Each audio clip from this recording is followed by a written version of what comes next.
Hello, folks. Hello. Good evening. Good evening. Welcome to Saturday night. Brand new Saturday night. How is everyone? Since, yesterday. It's been so long.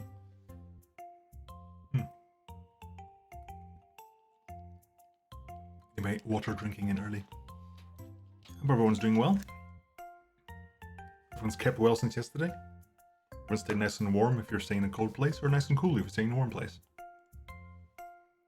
I know some numbers around the world are really off right now. There's a cold snap going on here. There's like heat waves going on elsewhere. So hopefully it's not doing too badly.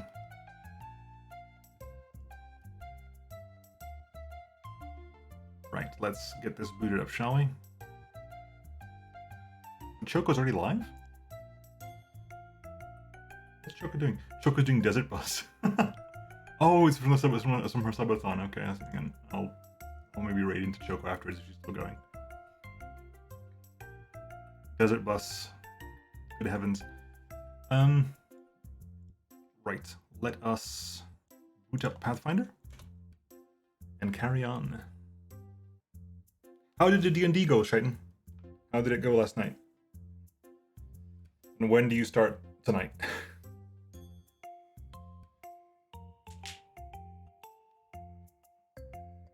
You have two campaigns back to back, right? I think. Did I understand that correctly, or am I misinterpreting something?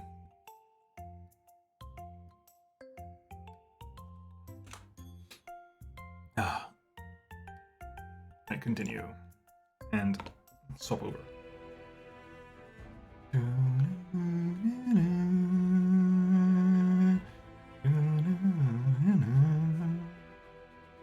Very nice session last night. First phase of a big boss battle is done. Next week we go for the next one. Nice. Big boss battles are very nice if done interestingly. I had some very interesting boss battles when I was doing my D&D stuff. Okay, so let's see now. Yesterday, we did all the wandering around. We walked around all of Dresden and did the stuff we needed to do by wandering around. We talked to everybody we needed to talk to. We picked up quests we needed to pick up. I'm gonna level you up now. Interestingly, you already have your mythic. Cancel this real fast. Real fast, just cancel that. Do you already have your mythic levels? You don't have your mythic levels. Interesting. I wonder when you get them.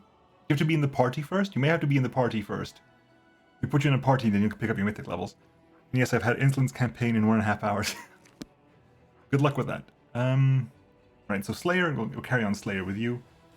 Points are going to be in Stealth, Mobility, and Athletics.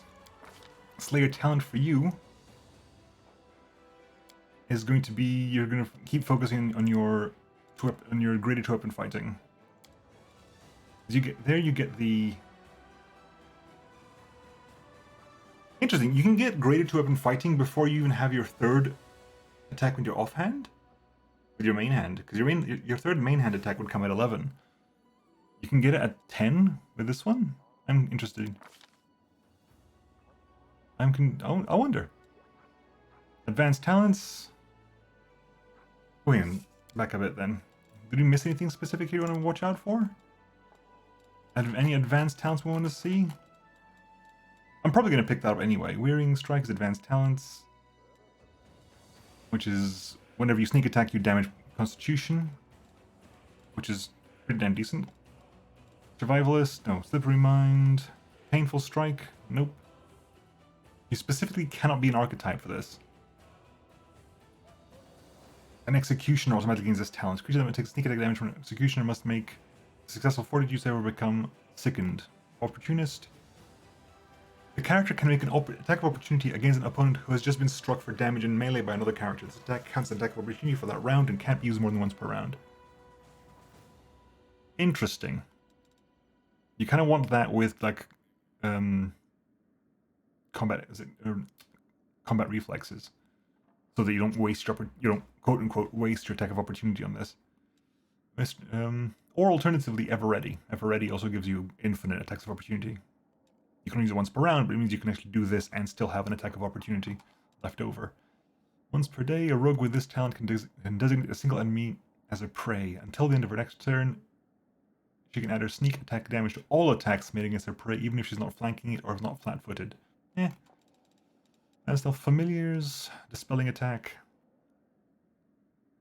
Any opponent that's dealt sneak attack damage with this character is targeted by a dispel magic effect. Crippling strike. 2 points of strength damage. I believe Beric's character has this. Confounding blades.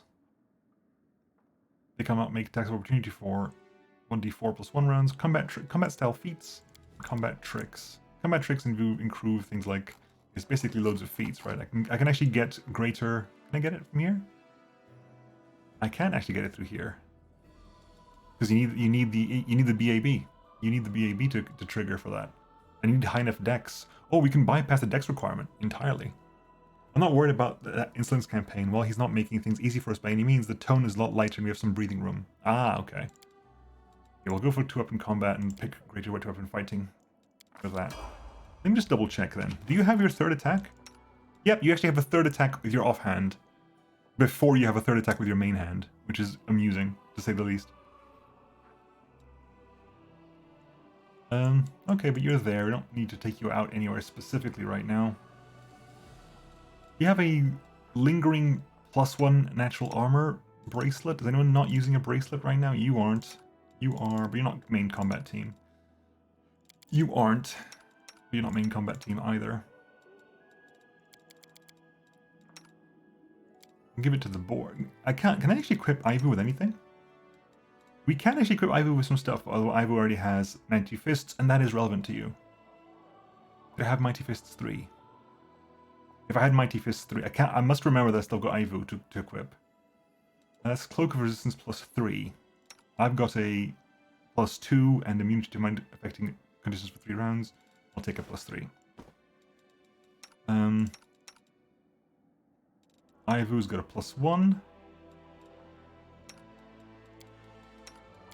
I'll give this to, this is a +2. Who's got a really low will from here? Wendu. Wendu, you've got a Cloak of Disguise. There's a plus bonus to stealth checks, which is useful, but I think it's better for you. Take that.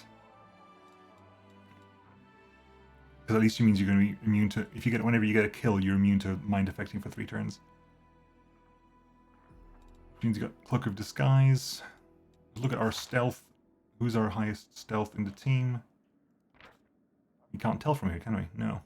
Boo. Oh. 22. 29 is on you. Yeah. Espionage Expert gives you a lot of stuff, doesn't it? Espionage Expert gives you range of proficiencies, trap finding, favorite enemy humans, precise shot, Espionage Expert Magic, which means you're a Charisma caster.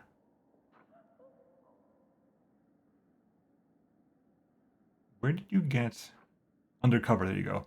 Gets a bonus equal to half her level on Persuasion, Bluff checks, and Stealth checks. Yeah, you got crazy stealth.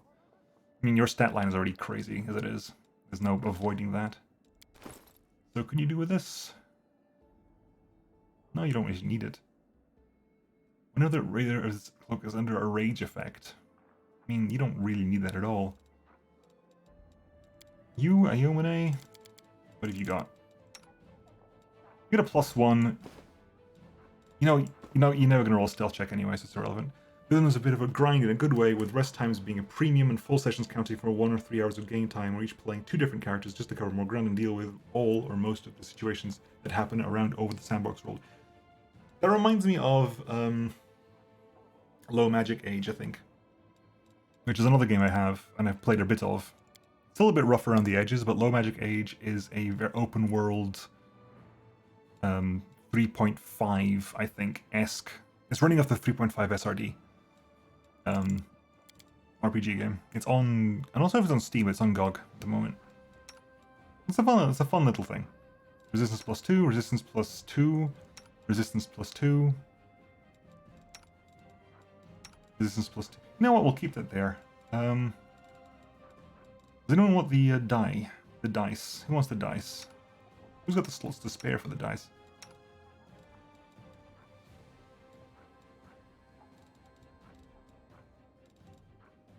Yeah, you can take the dice. Right. Let's go quickly just drop off some stuff I don't need. We have to spend like 5 days here just because we got to deal with building the stables and completing one of the things here. We'll get that sorted out. In the meantime, let's dump a bunch of the stuff we don't need.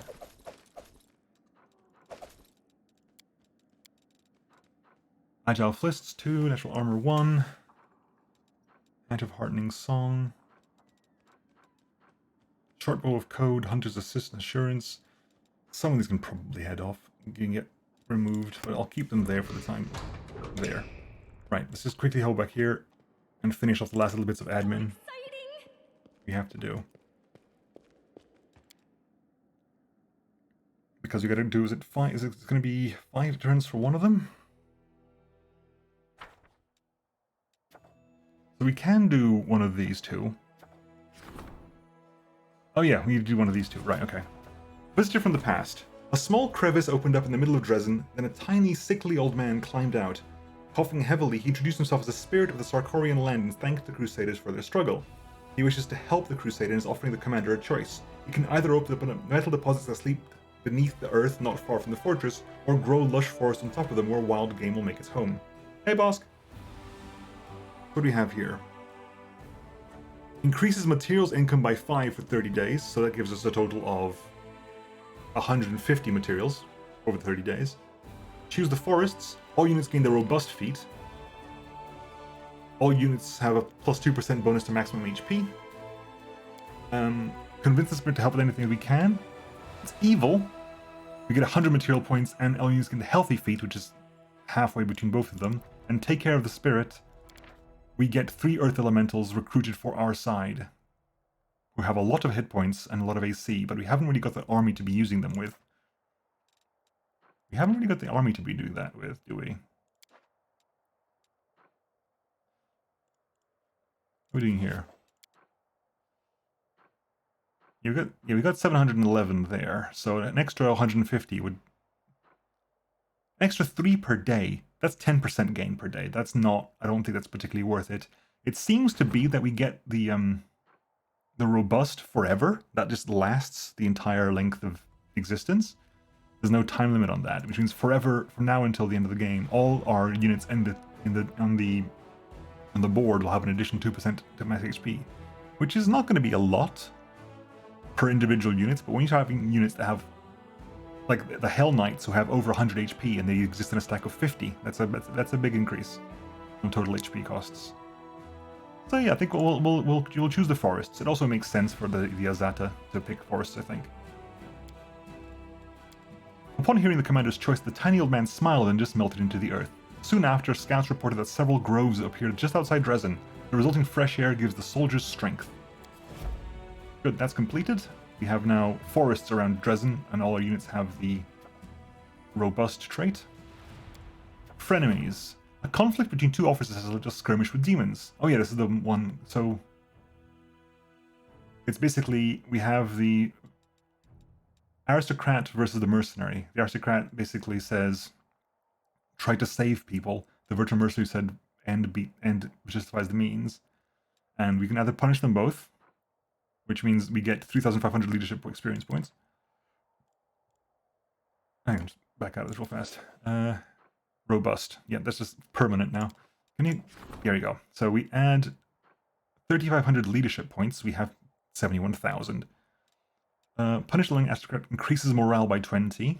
Punish the Virtual Mercenary adds 3,500 veteran finance points. Let them do it themselves increases morale by 35. And I'm going to save this and reconcile the offers. Recruitment growth for all trainable units from the main barracks and main archery range increases by 15% for 30 days. That is more important, I think. I want to save real fast. Just because I want to see, can we push our morale above 20? Because if we can't, any morale up choice now is irrelevant. Any morale up choice is irrelevant because our morale is at 20. And I don't think it can go above 20, so let's find out. Can we get our morale above 20? Because if we can't get it above 20, there's no point picking a morale up, even if it is a chaotic choice. Which is probably what I would think about doing. So our morale is currently 20. It seems to be capped out at 20. If you pick frenemies and you pick this one. Soldiers often suffer because of their officers' arbitrariness, but they cannot object or push back. The fact that a commander allows common fighters to judge officers for their crimes has hardened the warriors greatly. So they all gained a bunch of morale, but morale is capped at 20 anyway. So let's reload that and do the one that actually improves our recruiting for 30 days. Because that's the one that's going to have the most immediate benefit. Well, not immediate benefit. Immediate benefit will probably be the finance points.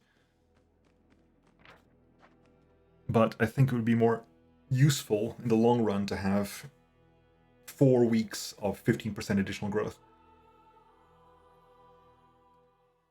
We're high morale in any case. Okay, so when in doubt, save. Yes. Right. Enemies, and we will reconcile 2 officers. Social is convinced that both officers have something to learn from each other. Following his advice, the investigators sent out the two of them on a mission together. They came back as good comrades in arms. Their units have been performing in harmony ever since, and the fame of the 2 great commanders has been drawing in new recruits. Which means that for 30 days, we have recruitment growth is increased by all main barracks and main archery range people. Which means that's going to go up over the next couple of weeks. We're currently building our stables in 4 days. We have no events at the moment. Decrees, we can't do anything because they're busy at the moment. We've got 4 days until Rovagug, 4 days until Lost Scouts, 6 days for Erebeth. Military Council still needs to get ready. Diplomatic Council. Logistic Council. Outpost to Bastion expansion. By upgrading the outpost to a Bastion, the commander will expand its territory for buildings as well as allow the construction of advanced structures there. 1 fort of the outpost with at least 3 out of 4 construction slots can be upgraded to Bastion level. 1 fort of the outpost level with at least 3 out of 4 construction slots filled can be upgraded to a Bastion level. Nothing is built at Keeper's Canyon. Nothing is built at Hamlet of Sork. No, go back to management. How do you go back to management? I want to go back to management. You're there anyway. Let's hire up anyway. Let's hire some people. 84 a week at the moment. It says 32, but that's just the building. 84 a week there. We pick up a whole 237. Bam, and a whole 159. You almost have 700 footmen and 424 archers. Yeah, see, the 2% doesn't make much of a difference here. But if it works the way I hope it works, that's 725 times 39, which is what? 700 times 40 would be 28,000. Plus 2% would be plus another 1% of 28,000 is 280. So it would be twice that. It would be 50. It would be adding 560 HP onto that. Hey, Herflex! And that even works on Hell Knights, because Hell Knights have 160 HP. 2% of 160 is 32-ish, rounded. So instead of having 160, they have almost 200 HP. That doesn't right. That's not right at all, is it? 2% of 160 is 3.2. Fair enough. So, yeah, they got just slightly more than that. Funny enough, I'm playing Celesta right now. Ooh, what are you playing in Celesta? I actually played off camera for my own personal benefit. I did the whole of the Lost Valley campaign off camera, just because I wanted to play an RPG. I didn't want to play Pathfinder when I wasn't here, and so I played the Lost Valley campaign off camera. It wasn't. I don't think it has interesting ideas. It is definitely not as polished as the main campaign was. The main campaign definitely has more things to do. Crusader army there. You're currently set up, but you're difficult to do. You are heading up here as well, because you need to basically come in and drop the rest of that off. And you Crusader army there. You can head up over there.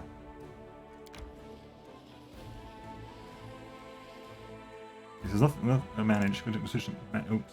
Just murdered everything for the second stone of the crown. It's been a while since I played. Yeah, so if I build all of these. If I build 3 out of 4, I can upgrade them. So what do we have here? Alchemist's Lab increases 10 energy bonus. Citadel increases the time of siege for the fort. Garrison archery range increases 25% of the main archery range back in the thing. Barracks, garrison stables.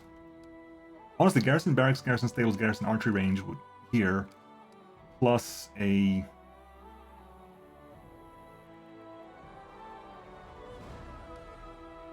supply center maybe would be interesting, I think.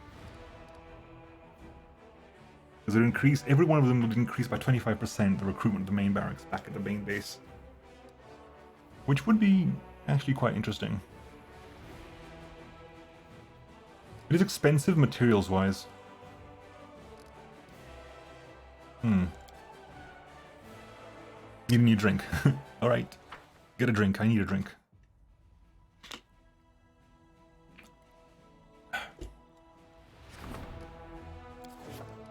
Right, so yeah, we have a fort there, we have a fort there. I don't think this fort's ever going to be under attack. I don't think it's ever going to be under attack. Neither are these ones, because if they have to follow the lines, they can't really they have to get through Dresden first. I'm not sure what that is. That's not going to be under attack. That's Gargoyle Canyon. That is Villarith Ford outpost. So you have 4 outposts here. There are at least 3 outposts that aren't going to attack. Maybe this one here might be under some threat. Right, let's see, Shy Boys, where are you going to head up? Where are you going to go? What's your experience like? You need about 9,000 experience to get to level 8. Right, ooh, we can go over here. What do we have over here? We have energy points plus 60. Unavoidable drill. We have some cultists and some elementals. We have a demon army with an ass giant. I'm assuming you have rock throw as well. Yep, rock throw. You have, so what do? You have finance points 200 per day, energy points 80, all elementals, and a demon army fortification over there. I think if we take that, it becomes one of ours, I think. I would guess, anyway. We can go down here as well. We have braces of heavy hand. We have light cavalry, footmen, and archers. They're deserters, because they're not cultists, they are of my ilk. Rocks and what are they called again? Arachnes? Hailhounds? Plague wolves and plagued horses gives us energy increase. That is actually very beneficial because it's +4 per day energy points. We're at +5 as it is. The demon army over here doesn't actually have any bonuses to get it, but I think that's a plot direction, I would assume, to get down to that. Human army over there. Daily income points. That is a Nabasu? Glabrezu. Glabrezu, that's the word I was looking for. Ages ago I was thinking about a demon that starts with G. Again, these are also heretics. Marksmen, rogues, and shield bearers, those are also heretics. And down here we have a lot of stuff I need to head to. Burn Down Shack. Heart of Mystery, that needed... location names, please. So that's Heart of Mystery. We need to go there at some point. What's this? This is Commander's Court. You have to go over there. Right. Let's send you out this way. They're retreating. Let's pursue. You haven't actually fought some Might and Magic in a while, so.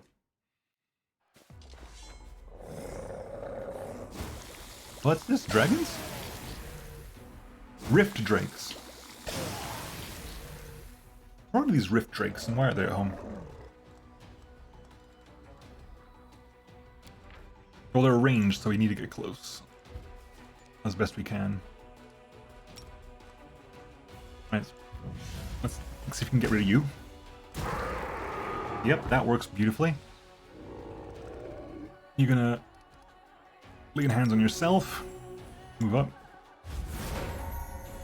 Move up again.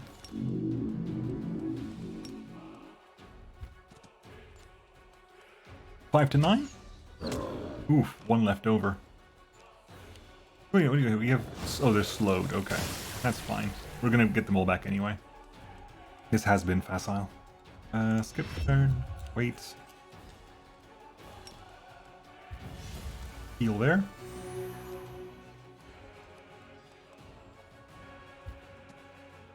There we go. 1,500 experience. You get some stuff back. Not too bad. Not too shabby. What are we getting from this? After capturing Dresden, the Crusaders raised 3 morale banners on the city walls. The Banner of Victories is the first one. Stays green while you defeat demon armies. Each victory over a demon army in the lands of Yath, Grey Road, Lake Lost to the Sun, and Wintersun lands adds 6 days to the time the Banner of Victories stays green. The Banner of Conquest stays green while you capture demon forts. Each capture of a demon fort in the lands of Yath, Grey Road, Lake Lost to the Sun, and Wintersun lands adds 30 days to the time the Banner of Conquest stays green. Reclaiming forts that were previously lost does not affect the Banner of Conquest. The Banner of Defense remains green as long as none of your forts are under siege. If any of your forts are besieged, the Banner of Defense turns yellow for 3 days, then turns red. As long as any fort remains captured by the humans, this banner remains red. So banners still affect the daily change of a crusade morale. So at the moment, we're gaining 3 morale per day anyway, and we're capped out. Okay. Let's close that down. We get energy points. Warriors have discovered what attracted such a horde of monsters, an impressive ambulant laboratory belonging to some insane alchemist. The laboratory had been mercilessly plundered, and the jars of elixirs and ingredients bore sinister holes through which the hideous creatures had consumed their contents, like some exquisite nectar. Luckily, some of the alchemist's inventory survived and now belongs to the Crusaders.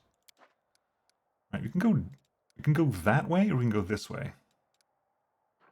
Unavoidable drill. Or not, as the case may be. So that's Lake Lost to the Sun. Can you zoom out? Map. That's Lake Lost to the Sun. That's the Grey Road area. This is what? This is... Where is it? What's this level? What's this place over here? Because that's Grey Road down there. This is lands lost to the sun up here. The Lake Lost to the Sun. What's this? This is Grimwood. This is Winged Wood. Winged Wood. Can't tell what this is. Grey Roads. I'm assuming it means these places here. I'm assuming 1, 2, 3, 4, I would guess, are relevant. Lands of Yath, possibly one of these. Okay, so we can't go that way to deal with you. Can you push ahead to that army? Daily materials points would be useful. Oh, we can go up. You know what? Crusade army here. You're not very strong. At least see if you can... You're going to be exploring as best you can right now. I'm going to be saving, making sure we don't have a mess to deal with. But your job is to explore rather than engage. And you have another army? Okay, the army's over there. You need to head up. I'm going to be retreating. Pursue. Always pursue. Actually, that's probably not always correct to do, but I'm always interested. Zombies, whites. Whites and zombies. None of them are ranged, so it's not too much of a problem. Focus on the whites, because they're the biggest. They're the bigger threat. Once they group up, I think I'm going to use a fireball as well. Oh, double shot. Whittle them down. Okay, the whites can get that far. Move a little bit forward, not too much forward though. They didn't quite bunch up what I wanted them to do, but we'll do this. Fireball. There's a bunch of damage there. Okay, we can attack you.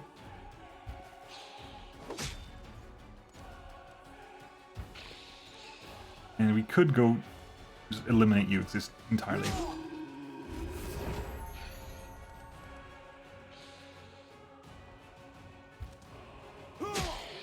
Right.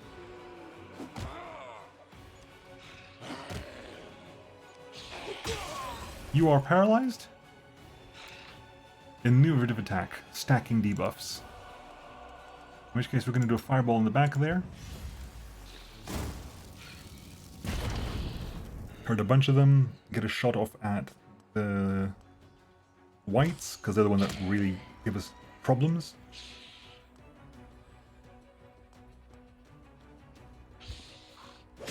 Finish you off.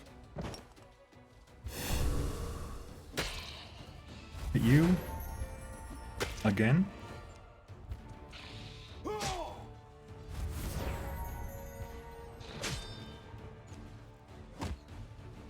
Okay, I think we're okay. I don't think they can actually hurt enough of us to cause a problem now.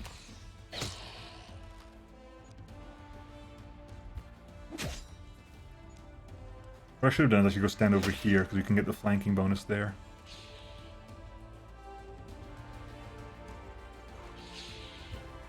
There you go, that works. And... excuse me. And shoot you. The football's current. I so don't care about this World Cup. I completely forgot that the World Cup was on. the England match is on at the moment. I just don't care. Whale on you.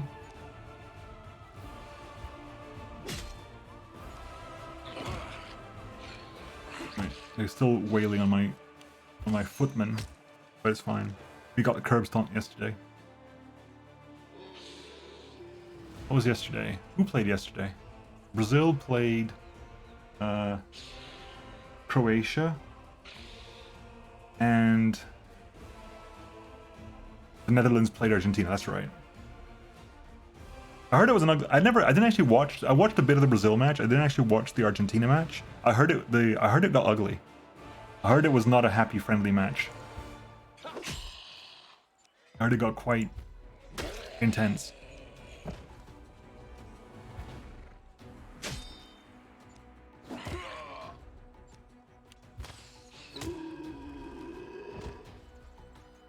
So you were yet another Dutch person. I'm gonna call a few Dutch people anyway. Morocco won against Portugal today. Yeah, that was a surprise. All the big teams are going out now. The global map is split into a number of regions. To capture a region, you must free all the forts located in that region. You can construct buildings in the forts you have freed. Forts can be upgraded, thus increasing the number of squares available for construction. Cool, I understand that. The mine was once filled with undead, but now has been cleaned. When demons get close to the mine to save themselves, the miners block the entrance, hoping that help would arrive before they starve to death. Alas, help never arrived, and those trapped suffered a truly horrible fate. Morocco's playing very well, though. Again, I didn't watch the match. I heard too, but we had a company Christmas party yesterday, which of course devolved into watching football. Yeah. What else would you do? Okay, so they're currently doing their thing. That's Commander's Court. That's part of my stuff. So let's go back to us, and because I want to see. I don't think I can manage things on the fly, but it would be cool if I could. If I can manage things on the fly, then I don't have to stay in town and have to keep coming back to town. Right, let's get out of here. Can I actually leave here without having to? I think I can, right? Because I leave here. And Fortress Gates. This takes us immediately out to the Fortress Gates. Right, who's going to come with us is the big question. Aru can come with us, because if we're going to do questing related to Desna, I think Aru should be there. I'll take Greybor just to see if Greybor picks up mythic levels just by being on team. Yeah, we'll take this bunch at the moment. Greybor is also like a mainliner. It's a frontliner like Camellia, so that's fine. And again, Wendu and Aru are kind of interchangeable functionally at the moment. They kind of do the same things. Okay, just picking Fortress Gates automatically gets us out of there. Okay, so can I manage stuff from here? We have... That's still ticking away. We have to go to Commander's Court, head to this beautiful ridge, right. Is there anything else we need to do? Nameless Ruins is still stuff over there, but that's part of Secrets of Creation, isn't it? I think. Solve the rules of the Nameless Ruins. More than nothing. Yes. 4 statues pose their riddles. We were told to go to the Secrets of Creation, the Heart of Mystery, so we'll do that. Okay, we'll head over to Commander's Court. I'm assuming we can go this way. No, we don't go that way. That way? No. This way. No.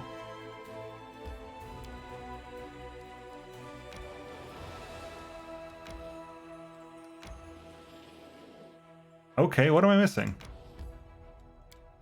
Up. There we go. I got confused.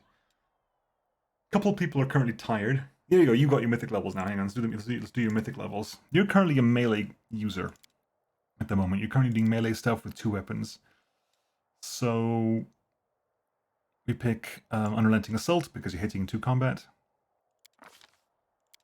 Your next level is going to be probably Weapon Fighting Mythic. And now your third one is probably going to be something about what we give you here. Thundering Blows? No.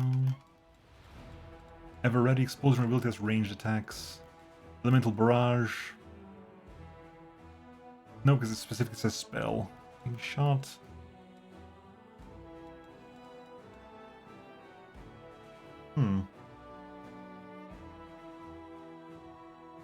Let's have a think. What I do for you. Defensive Study. You found a way to... Oh, you have to specifically use Studied Target. You found a way to use your perception and knowledge to better defend yourself. Your Studied Target ability gives you a bonus to AC against the target of your studied target, equals the ability gives you to attack rolls. Oh, wow, okay. So Studied Target is currently giving you... Hang on. You pick this a moment. Studied Target would currently give you what? Something, but you get that plus... You'll get that plus to AC versus your target.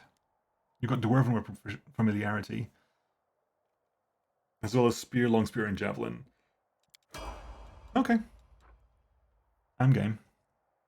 So you can teleport to any place where a teleportation circle is built, and we can give the units in target army plus a +5 plus half my mythic rank, which is currently 2, is 1.5, on all saving throws.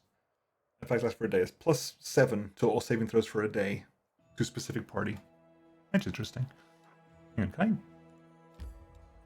I can manage you. I definitely want to build, if I haven't got one already, can I build a summoning circle? A teleportation circle? Do I need to build it? I need to build a teleportation circle. Which means I actually want to build a teleportation circle. This is important. Allows the commander... Yes, we'll put a teleportation circle like here. Supply center has no adjacency stuff, right? No. We'll put that right there. We'll build that teleportation circle, so if we have to, we can teleport back to here.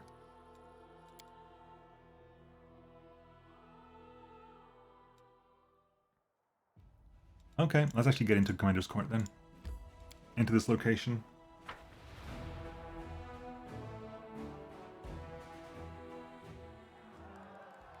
Where are we? This is to do with Ivu, I think. As you approach, the commotion at the top of the ridge dies down for a moment before soaring to new heights. That's her! Yes! Look at the butterflies! They seem to have gone right now. Hello? There's a dragon here too, you know. I'm way more interesting than a butterfly, and it was me who asked Chandra to come here anyway. Who's a good little dragon? I was a good little dragon. Suddenly, Arushale stops and steps behind you. She looks rather embarrassed. I know who they are. But what if they... I mean, I'm a demon, and... You see your old friends, the 3 Desnan adepts from Canabras, standing at the head of the crowd. Chandra, finally! We rushed here as soon as we heard what happened in Dresden. We brought friends, too, except we've only just met some of them. Allow me to introduce them. Matrix Oladivara, and the illustrious exiled alchemist, those formidable warriors there are halflings from the temple of Chalidra Zuzaristan, the goddess of battle and recklessness. I don't think, can we even pick her as a deity at the beginning of the game? This is the famous street artist Maestro Avon Turine, a pseudonym, of course. Rare is the administrative building in Avestan that has escaped his brush. It's the Banksy of this world. And here in front we have our mounted gnomish contingent, the cavalry sculptors. We have all come here to help you fight the forces of the Abyss. Let's see. Why was Matrix Ola exiled? Prejudice, that's why. The disheveled woman shakes her head with disdain. Her clothes look as though they'd been singed a dozen times over and dragged through various paints at least a dozen times more. For some reason, people are suspicious of alchemists who worship Kalen, the god of alcohol, bravery, freedom. the drunken hero, the accidental god. Alchemists who worship the accidental god. They also consider my experiments dangerous, which is utterly preposterous for one. Science comes at a price, after all. Is Nenio here? Nenio is here, good. I'm assuming this shouting... I'm assuming we've evened up, maybe? Don't know.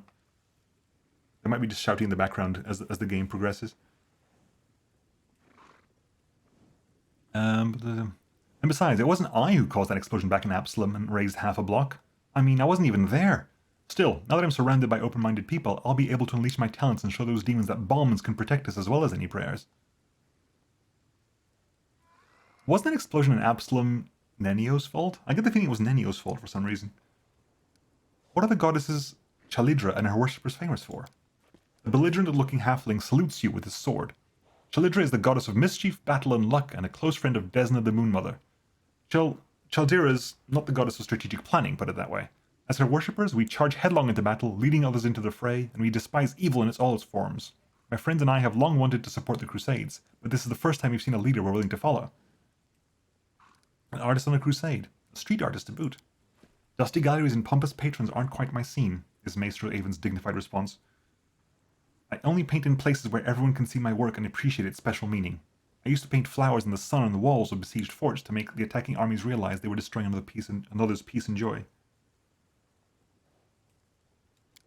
I once depicted the acts of Iomade in a painting in the middle of the Chilaxian capital, not because I worship her, but rather to remind the people of Cheliax that this proud, tyrant-toppling goddess was born there. I don't yet know what I will create here in the Worldwound, but I feel I must play some part in the salvation of this land. Cavalry sculptors? Exactly. One of the gnomes sitting in the saddle grins happily, looking from head to toe a brigand. The cavalry sculptors are an I think England just scored. Hang on, let me just check on my phone. Penalty to England. Ooh, penalty. It was a penalty. I'm assuming we just scored. I can hear the neighbors. Yeah, exactly. You can hear the neighbors coming through. I've got a very good microphone. I think my phone's a little bit delayed. Come on. I'm assuming it's a 1-1. Yep, 1-1. By Kane as well. Nice. Cool. So 1-1 now. So, exactly. One of the gnomes sitting in the saddle grins happily, looking from head to toe a brigand. The cavalry sculptors are an ancient and revered gnomish society. In certain circles, that is. Our only rivals are the pikemen confectioners. But they don't have a noble legend that tells of the creation of their society, unlike us. According to this legend, a brave gnome knight once participated in a battle that lasted many days. He had to ride his own into battle down one and the same path, past one and the same boulder. Soon he was fed up with it. He started to chip off a piece of the boulder each time he rode past it, eventually carving it into a giant apple. The little game turned out to be so captivating that soon the knight's entire squad began to do the same. And then the enemy joined in too. It goes without saying that they were all gnomes. The war soon ended, but before it did, they had carved all kinds of fruit and vegetables from a dozen boulders and a couple of rocks. All well mounted too. And that is how our noble society was born. Are you all going to join my army? Of course not, Aranka replies, clearly speaking for everyone. We didn't come here to march around in neat little rows like all the crusaders who've come before us. We're here to answer the call of our hearts, and we're going to help you in every way we can. We will all do something for our cause. But we are free spirits. We take orders from no one, and we certainly do not join in other people's war games. The army discipline and the grey walls of Dresden do not stir our hearts, Chandra Nalar. Yet I know that you are the wind of change we've been waiting for. In Canabris I witnessed your kindness, bravery, and tenacity. I'll follow you straight into Hellfire. All of us will. But we will each tread our own path. Now, what am I going to do with you? I know what you need to do. Knight them! Iva whispers loudly. She continues a little embarrassed, as Arank and the others look at her in surprise. I mean, I've been told many stories about Galarian, and that's what always happens in them. Chandra Nalar is a knight commander, right? That means she can knight you all. Ordinary knights are a bit boring, but I know Chandra Nalar will make your oath really exciting. God, is it going on again? What's happening now?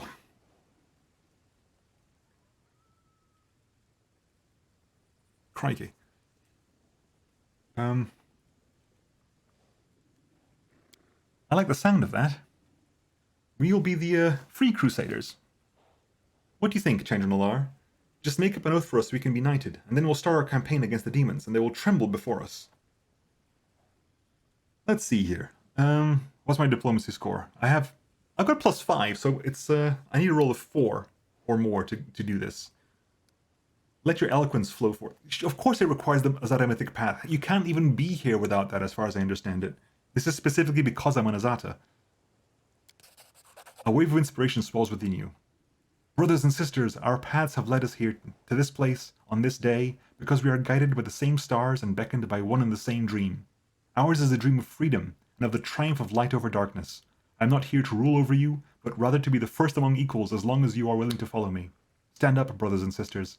Henceforth, you shall be my free knight crusaders. Yeah, we're up against France as well, so this is a grudge match. I have whispers loudly in your ear. You should have added something at the end, like cookies for everyone. Except we probably don't have any cookies. Well, I can fly off and bring some back. I think I dropped something. I'm doing something. What am I doing?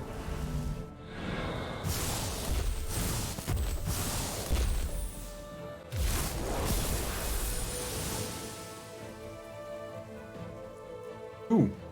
I made it plants. I made the plants arrive. Ooh, okay. I was gonna say, is that thing still there? No, it's fine. Oh, wow! What was that? Where did it come from? I'll bet a jar of strawberry jam it came straight from Elysium. I mean, I don't have any strawberry jam, but still. The big grown-up dragons in my family can transform their environment like this, but how did you do it? Thal the wallflower scratches the bridge of his nose, clearly anxious. We've seen something like this happen before. Chandra, it was back in Canabris, in the temple where we all gathered together. A glowing aura enveloped you, and we heard music that wasn't actually there. Just the same as this time, a wondrous power dwells within you, and it's growing. Well, my power manifests itself spontaneously. I don't know why it happens. The Wallflower looks at the little patch of nature that appeared out of nowhere. We'll try to figure it out. All of us. I'll need Matrix, all his help, and the others too. We'll set up a camp right here on the ridge and monitor any new changes. There's not much to analyze yet. I've only witnessed 2 cases where something unusual happened around you. Which character's the PC? Chandra. I think she's currently like down here, I think, so she's being blocked by the text box. There's not much to analyze yet. I've only witnessed 2 cases where something unusual happened around you. Both cases were spontaneous, and both times you were surrounded by people who had been helped and inspired by you. The first time it happened, you saw a vision, but now a fragment of that vision has been brought to life. Who knows, Chandra Nalar? Maybe you'll be able to heal the entire world wound just like you healed this little patch of rock. Everyone says I've been blessed by the gods. Yes, but I'm almost certain this isn't the work of Iomade, or at least not hers alone. Your power? It's like a song of freedom, of lush wilderness, of the deepest longings in the heart, of Elysium. The warriors of heaven are too proud to possess or grant such a power. This type of power is brought into the world by Azatas, the children of freedom, and the deities of their plane, of whom Desma, our guiding star, is one. What are you going to do now? We'll set up camp here. Our learned friends will observe this Garden of Elysium and study it. The artists among us will start working on their art. I'll help the Chalderan halflings prepare to launch raids against the demons. The cavalry sculptors?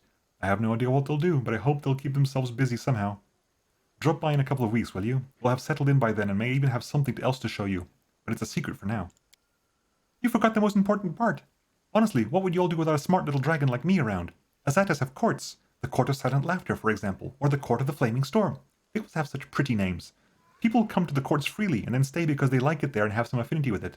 That's why Chandra Nalar has to give this place a name. It's her court after all.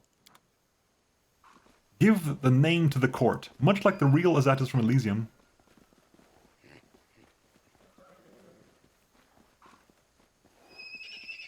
Okay, so that's a horse whinnying. I thought there was a scream.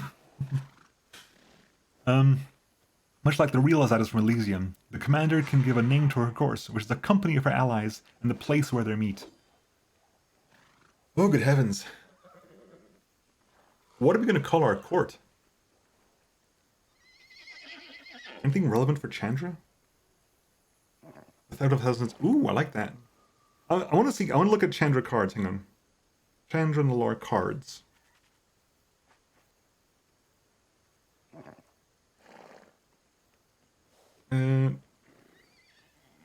cards that Chandra Nalara appears in. She comes from Kaladesh, I think, doesn't she?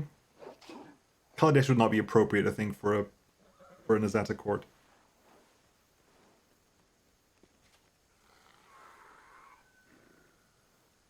Let's see. Planes visited. Planewalkers met. Artifacts acquired.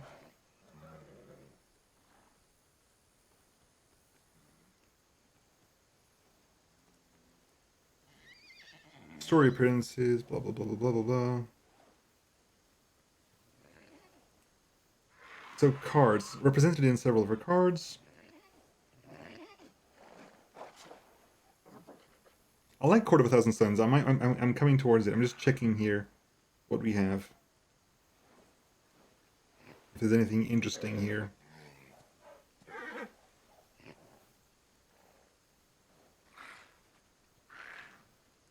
You know what? I like the Court of a Thousand Suns.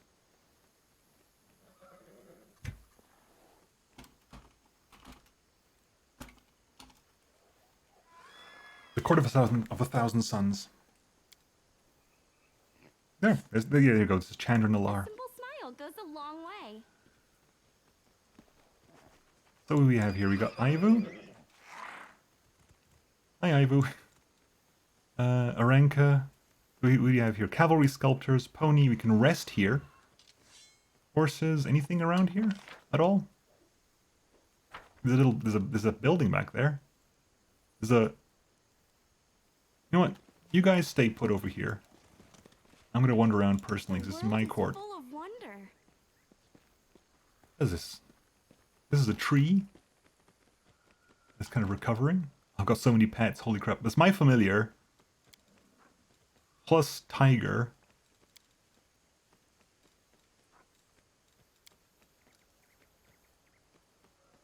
What's this thing then? Is that just a local crit? That might just be a local critter.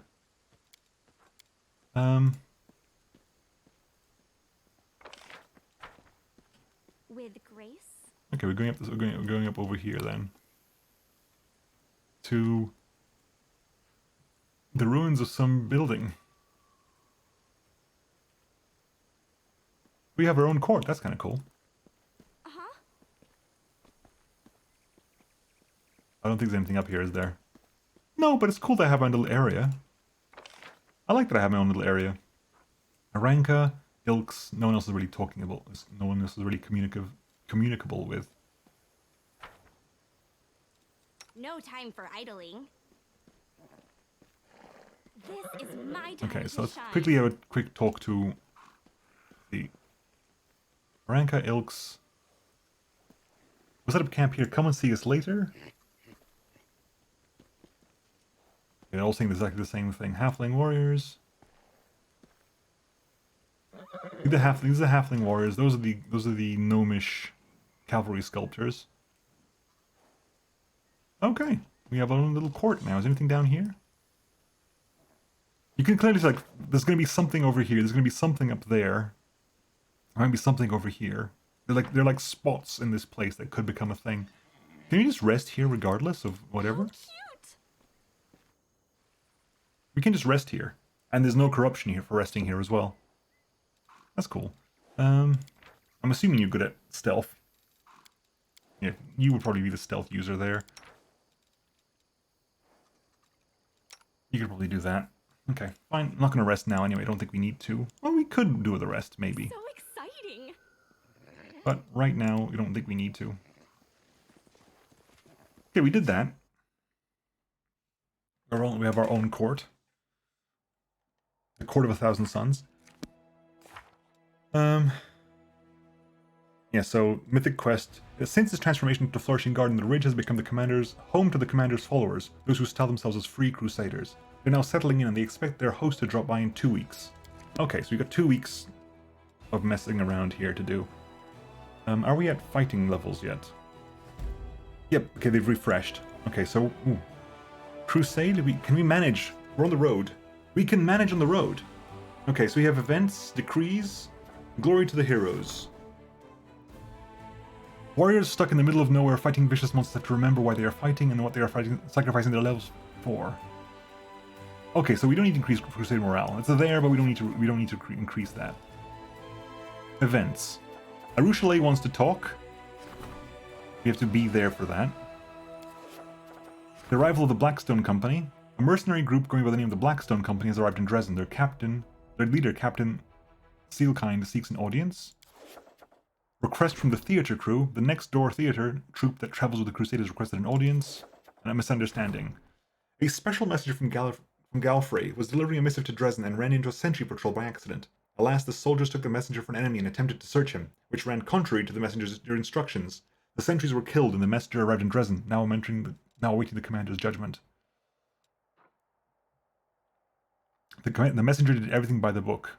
Hang on. Let's open this up so you can think about what we're thinking about here. The messenger did everything by the book. We gain a bunch of logistics experience points, but we lose morale. The messenger committed a crime. We lose logistic points, but morale increases. We don't need morale to increase. This option is unavailable because we did not pick the path of the Aeon, so we can't do whatever that is. And this accuse the messenger's superior officers.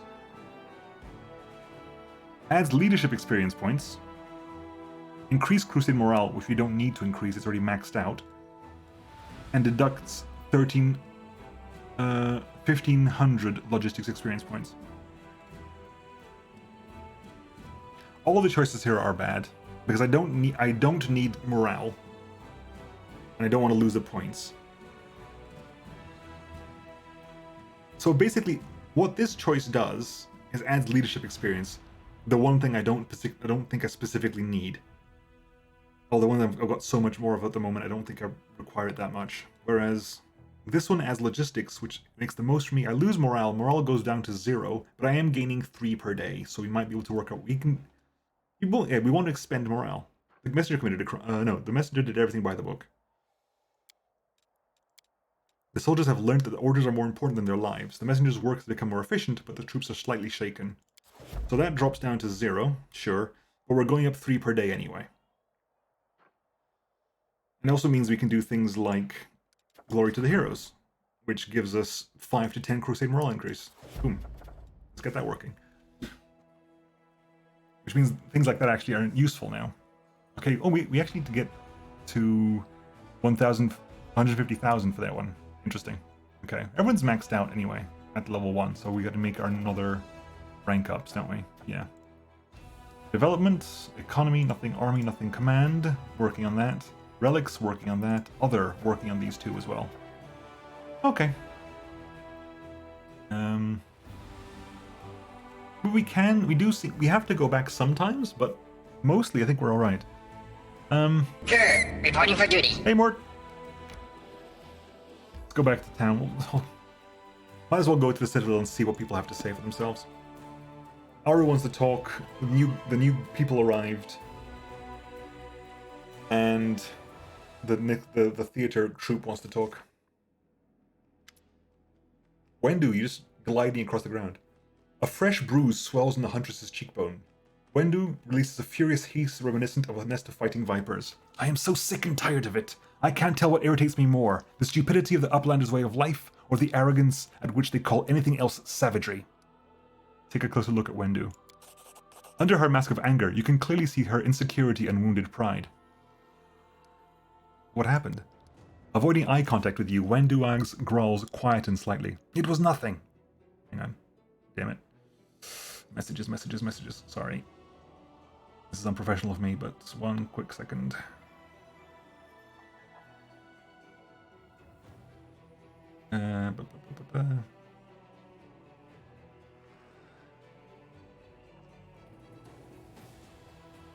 Wait, where is it?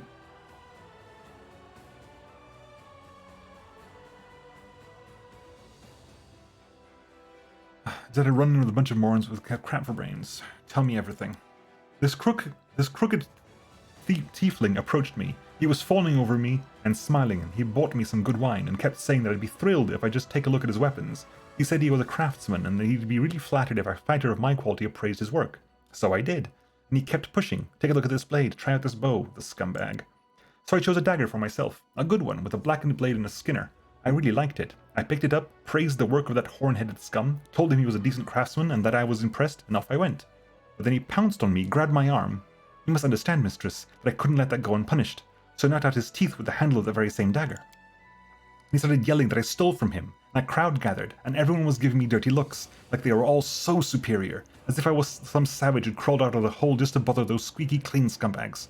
What do they know? In Neathholm, every craftsman sees it as an honor if a hunter chooses his weapon, and these uplanders... Ugh.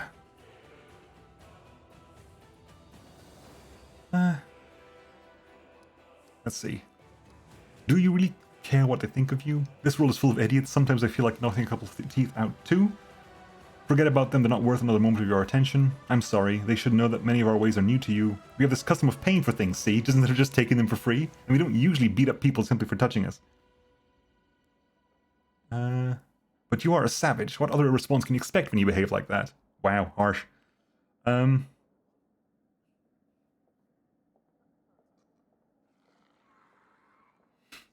This world is full of idiots. Sometimes I feel like knocking a couple of teeth out too. It's fine.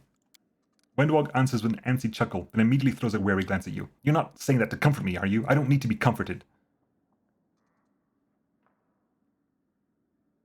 Comfort a fighter who's not afraid of blades or demon claws? Don't be ridiculous. Her expression clearing, Wendwog nods and regains her usual ease. I knew you'd understand. It's not like I give a damn what they say. Why would I? Stupid uplanders. Ha! The huntress's voice sounds a little too nonchalant. There's just one question, the left answer. What should I do it with this dagger now? An elegant weapon with a blackened blade appears in Wendwog's hands.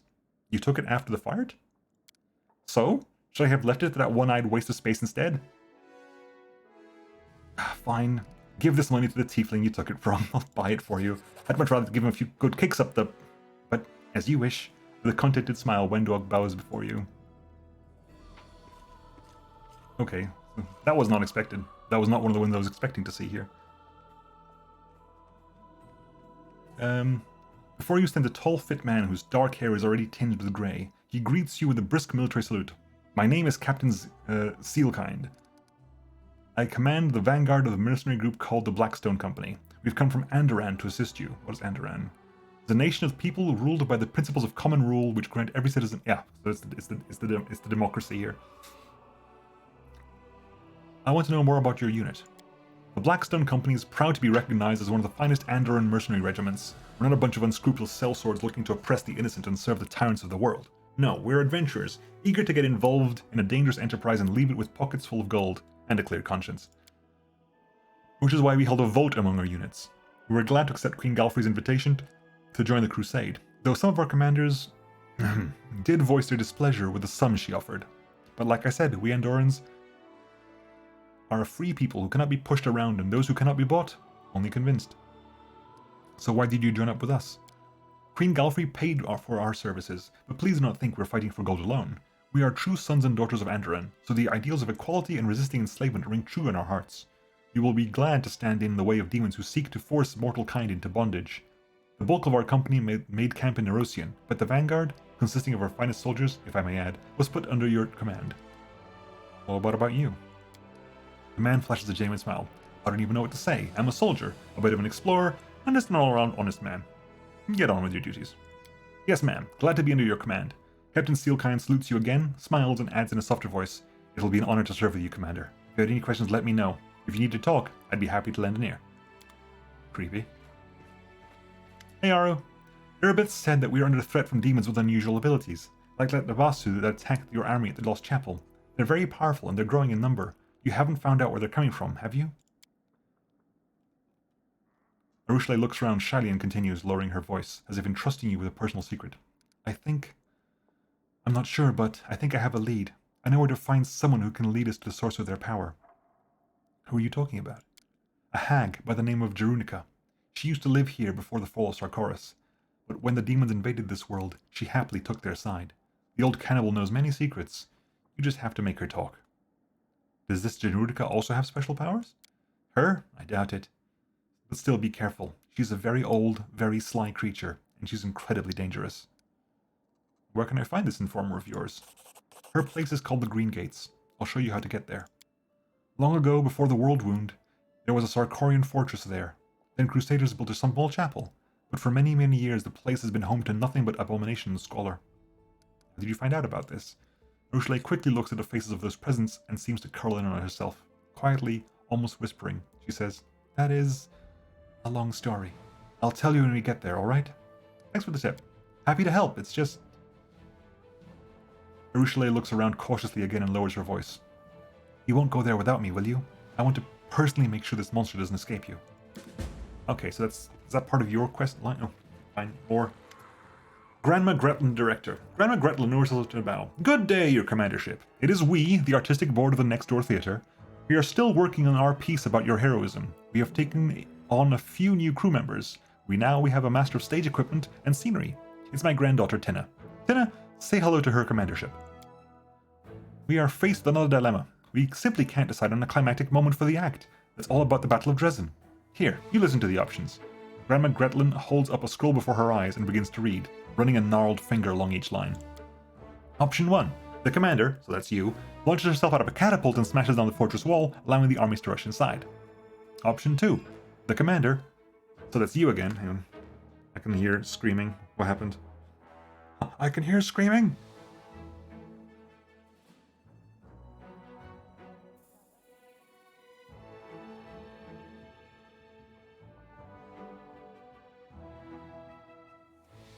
Where is it?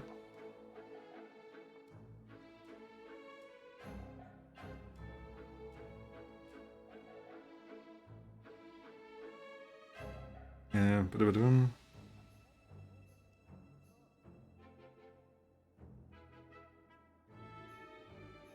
still 1-1, okay, fair enough. That's you again, masquerades as a Baelor and creeps into Dresden in disguise, and then opens the gates to the Crusaders. Option 3. The commander, so that's you again, rides to the attack on an enormous mountain goat, or should I call it a battering ram, and breaks it down the city gates. Well, what say you? I like the version where I learned. What do you think, folks? What do we think? How will we be depicted in this play? We can also default to just letting her decide. She's the director after all. Goats. I like the version of an enormous mountain goat. But where are you going to get a goat that size? Oh yeah, because isn't the actor playing us like the massive giant?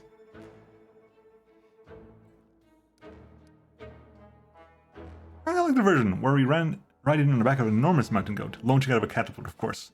Damn it, we have a discussion. We need someone to break this cross-dressing. Do you mean the Baelor option? Damn it! Why are we all equal again? God damn it, chat. You always do this to me. You always do this to me. Someone break this deadlock, please. Or I will have to.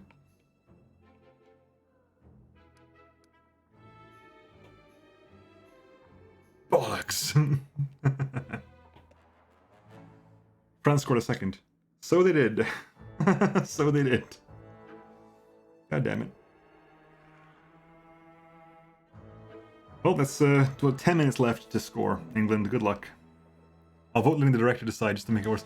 God damn it, Jedi Soda. Also, welcome to chat, but god damn you, Jedi Soda.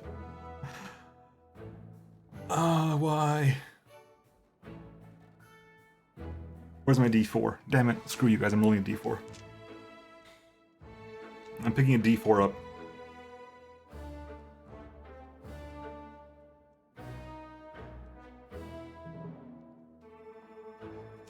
Okay.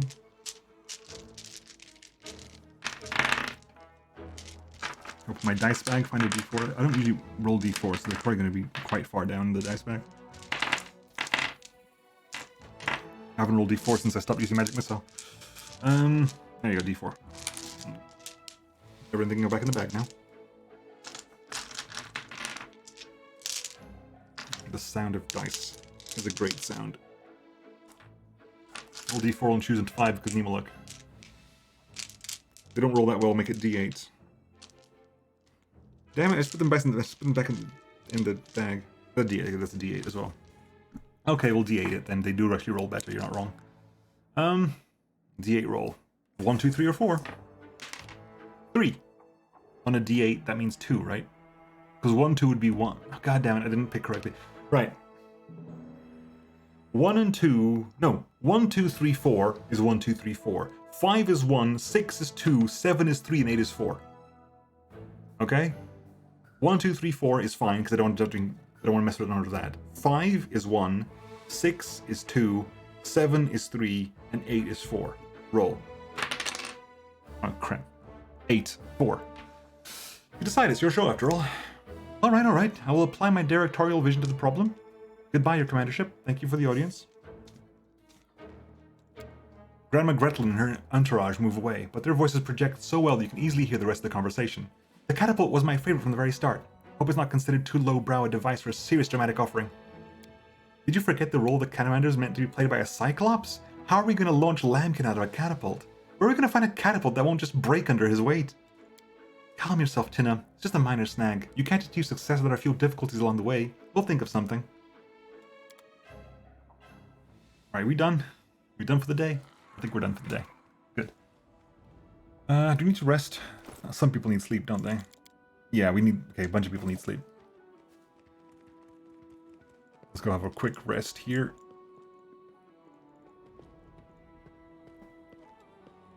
Book. Loot. Sarkoris lost.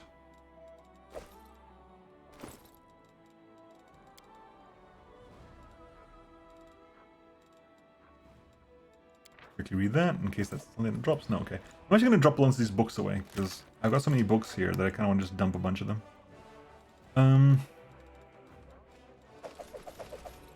That is, what's that? That is letter from Dresden. That's a bag of holding, lesser bag of holding. That's elven notes. We need those. Actually, where is the storyteller? I've not seen the storyteller for ages. I was expecting him to be here somewhere. I've not seen the storyteller in a long while. And he's not turned up anywhere as far as I can see. We have pollen notes. To the commander from the Queen. Zacharias towards eternity. Unfinished letter. I have not seen the storyteller in a long time. Actually, before we do that, I just reminded myself that we're currently waiting for the health points to go. He's probably just the first stairs outside. Should be able to see him on the map. He wasn't there before. Well, I'll have another look. Okay, so let's do that before we go to bed. Let's.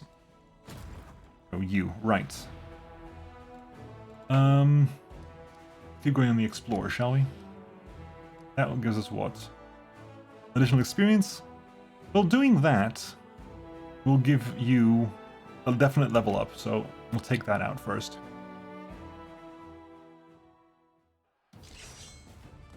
Okay, so what do we have here? We have 500 cultists, but what's the big problem we have are the incubi. Are you immune to fire in any way? You have energy resistance fire, but this is doing enough damage, it's probably not a problem. Fireball. Kills 40 of them. Kills the rest of them. That'll do. You move over to there. You can reach there. You can reach that square there. So we will actually delay. Actually, no, we'll delay it. We'll delay everyone's turn until you've moved forward. Right, good. Get you in there. We're actually going to move you over. Heal you.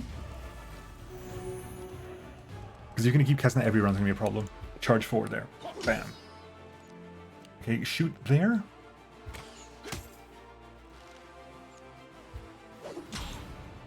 You go around? No, you cannot go around. We will delay until afterwards because we're going to use you in reaction to whatever happens here. Because you're going to fire on someone. Yeah, definitely. See, we definitely need to... Yeah, we need to heal up here, so heal you yet again. Sure, reporting for duty. How's it going? I keep forgetting you start an hour early on Saturday. I do. You win. I should get everyone back as well. We get everyone back as well. And that was definitely enough to level up. So Setsuna Day levels up to level 8, 9? Huge hefts have been thrown into the rocky hand, leaving only a high narrow passage, wide enough for a rank of only 5 soldiers. Demons put up a fierce defense of the cliffs above, but were slaughtered, so now Crusaders can take control of this advantageous defensive position. Yeah, so we now level to level 8. That is now a fort we can use. You have a new army?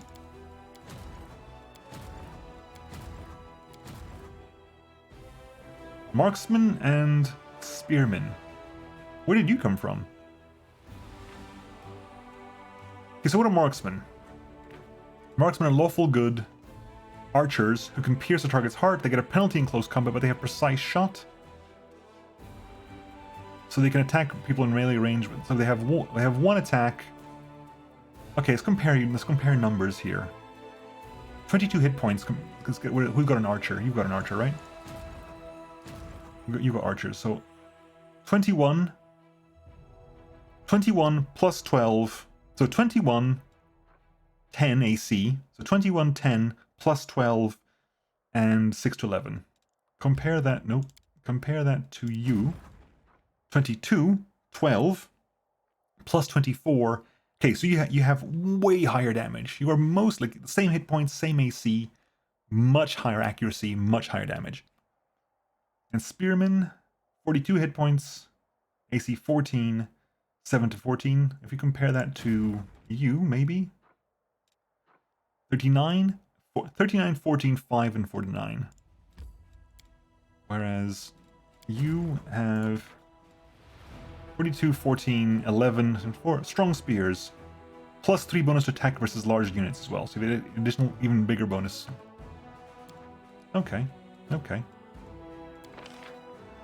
We could get the cavalry's almost done as well. We get mounted scouts now. Get 2 attacks at 44 hit points. Not very strong attacks compared to you, right? No, the attacks are the same.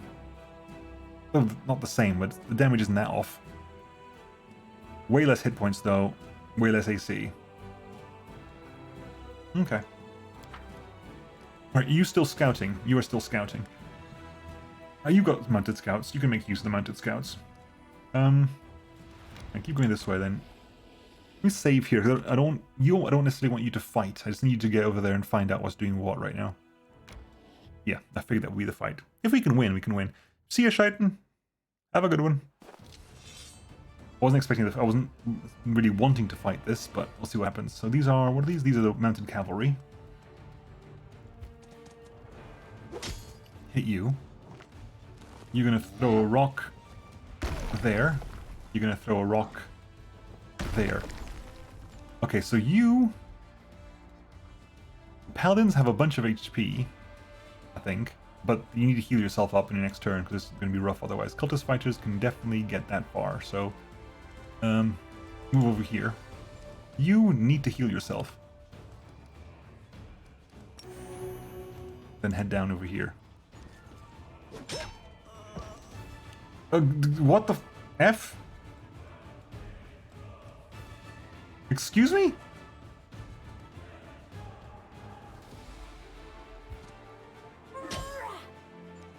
Maybe not doing that then.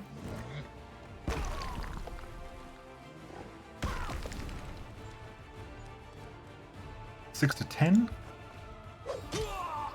7. I guess 2 paladins are still like way too weak to do anything.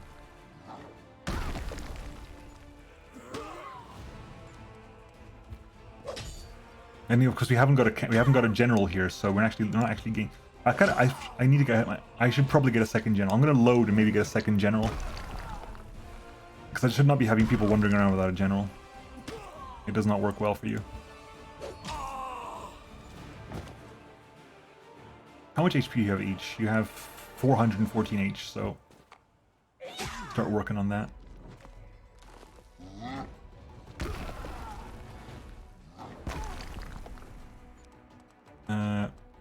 Get down there, we'll flank next turn. That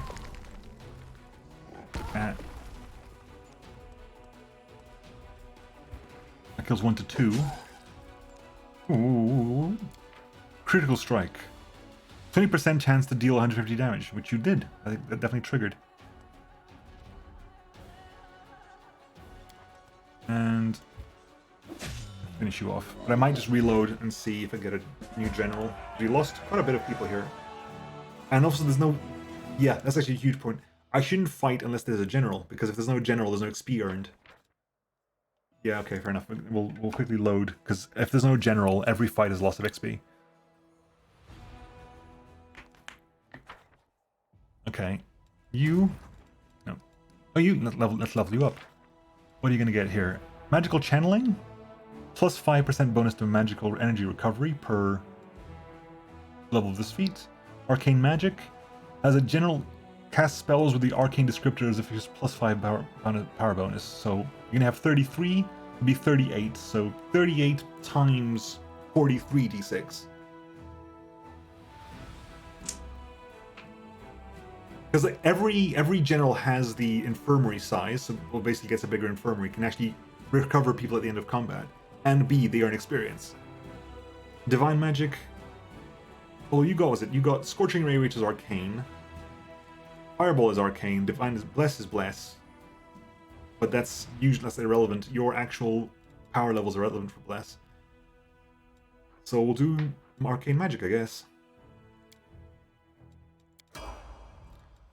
Okay, well, how do we general you up then? Because I think you are you're my strongest army, that aside. Assign general. Recruit new general. Who do we have here? We have Sir Tector Silverhill. We have Vigard the Raider, who has defensive training 1. All units have increased AC. Weakening trap. Poisons. Activating unit and effects. Poison is not relevant versus demons or undead. Hunt. All enemy infantry, ranged cavalry units receive a -1 plus general's level divided by 6. Penalty to AC and saving throws for 3 rounds. This is a siege ability. Spellcraft 1, bonus to power level, Scorching Ray, elemental protection. We have a mage, not interesting. Stone Throw deals power times power plus 5d8 ability to the target unit. Would be way more helpful, way more useful on the mage that has a way higher power ability than you. But and you are Sir Tector Silverhill. You get defensive formation. All allied units get a +3 bonus to AC and receive a -2 penalty to attack. Only one formation type ability can be active. This ability is a stratagem. Master of Maneuver means you can use an additional stack in the army. And Dispersal of Forces. Okay, you use these stratagems, whatever they are. All infantry, ranged or cavalry units receive a 1 plus general's level divided by 6 bonus to attack and saving throws for 3 rounds. Master of Maneuver is too strong. The ability to have 4 stacks in an army rather than 3, that's too useful. You also have a higher amount of infirmary size. Yeah, Sir Tector Silverhill will pick you up as well. Sir Tector Silverhill, which means you can take an extra stack. What do we have to give you a stack with? We have the Rangers, which have less damage than the Marksmen, right? Okay, the Rangers are currently busy, because the Rangers are currently ferrying stuff to the Shy Boys. You're still kind of taking stuff to the Shy Boys. That's still your function. You've still got some archers and some footmen to give them. You are Sir Tector Silverhill.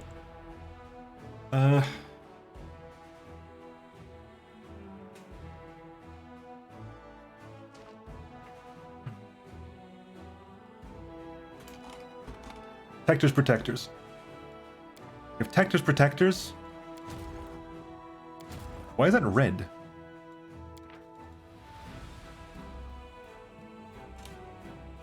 Why are you red? Why is the font? What the hell is with the font for this? What is up with your font? What the fuck?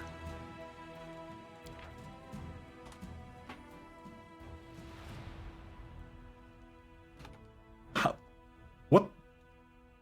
What the fuck just happened? What the absolute fuck just happened with that? What the shit? That was crazy. Like that was like, nope, we're gonna send you right down to the bottom.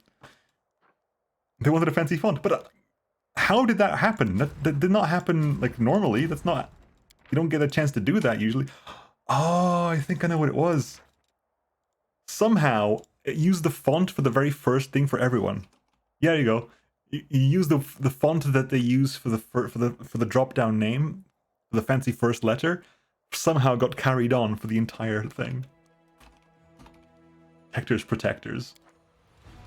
Does this work? Does this work Hugh as well?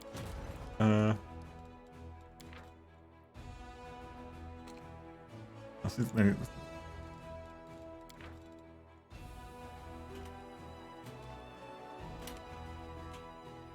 Read this. No, for some reason it doesn't work on you. It doesn't work on you.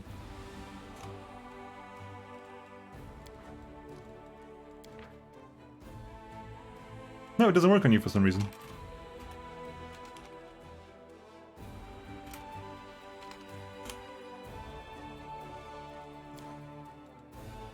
Yeah, that's weird. So you need an you can carry an additional stack. Unfortunately, none of us. So we have. Yeah. I'm gonna remove that because that's gonna bother me after a while.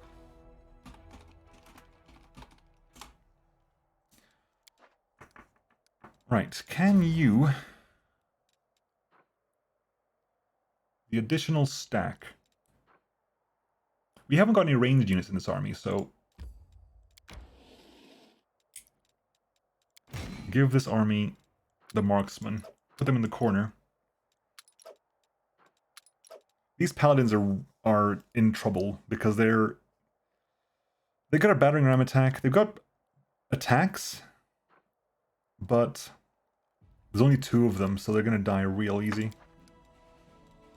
Right? Okay. Now let's pick Protectors Protectors. Let's try this again now with Protector.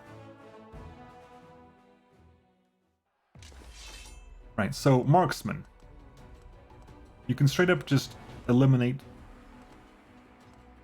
12 of these cultists outrun. Honestly, you can do a lot of damage to these ass giants, so put damage into the ass giants. We can do what? We can do defensive formation, everyone gives a +3 to AC for 3 turns, or we can give everyone a bonus to... Oh, it's a choice. Cavalry or cavalry. Okay, so we have 2 cavalry units with the there, so we give you a bonus to... There you go. You get the stratagem there, which means you're currently having a plus... I'm assuming it's a +2 to attack, I can't really tell. 20 to 36. We can 100% kill one of them because they've been hit before.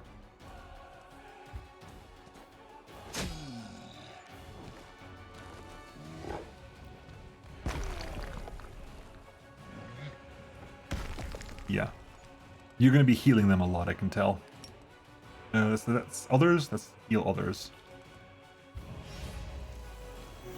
3 turns of healing others. You're going to move up and attack these cultist fighters. Those guys really rock. Boo! Boo! Okay, we're going to move away from this bunch because they're currently kind of scaring me a little bit. You can move back to there right now.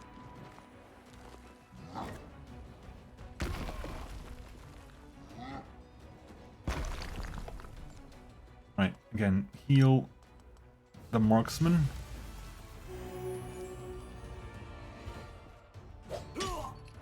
Attack you, you moved up over there.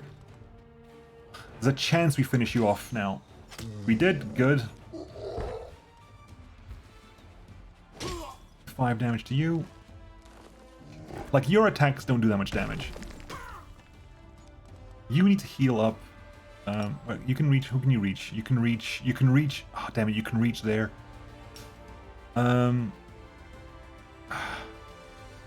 This champion's gonna have to go down to engage those grunts. They have to. The reason that is because otherwise these guys can hit the marksman. Good crit though.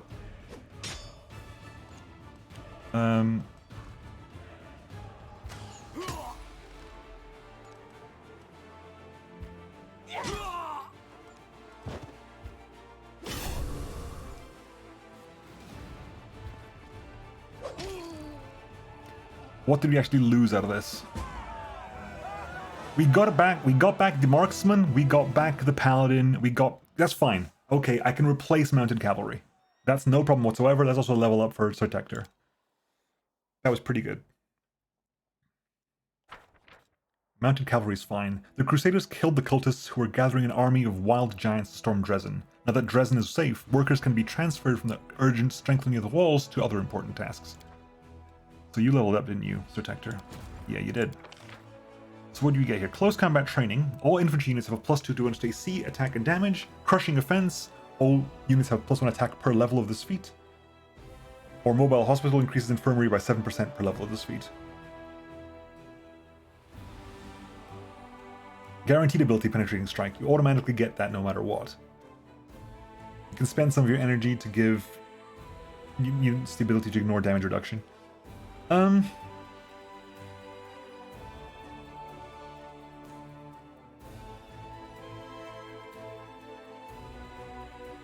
All units get a +1, or infantry units, which is just the champions right now, gain a +2 bonus to AC, attack, and damage.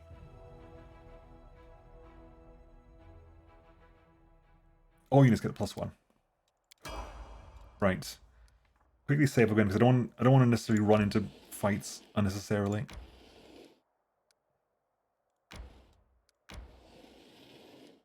Okay, so that probably leads to over there, so let's not. We're okay with that. This army head back to here. This army head back to here.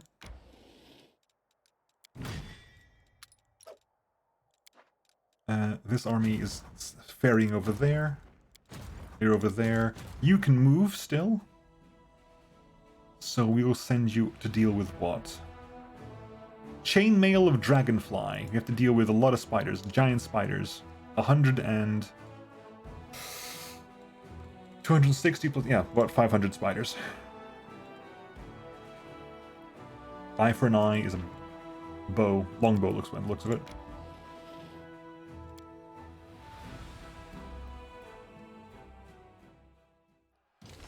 Okay. Webbed. So what does that do for them? Web. Reduce the speed to 0 for a few rounds.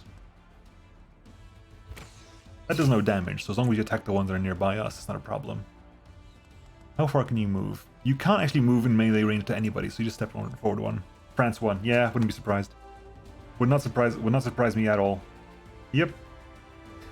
The newspapers tomorrow, though. Jesus Christ. The amount of blame that's gonna... The amount of horrible, like, pointless blame that's gonna get bandied around is just...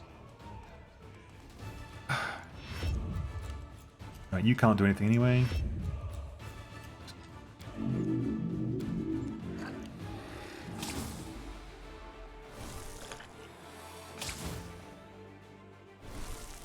Okay, so we can keep attacking you. You can't move anymore, unfortunately. You total defense. Can you get the kill? Not quite. Go for the vest, though. Can you fireball you, too? It does a lot of damage. How much energy is that? 12. Scorching Ray wouldn't entirely kill you, but would get...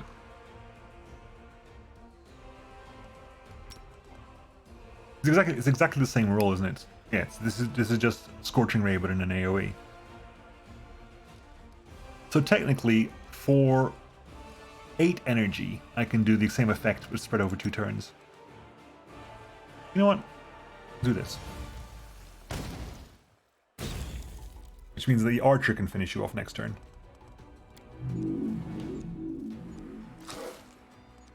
You poisoned? No. Finish you off. You can't move. Finish you off. Chunk you down.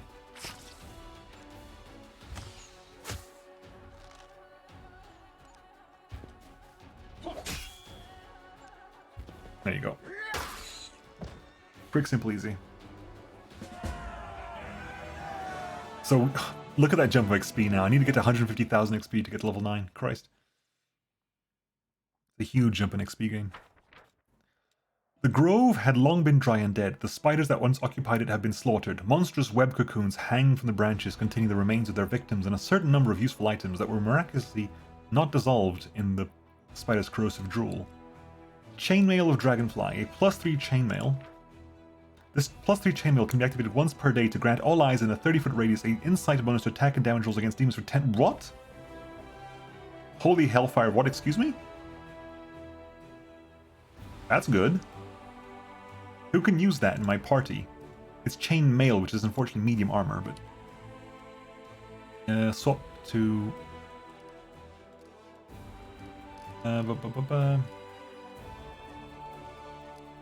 I'll figure it out next week. Who you going to go that way? Voracious Jumble. Whatever the hell that is. Painajai. Painagies have a deadly melee. That's going to be very painful in melee. Incredibly painful in melee. Chain Spear. Does a bunch of damage. Power 29 times d6 times, what is it? 22. So that's going to be a huge amount of damage. It's going to be a huge amount of damage. And you can cast Phantasmal Killer as well.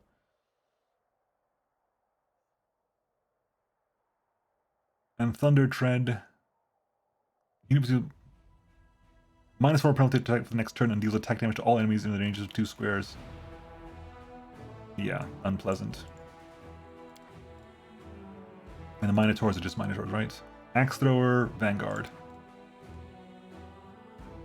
Demon Army over there, Demon Army over there. Faultless Daybreak.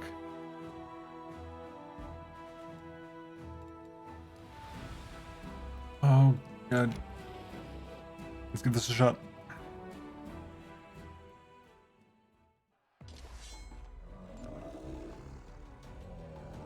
Okay, so this is the... You are the threat. We will spend points on killing as much of you as possible. Good. I'm already immediately way more happy. You can reach that in close combat, so we're not going to let you get that close. You're gonna... Smite Evil you and step over there. You could get that close, but we're not going to let that happen. Okay, so we can put shots into the axe throwers.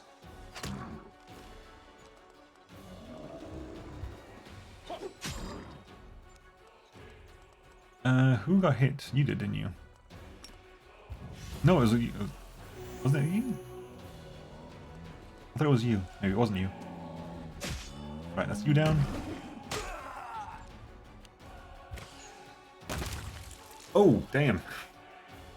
Gib. 11,000 XP. Okay, we're actually climbing up to 150,000 very easily.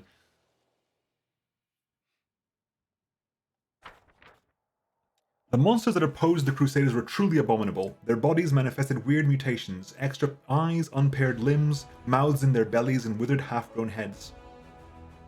They're Chaos Demons, helplessly dangling on their shoulders. The leader of this heinous cohort was just a pile of moving flesh, who struggled to retain its humanoid appearance. Even as it died, it continued to stir monstrous brew in a large, rotund cauldron. Shuddering with disgust, the Crusaders peered inside the cauldron and managed to retrieve some of its hideous contents. Chunks of bodies belonging to demons, mortals, and other unknown creatures, twitched convulsively, still alive. The soldiers did not know what to do with this vile trophy and delivered it to the commander. Thank you. Thank you very much for giving me an abomination. The mage Zymus was a famous adventurer and wicked fighter. His feats, now seldom recalled, were as countless as his scars. Zymus was not driven by thirst for fame, but by a rare sense of responsibility inherent to his nature. Therefore, the day when the brave mage lost his arm in a fight with a werewolf became his tragedy. How could he, so strong and solid, retire now, when so many still needed his help?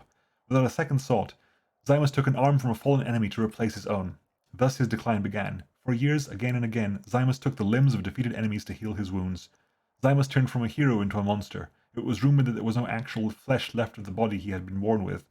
First Zymus was shunned, then driven away, and finally declared a monster. The mage fled into the wasteland to become the anonymous legend people scare their children with. And apparently that's you. I'm assuming it's a relic, isn't it? Dunno.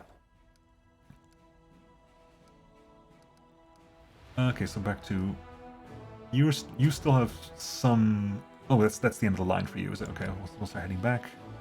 Once everyone's done, once everyone's where they are, we'll actually sleep.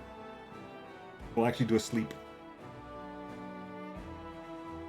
And head out into the world and do other things manually. Okay, let us do a sleep. We're still waiting on things to be built and things to be finished. Yep.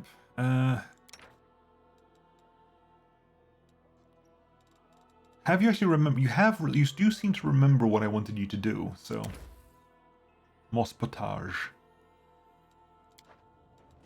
This is currently. Who's currently cooking?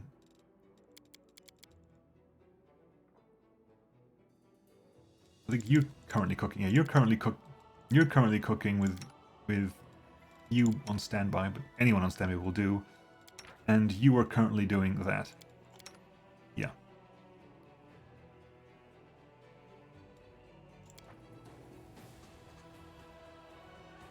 Of course, what matters in most in an assassin is results. But if you want to earn good money for getting those results, you need to learn how to present yourself. Your appearance needs to inspire confidence in the client. Who are you talking to? The commander knows what I am capable of. Anyone else can take their opinions and choke on them. Ah, Wendu. Okay. Good. We rested. Let us head out then. Let's figure out more things for us to do. So exciting. Isn't it just? Fortress Gates? Right, so... We did you. Let's bring back the team for the time being. And figure out where we want to go.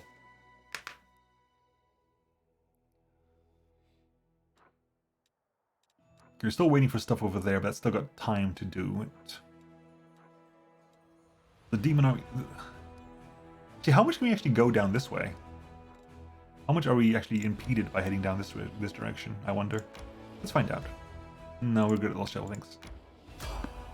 There's someone on the road, get ready. I'm gonna guess this is required. Alright. There you go. I've been blushing this entire time. Wendu, get on... Not Wendu.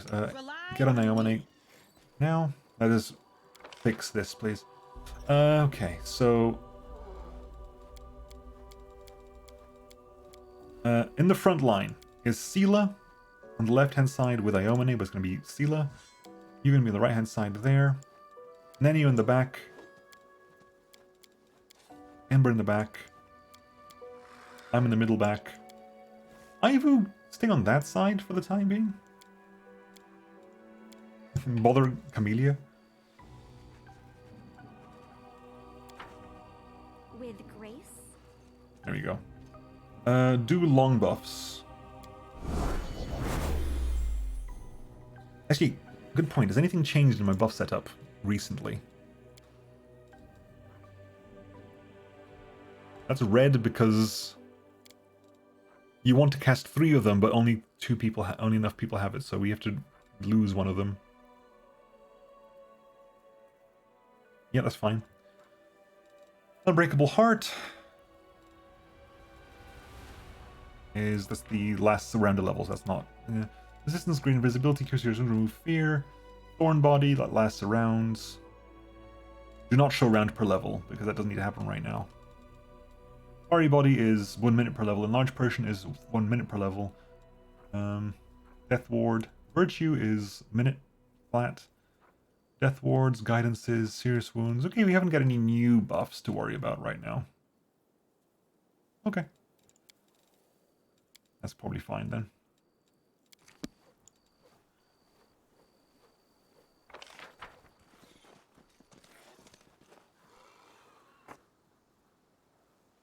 I can still fight. Quick, tie him up. It's the Crusaders. The Crusaders are here. The Crescent of the Abyss must be informed.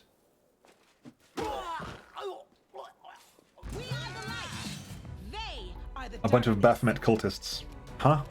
We haven't actually fought at full capacity for a while now, so... Looking forward to it.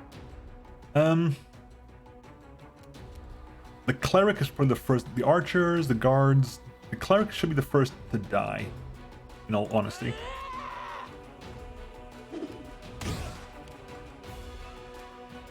Good sneak attack though. Okay, we are at 0 burn at the moment, so we're quite happily going to do a full burn here. If I do that and that, I can get a...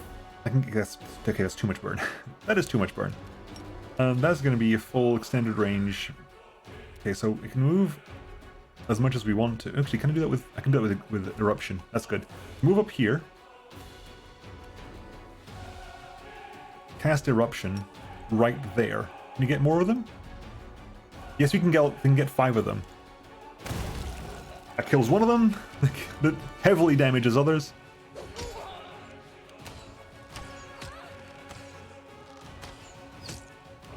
Ow. Pain. Ivu, hi.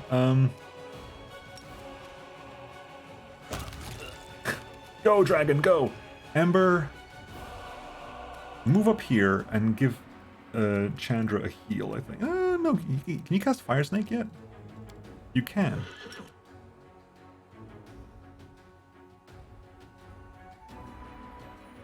Might as well cast Fire Snake then. Adlu. Nenio, move up a bit.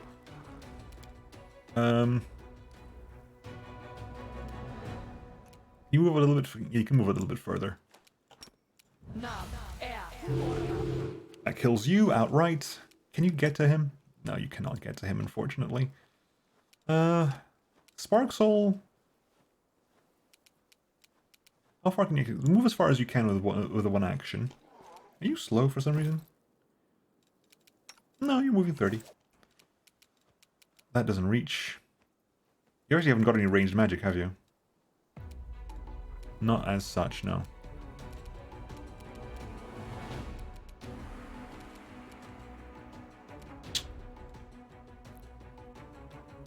You got shocking. Why have you got shocking? Oh, you got shocking touch because you're wind stuff.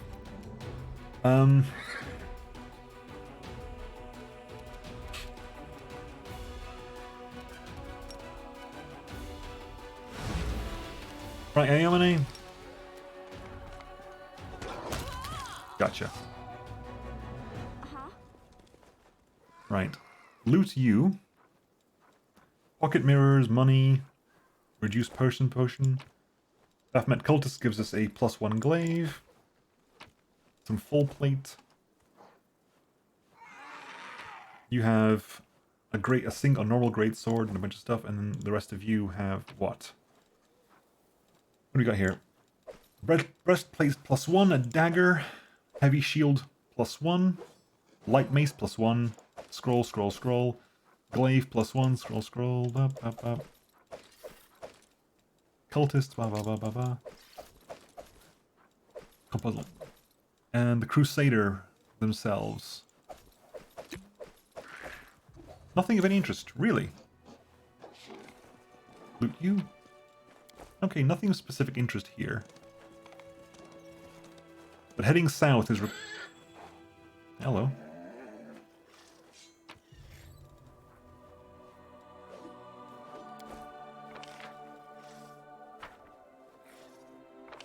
I guess this is a plot area, I guess, so... So quick check.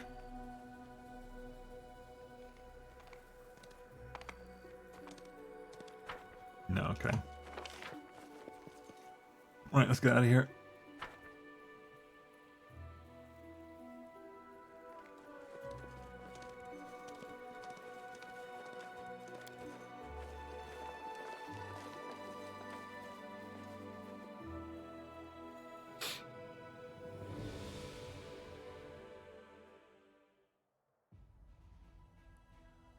Because you have to head south for attack out of nowhere, right? Scout out the ring southwest of Dresden, or send a scouting party, which I think we did, didn't we?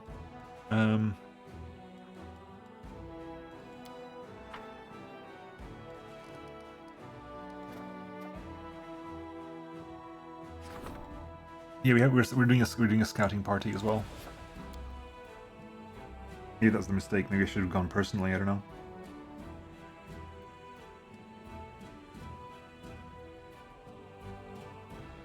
Okay, let's keep heading down until we're tired again, at which point we'll check.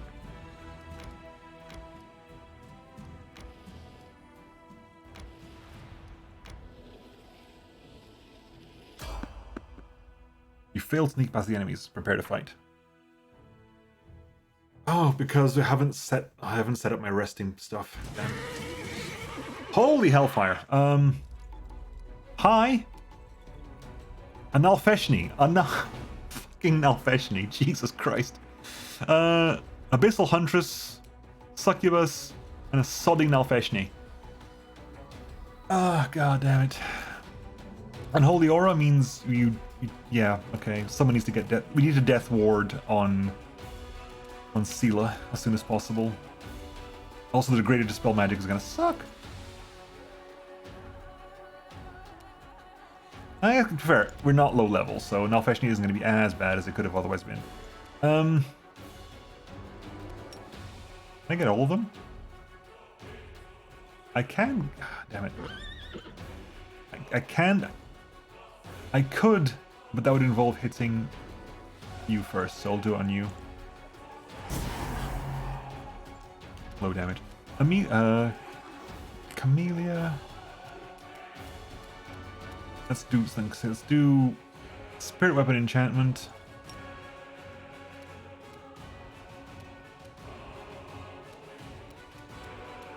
Charge the Nalfeshni.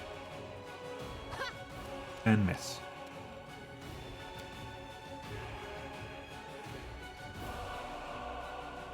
AC, well, flat-footed is 20. Okay, fine.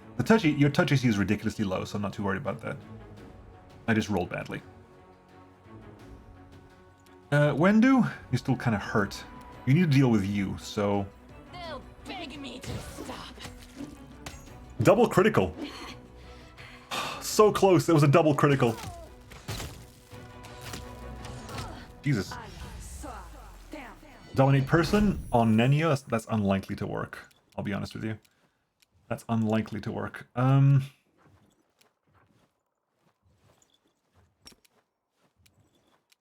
Hi. We've summoned a Triceratops. Hi. Am I doing it wrong? Damn it! You can't ride the Triceratops. That would be awesome.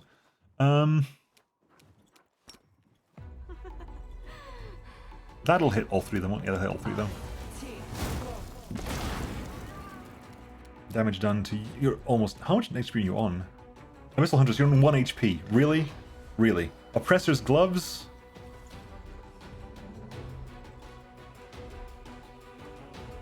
These gloves can have a +2 bonus and precision such as in addition, whenever we're for a critical hit. Oh, because you confirmed a critical hit, so you actually have -2 penalty on saving throws against mind conditions. It would be funny to use what's name on you right now, but it wouldn't be required. I mean, I could probably get away with using like Phantasmal Killer on you, but I don't think it's actually required right now. I've actually given you the ring you need to have. 1 second. I can't. I haven't actually given you the ring I want. Did I buy the ring I wanted you to get? No, was it? No, it was the last item of clarity. Yeah. Got that. Got that. Chandra, hi. You're at 3 out of 7. Eruption again. Did I not overcome the Nalfeshni's resistance? +21, he's got 25. It's not too bad. That's just a bad roll. My thing is almost maxed out though. Right, you're okay. Next turn you can do that. Sela? We do need to give you... Damn it, we need to give you what's name?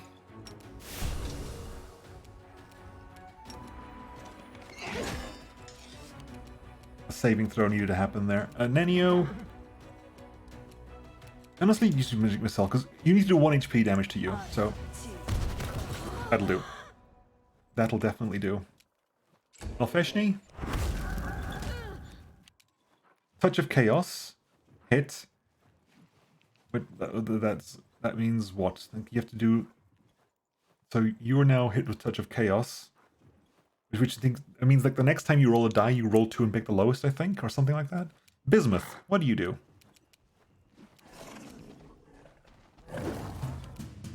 Ivu?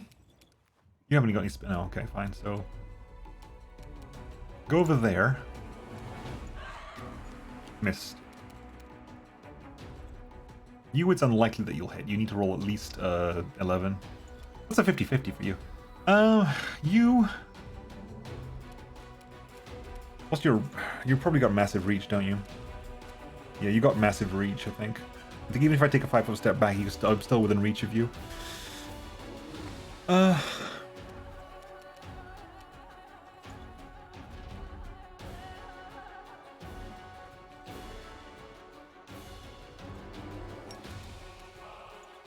cut you wide open. Really? Rolled 5 twice? No match for me. Great. Ember.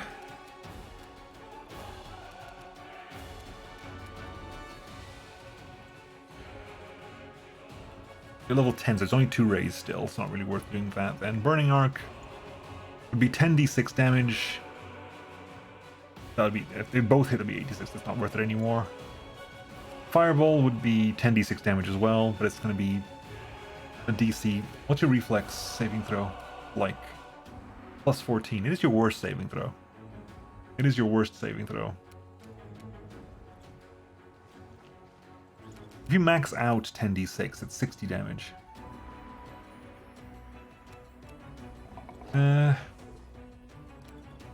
We can try to sleep you, but the chances of that working... Hey, do you have hard slumber? Man.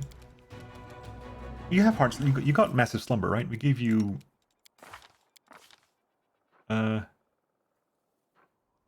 we give you... What major hexes did we give you? We gave you a major hex. What did we give you? Class... No, we gave you regenerative sinew. Damn, it was the other one. We gave you regenerative sinew, which is that one. In that case...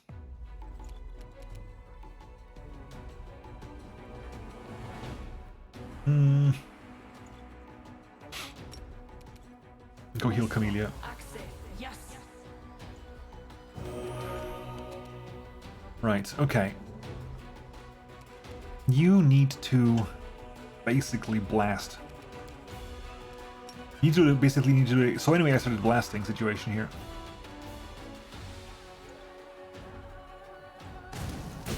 $106 damage. Nice. We're now max burn, so we're currently at 58 HP out of our 128. Okay, you're already that done. I should have hasted ourselves. This is definitely a fight that required a haste. Paddle-loop. That was mildly terrifying. Let's get some heals done, please. Some heals done? What's on your mind? We will win this war. Okay, you need... You're fine, you're fine. You need another... Okay, so we'll give Ember a chance to just use a couple of really simple ones. 9, that's 3 to go, it's fine. Yes.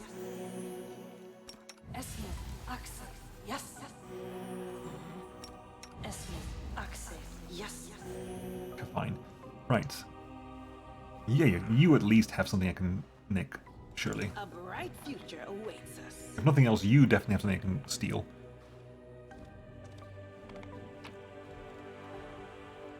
A shock composite level +1. The chain. Oh yeah, the armor.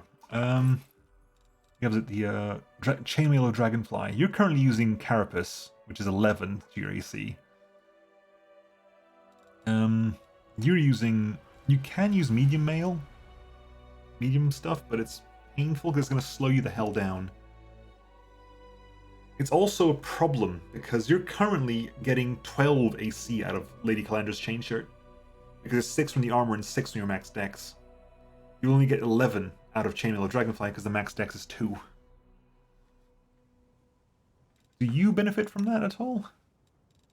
You're currently using Naturalist Armor, which is 10 AC. Is 5 plus 5. Whereas this will give you 11 AC, 9 plus 2. It would slow you down to speed 20, unfortunately. And it gives everyone, once per day, you can give everyone... I don't think it's worth it, frankly. Mainly because of the speed loss. If I give this to you, right? Yeah, the speed goes down, which is not worth it. I don't think anyone in my party actually wants to use that, which is a shame. That's really good. That's a really good chainmail.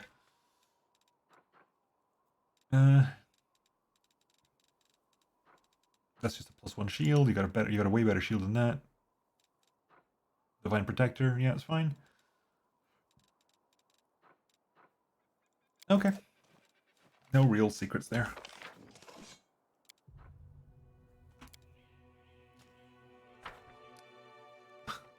The Triceratops, though. The Triceratops, though. Bismuth the Triceratops. What are you, Bismuth? Let's have a look at you. Level 6 Animal Companion. So you're low level as anything else. You get a single attack. You get a single attack at +5. It's a gore, I think. So it does get a free trip attempt. That's the thing, I think. It's a gore attack with a free trip attempt. So that's your use, I suppose. The fact you're level 6 kind of sucks. I wonder why level 6. Yeah, we can't. I don't think we can go past. We can't go. We can sneak past armies. We can't sneak past fortresses.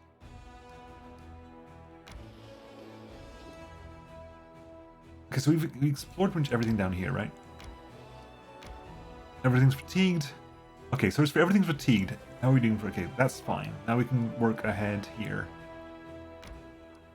So head up there.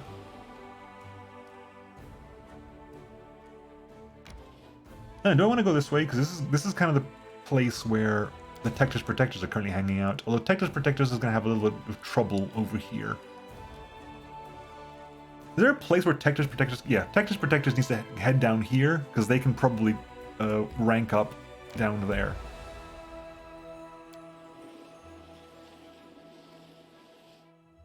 Ashen Grotto. New location discovered. There. Okay. You currently need to get all the way over there. Oh, there's stuff to do back in the... What's up? New decrees.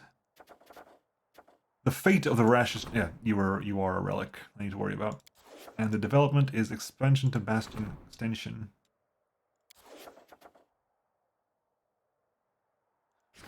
Which one, though? It doesn't say which one. Oh, this is just a flat. I have a chance to expose to expand an outpost to a bastion. Okay, so you were there. You head back this way and meet up with you. Grab the footmen and the archers. Okay, you Crusader army into there. Triboys over there. So you're gonna head over there and deal and grab this stuff, I guess. These are all level 4s and stuff, so Tectus Protectors can learn to level up over here. And our decrees have 2 days left, 4 days left on those. I think we have, what? We have 4 days left in the teleportation circle, 2 days left in the main stables. Okay. Back to the actual...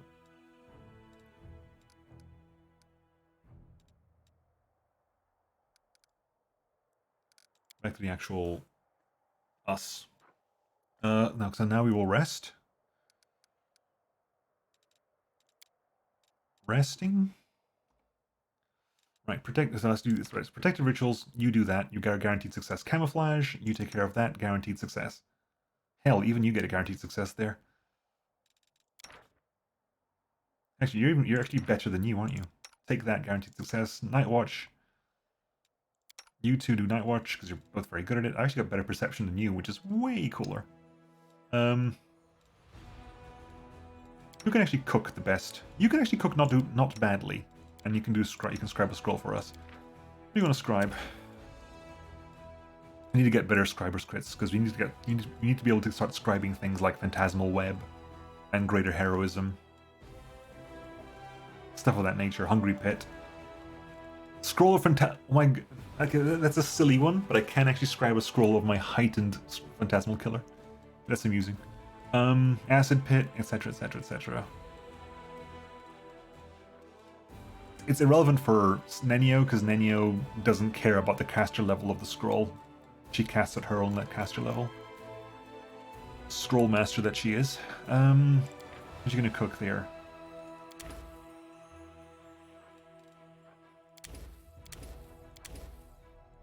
I never actually saw what Grey Boar's bonus was, did I? Shit. And then soup, Darren's favorite dish. Cursed Pilaf, it's Camelia's favorite dish. 70% chance of success. Fish on a stick would be guaranteed success, right? Yeah, fish on a stick is guaranteed. That is longer fatigue time. We've got plenty of stuff to do that with. Onion soup would be 95% chance and a +1 on saving throws.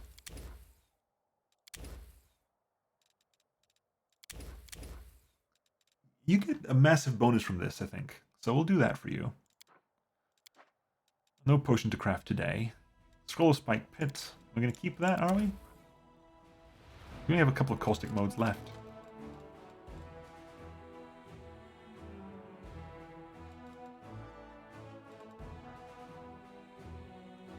Scrolls of Mage Armor as well.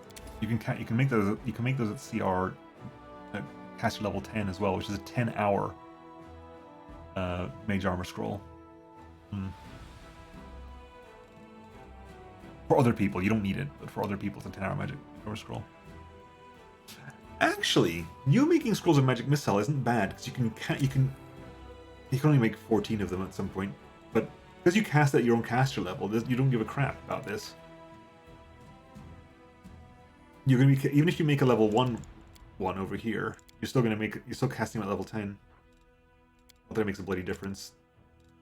You can craft it. You can definitely craft things of your caster level without a problem. Scroll of Rage.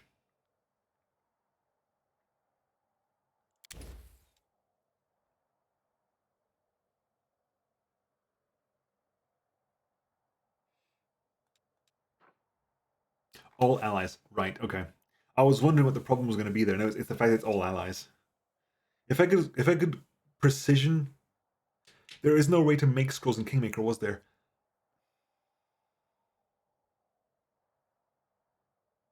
I don't know. I genuinely don't remember.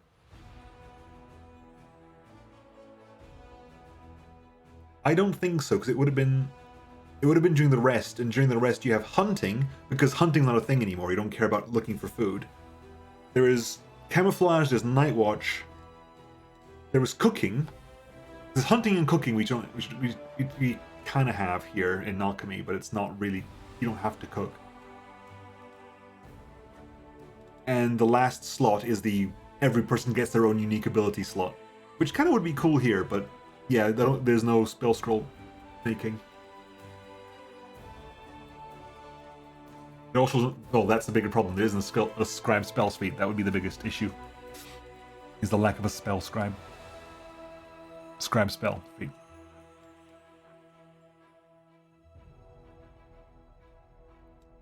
Scrolls of Haste, maybe?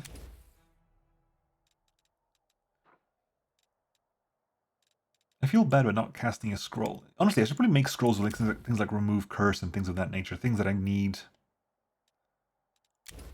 Why do I have 2 of them? No.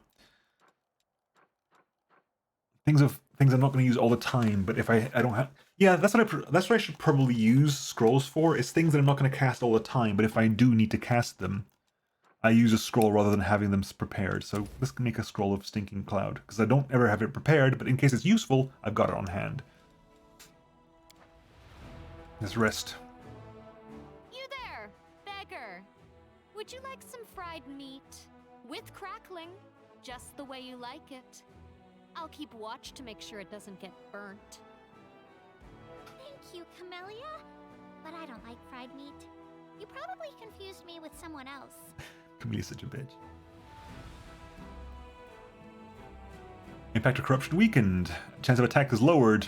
It didn't matter because perfect there, and you got a scrolls and everything. Okay, so are we back online again? Ooh, Green Gates. We need to go there with Aru. Shrine of Sacrilege. Shrine of Sacrilege. Let's move until we can move no more. We have to go back to the Inconspicuous Camp. I don't know. Let's swing by this way then. Oh, good, thanks. Ashen Grotto. Do you want to go up there?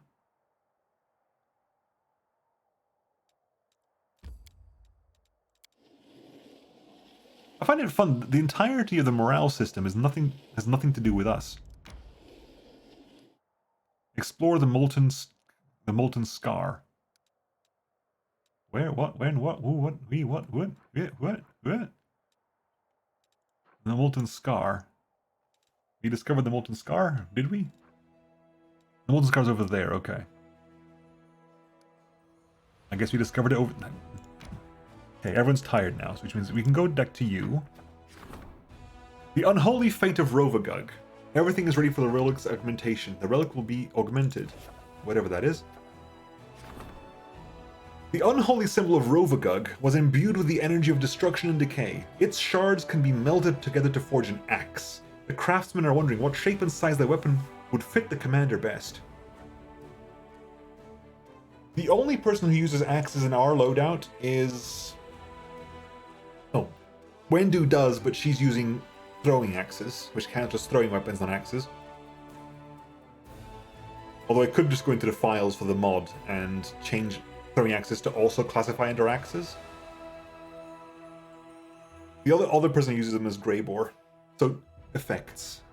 We get the Hand Axe of Rovagug, a +2 finesse-wielding hand axe.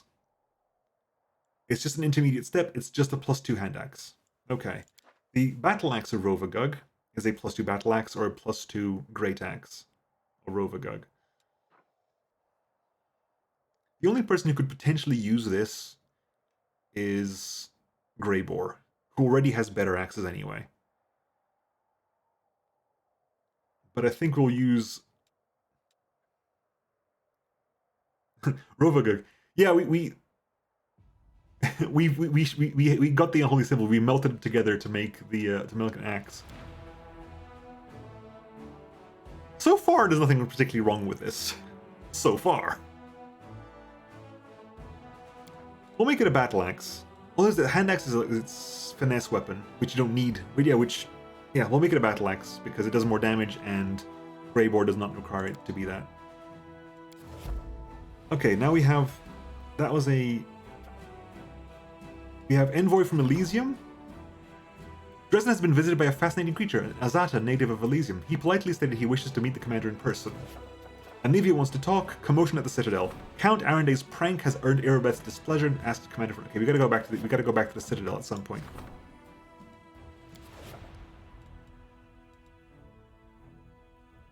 We're still 2 days left on the Irabeth. Oh, it means it means that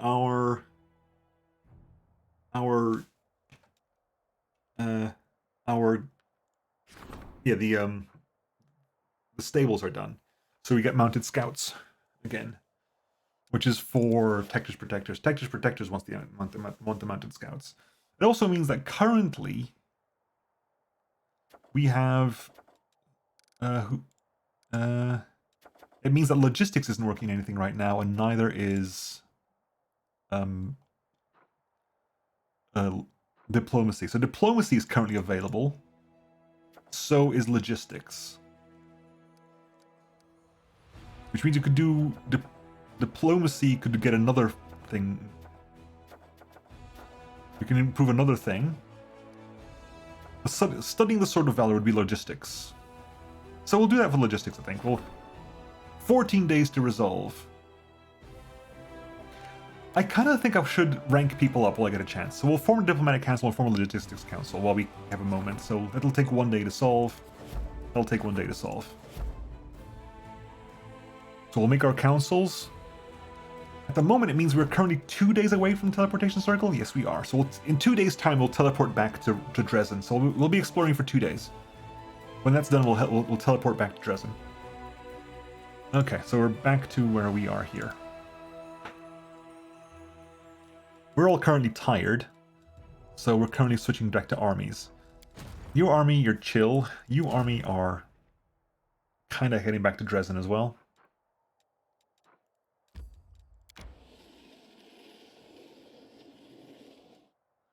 You, Shy Boys, are heading up here.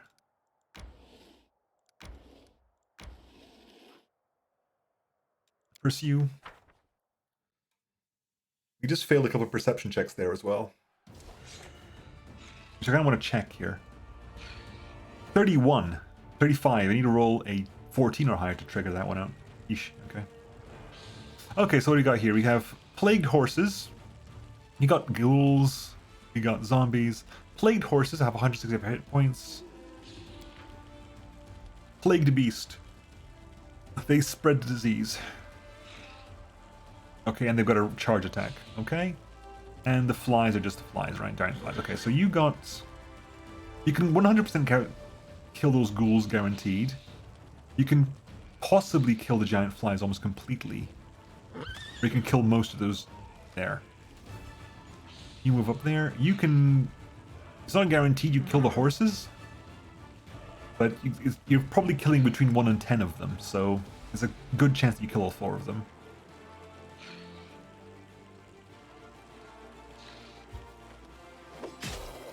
Nice. You can't quite do that yet. You move over there just to gather that. You can finish those horses. There you go. Wipe them out. Good. Are you currently infection? You apply disease to the target. It applies a -2 packs to dexterity and -2 penalty to maximum HP. Okay, you can 100% just guarantee kill you. Squish. You can move over there and kill you. You can move up over here. Charge from the rear. Attack again from this side.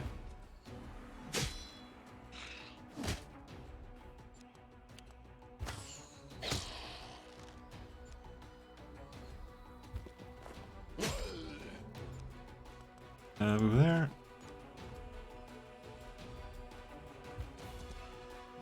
$16.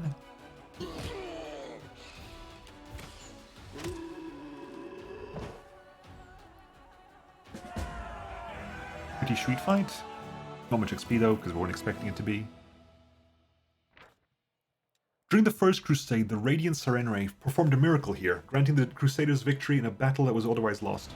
Years later, during the Second Crusade, the Knights of Mendev clashed with the army of Abyssal here once again. They fought to the bitter end, but the miracle was not repeated. The carnage was atrocious, and those who fell found no repose, rising again as undead. Now they have found peace in the flames of bonfires. The Crusaders cleansed the blood and dirt from the statue of the Sun Goddess, lifting with trembling hands the sacred golden symbol from her chest, a relic long believed to have been lost. It's a relic, Faultless Daybreak.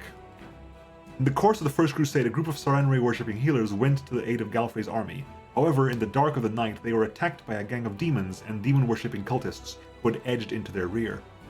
Ayo. Though unskilled in battle, the clerics and healers fought desperately, repelling one attack after another, but the sides were not evenly matched. No one was left to repel the final attack. All the Sarenrae adepts were wounded. No one was able to raise their sword, so they met the enemy with prayer. And a miracle happened. The morning broke an hour early, and the first rays of dawn expelled the demons into the abyss. The light healed the most terrible wounds of the mortals and brought the fallen, whether righteous or sinful, back to life. Both the believers and the misguided shed their tears. They fell to their knees as one and prayed to the bright goddess for forgiveness. And forgiveness was granted. Not a single mortal died on that bloody night. The last and the brightest ray of dawn blinded everyone and took the shape of the sacred symbol Sarenrae. They named the relic the Faultless Daybreak and placed it on the breast of a statue mounted on the site where the miracle had happened, and now I've taken it for myself. I've done a British museum.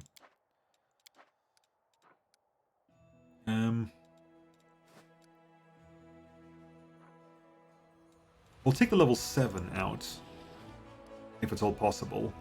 Mainly because level 5 might be something that...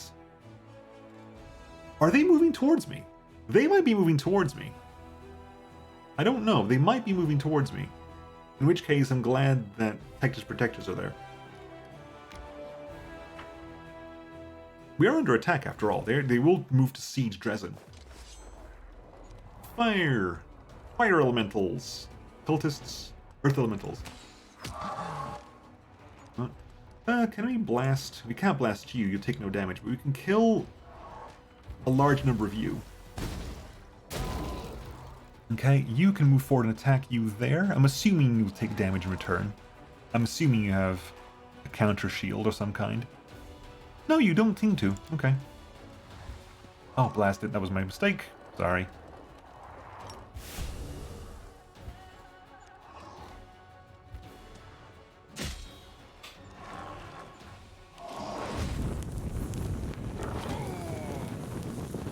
Okay, you put a shot into you. Put blast into you. Kill those elementals quickly before they do more damage. You need to heal yourself, buddy. Just because... Back over there.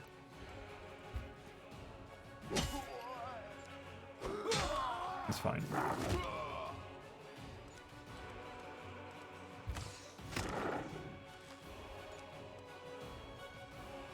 One to 3. That's fine. It's 3. And you can move up again.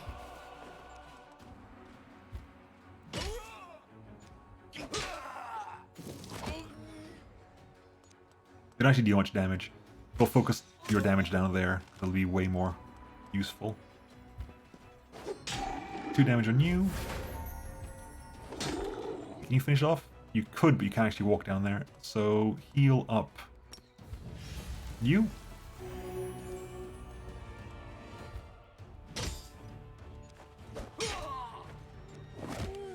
Yeah, you don't actually do much damage. You got a lot of HP, but don't actually do much damage. Wipes you out. Wipes you out. The fire elemental is actually the worst thing there.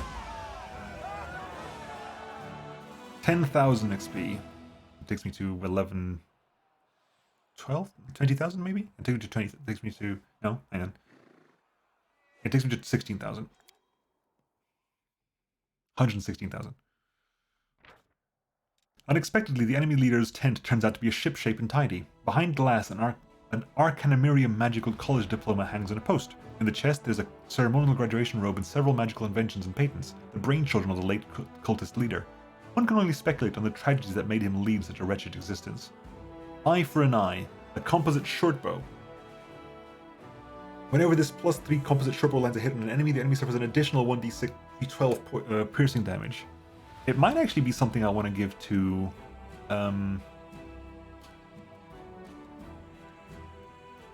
Aru. Aru can use a longbow, but that's a +3 composite one. She's currently using a +2 composite one, and this one automatically suffers additional damage. So okay, this does 1d6 rather than 1d8, but it's also 1d6 plus 1d12.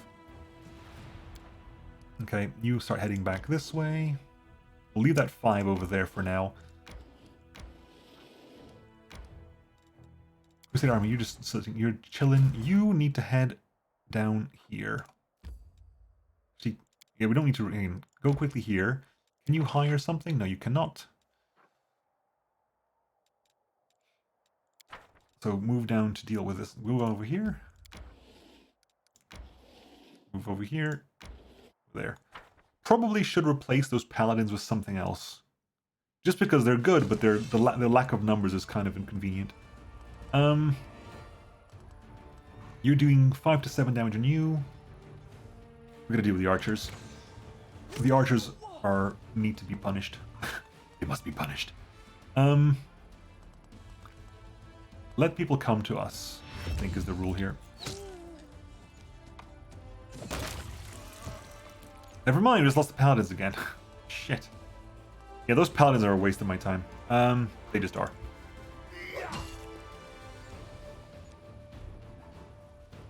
Okay, finish you off, please.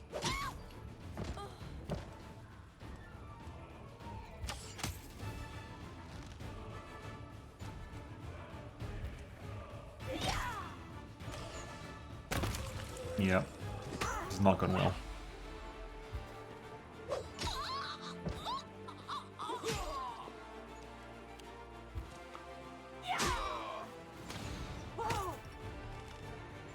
You're gonna suffer a lot of fear.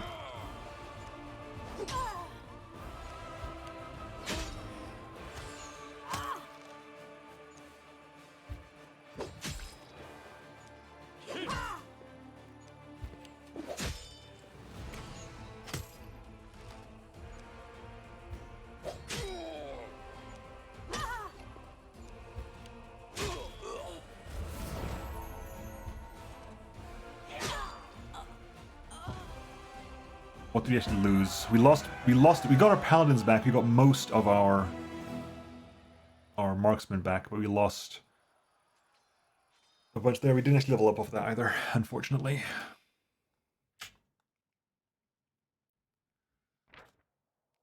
A gang of cutthroat mercenaries. A gang of cutthroats who sold their conscience for demon gold has been destroyed. Their chief, a battle-hardened, scarred mercenary, laden with valuable artifacts, is hanging in the noose. The trophies he received for murder will come in useful for the Crusaders. The Braces of Heavy Hand. These braces grant the wearer a +3 bonus on damage rolls with the offhand weapon when dual wielding or wielding two-handed melee weapon.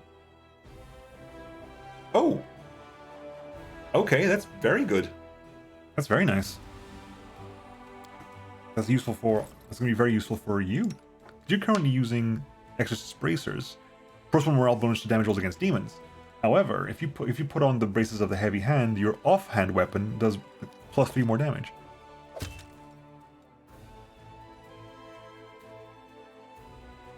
It's not accounted for there, I don't think, but it should be accounted for afterwards. Alternatively, we give it to you because while you're using Lustrous Blade. Although you can probably have the Righteous Exorcist Bracers. Here, you can take that. That's a Battle Axe Rovagug. I guess you're technically using a Battle Axe as well.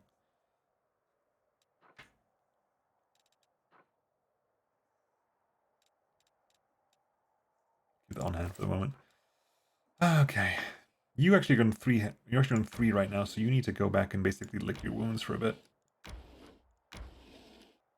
Let's swap out here, because frankly, the paladins are too much hassle. You got shield bearers, have high AC, high hit points, and low damage.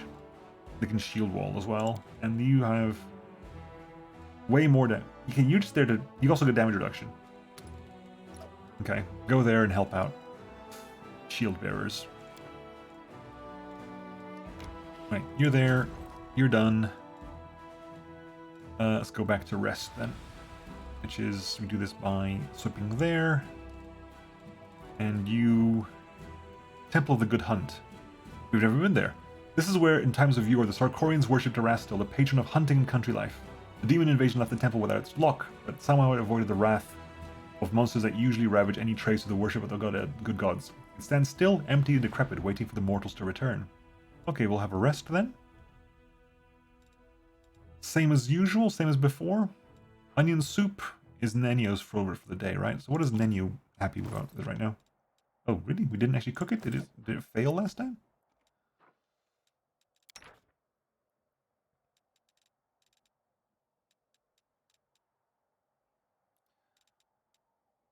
We all lost a -3 because our +3 to skills was because of the was because of the Moss Potage stuff, wasn't it? Yeah. Fine, we'll cook with you. You can help there. Which is guaranteed success there, guaranteed success there. That's not going to be required, but... And onion soup.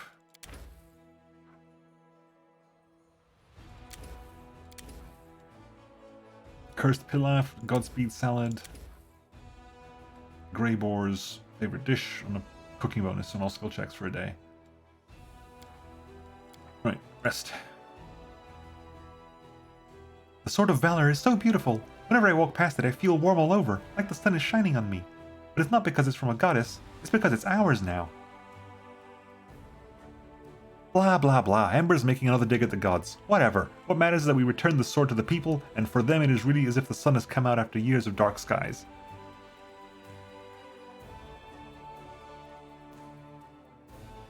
Cool, everything worked. We've got Mospatage back online. There. Let's move. Let's try the Temple of the Good Hunt. Might as well, right? Religion check failed. On what kind of religion? Temple of the Good Hunt. We haven't been there yet. Let's see what happens.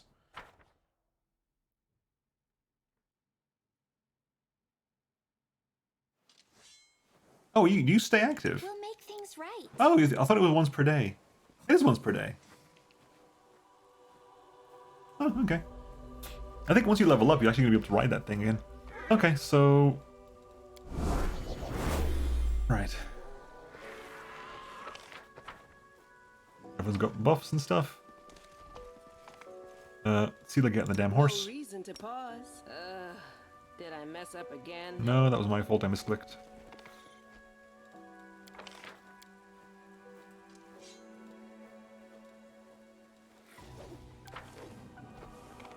It does mean we essentially have 1, 2, 3, 4, 5, 6, 7, 8, 9 people in this party. Well, 9 creatures in the party. Anything down here? I don't think so. No, we can't even get that far, so fine. How cute! Loot. Skullberries. Oh, we needed that to make the mulled wine, I think. Yomine, anything over here? Nope. Anything over here?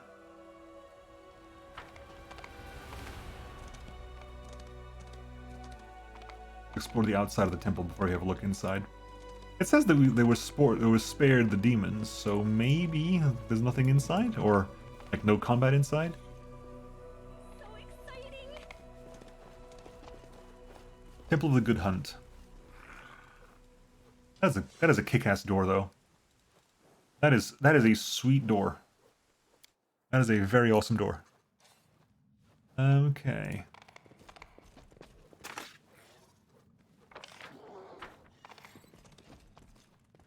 Kato, hi. Hey, buddy. Here you are. The young cleric of Erastil greets you with a shy smile. What an honor it is to see you again, Commander. Welcome to the Temple of Delamere the Blessed. As the temple's prior, I offer my greetings. At the word prior, the priest's face flushes pink. That's a kick-ass door. That's the kind of door I want to have on like the Dwarf Fortress. Like, I imagine like you make a huge like kick-ass door for Dwarf Fortress. That's the kind of door you have.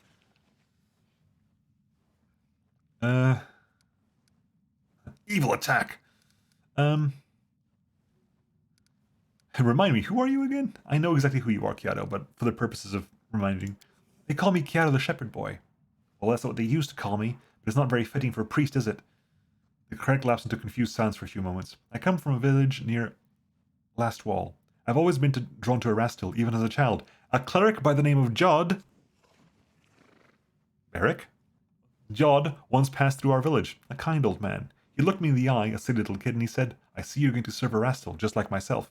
And so I did. When I heard about your crusade, I set out to join it, just like my heart was telling me to do. Also, according to my game, you not only win, but the Stolen Lands prosper under Bujonia Balalak, so make sure that happens, Beric. At first I served as a novice under the venerable Rathamus, but we've killed him, but now he's gone and I've been left on my own. Rathamus and I marched on Dresden with your forces, we fought in your host, and then when the demons were driven out, I came here.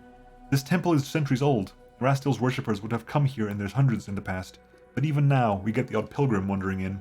That's why I wanted to take over this temple, someone ought to take care of this sacred place. I want to know more about this temple and everything connected to it. Where to begin? This is a temple dedicated to Delamere.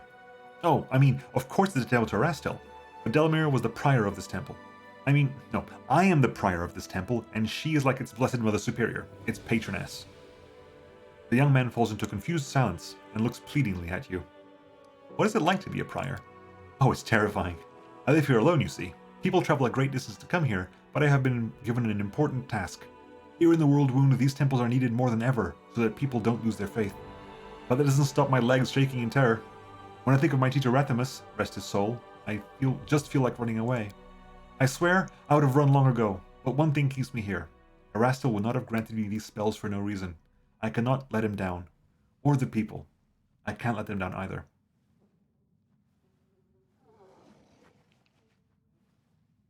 This place frightens you, but you're still here.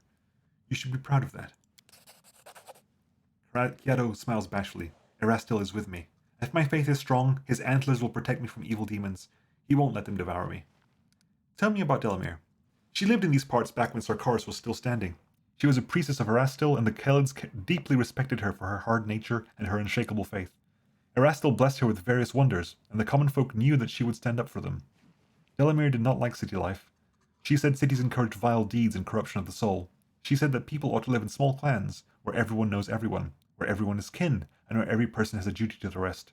You can't hide your sins in a village. In a village, everyone knows what kind of person you are. She had a revelation, and she would travel around the villages and see how many people lived there. If any settlement had more than 53 souls, she drove out all the rest and told them to settle elsewhere, because otherwise the villages would have grown and turned into little towns. Her methods were harsh, of course, but people still listened to her, because Erastil himself was on her side.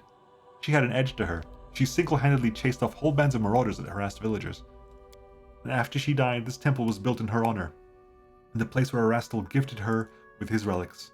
They say it was here that a white stag emerged from the forest and spoke to her in a human voice, telling her that she should hunt it, because it was the will of her lord. Delamere tracked that stag for 3 days and 3 nights through the forests, and when she ran it to ground, she made its antlers into a bow and its hide into an armor. And that bow never misses, and Erastil himself blessed that armor so it repels the strikes of enemies. A fine hunter with a harsh temper, tough and successful, and better yet, someone who was morally opposed to living in those stinking piles the Outlanders call cities. She sounds just like me. No, you're nothing like her.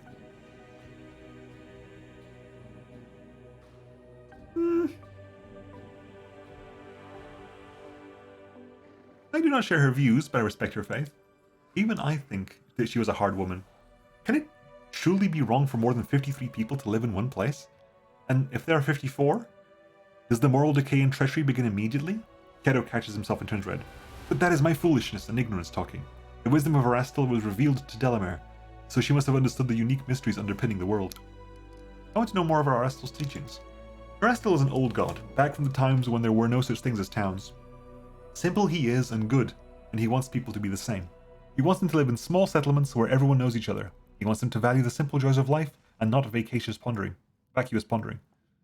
He wants people to earn their bread honestly through hunting, crafts, farming, and fishing. He especially prizes hunting, of course, when it is for sustenance rather than for sport. He is both stag and hunter. He favors both guises. Erastil does not like finery, and he demands no special ceremonies. He used to simply appear before hunters and rangers and offer his wisdom, but when he is angered, he is terrifying. If someone harms the country folk, takes pleasure in hurting animals, or spoils the crops, that person may well take an arrow from Erastil. And his bow shows no mercy. It is the father of all bows, for it was Erastil who taught people how to shoot. Everything is clear. Have you seen anything suspicious in the area? The cleric swallows nervously and lowers his gaze. No, everything's quiet around here. There's nothing going on in this temple, that's for sure. Pilgrims have had there's a dragon flying around this area, snatching up travelers, and others say that's just a rumor. Things are quiet here in my temple. Have you heard about my new powers? Your powers are hard to miss. It's like grasses growing through stones. Stubborn, full of life, and unpredictable. Sometimes it seems like I can sense your approach from afar, like a gust of warm wind or the freshness in the air that comes before a storm. There is goodness in your power, but there is something else that frightens me. It is too unpredictable, and it seems to me that you cannot fully control it. Grass between stones. To grow, the grass must destroy solid ground. But something may have been standing on that solid foundation. Something may have relied on its firmness. I'm sorry, I can't express myself more clearly. You should be speaking to someone who's truly wise about this. And what can you actually do for me? I will be glad to help, Commander. I have kept all of Rathamus' scrolls and even managed to learn a few of his tricks. I study languages so that I can read foreign scrolls. Rathamus used to call me a polyglutton. I never met a foreign language I didn't want to sink my teeth into. So now you're just a shop for things, are you?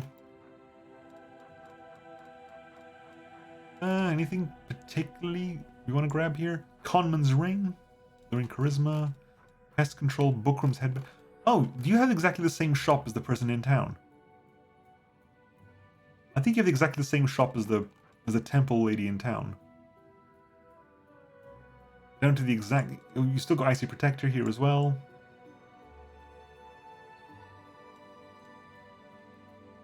Bunch of scrolls. Wands of... Scroll of Power Word Blind. Whew.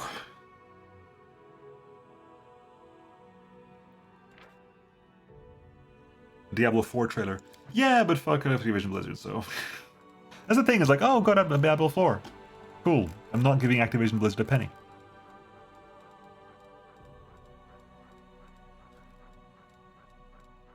Scroll of Dragonkind, level 6. Scroll of Keyshout. Keyshout? I guess. Scroll of Greater Polymorph.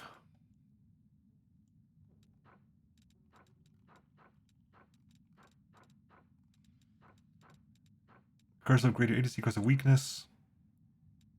Location. Scroll of Fire. Half of the pair. Is this the other half of the pair? Do you have both halves of the pair? No, there's half of the pair. It requires someone else to have the other half of the pair, and I haven't found the other half of the pair. Pathfinder is way more interesting. Pathfinder's fun. But a bit of a slow down. Where were we? Polymorph, half of the pair. Burnt Ashwood, Quarterstaff. This +2 Quarterstaff grants the will to the ability to cast the Burning Arc spell at will as a 5th level wizard. Honestly? Huh. Interesting. That's actually interesting. It means you can basically cast Burning Arc. Burning Arc for you, if I remember correctly. Burning Arc is not Scorching. Burning Arc is the one that does... It'll do 5d6 of fire damage and then jump to the next person on. Be able to cast that at will is not a bad thing at all. Ring of Pyromania. Whenever the wearer of this ring deals fire damage through a spell, they deal additional 1d6 plus 5 fire damage. You're kidding me. I want this ring. I want this ring.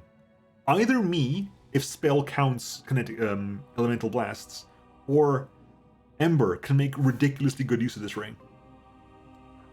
Ridiculously good use of this ring. Mental Form, Wisdom Charisma, Mental Might, Intelligence Wisdom, Mental Flow, Intelligence Charisma. And Scroll Scriber's Kit, 7. Okay. I'm gonna sell stuff that's just basic and doesn't actually have a thing. Like +1 stuff and basic weapons that don't care. That's a shot composite longbow. It's fine. That's a basic heavy 1 shield. It's a basic breastplate. Sir, reporting for duty. Hey, Wolf.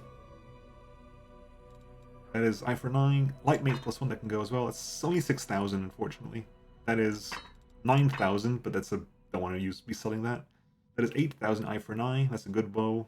That is 7,000 there. Okay, if I sell this... Okay, what do I want to sell from this bunch? What do I not care about? I mean, Nenio needs to start casting these spells way more often, basically. Morth mentioned the Diablo 4 trailer. There wasn't really much of a discussion, unfortunately. The voracious jumbles over there. Okay. Who's wearing ring? What am I wearing ring-wise? I'm wearing Storyteller's Ring. That's okay. I can replace that with this. You can replace the Ring of Protection with this, hopefully. I think Armored Core 6 is definitely where it's at for me. 100%.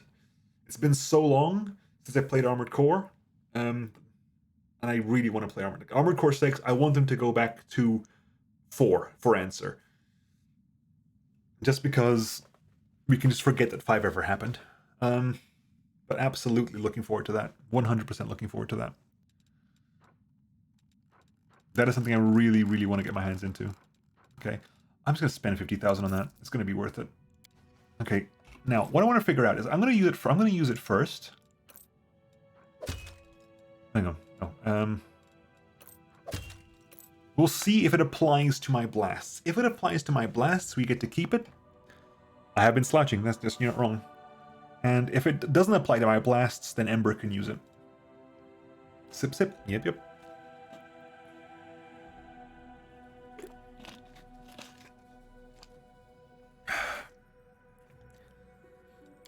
Right. Thank you. Let's have a look around here now.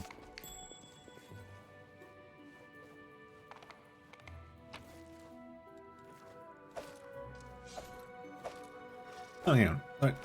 Enio, what have you got? You got the extended. Our special agents have gained information about something that could change the history of humanity. Also, because I lapsed. Here we go. You lapsed? No! Unfortunate. What's that? This lesser reach, lesser extend. Let's do some. Maybe a few days, but yeah, that's unfortunate. Does that break your streak? That would suck.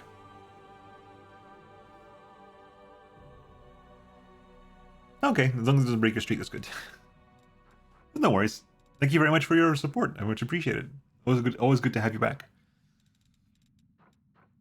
Let's get something. Let's start using spells. Big acid arrow, and arrow of what you can't use that one because that's a cleric spell.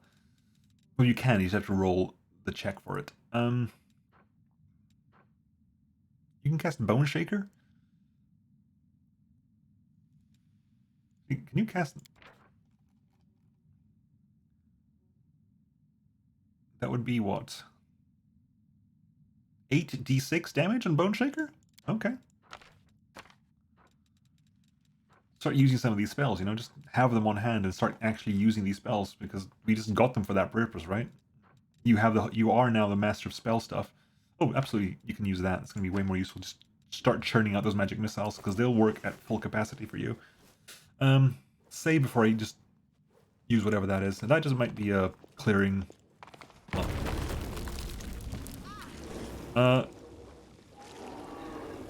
With grace? The fuck? I will help where I can. Is there trouble? Kato, what the fuck?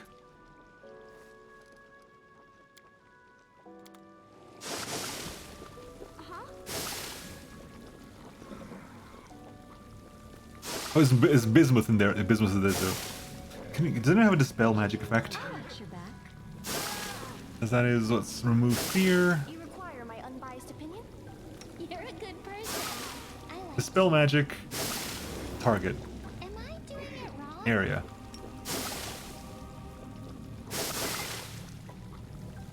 Oh. Dispel magic. Oh. I'll leave a bruise. Can you not dispel that there? Because they're gonna end up dying just because it's gonna take forever to happen. I'm alright.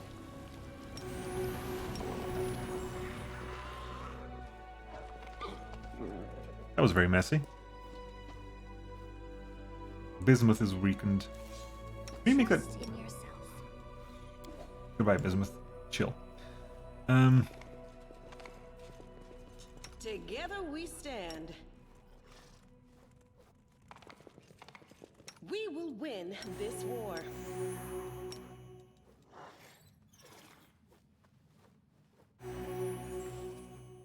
Right. I hope you appreciate this. Gloves. Ultimate Predator. What's that? These knee pads grant the wearer a +2 insight bonus on attack damage. Oh, I think you got that, haven't you? You've already got that equipped, haven't you? Heavy Paws. 1d6 bludgeoning damage and critical hits made with natural weapons. Nope. Ivu?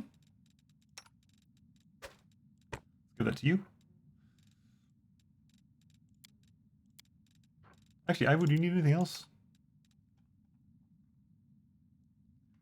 You can use barding. Actually, can you use barding? Are you proficient in barding at all? Yeah, you can use light barding. Hang on, Ivo can use light barding. I need to give Ivo some barding when I get back to base. What's that?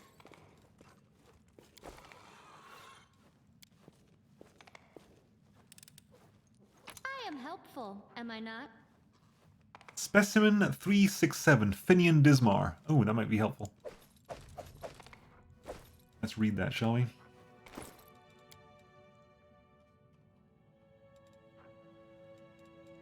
Master, the first stage of testing process was a success.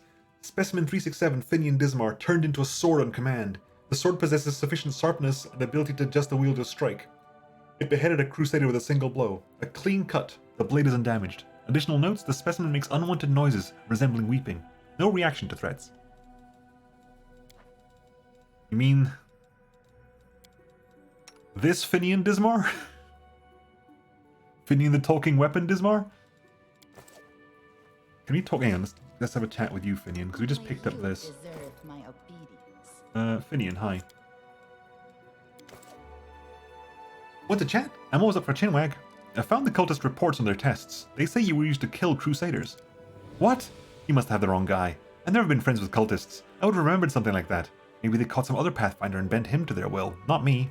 I would have remembered. I wouldn't lie to you. I would have remembered. That's all for now. Okay, let's go to the other side and not get screwed over by traps this time around, right? Let's not get hit by traps this time around. Is that something we want to do? I found Yes, it is. It's my time to shine. a bright future awaits us. I beg you, don't touch that door. I discovered a concealed door in the crypt. Where does it lead? Kiado's face goes grey, and he falters and stutters of his... What door? Ah, the door! It leads into the cellar. There's nothing interesting behind that door. Sweat breaks out on the cleric's forehead as he looks at you with pleading eyes.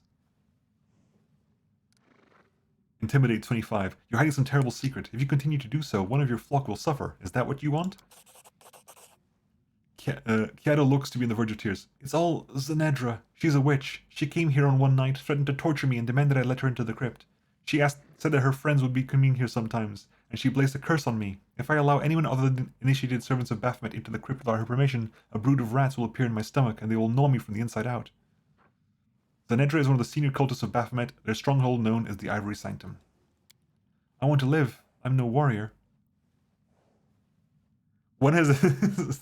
If nothing else, there's nothing interesting behind that door. Is like honey to a bee, or like pollen to a bee, I guess, or honey to a bear, whatever the saying is.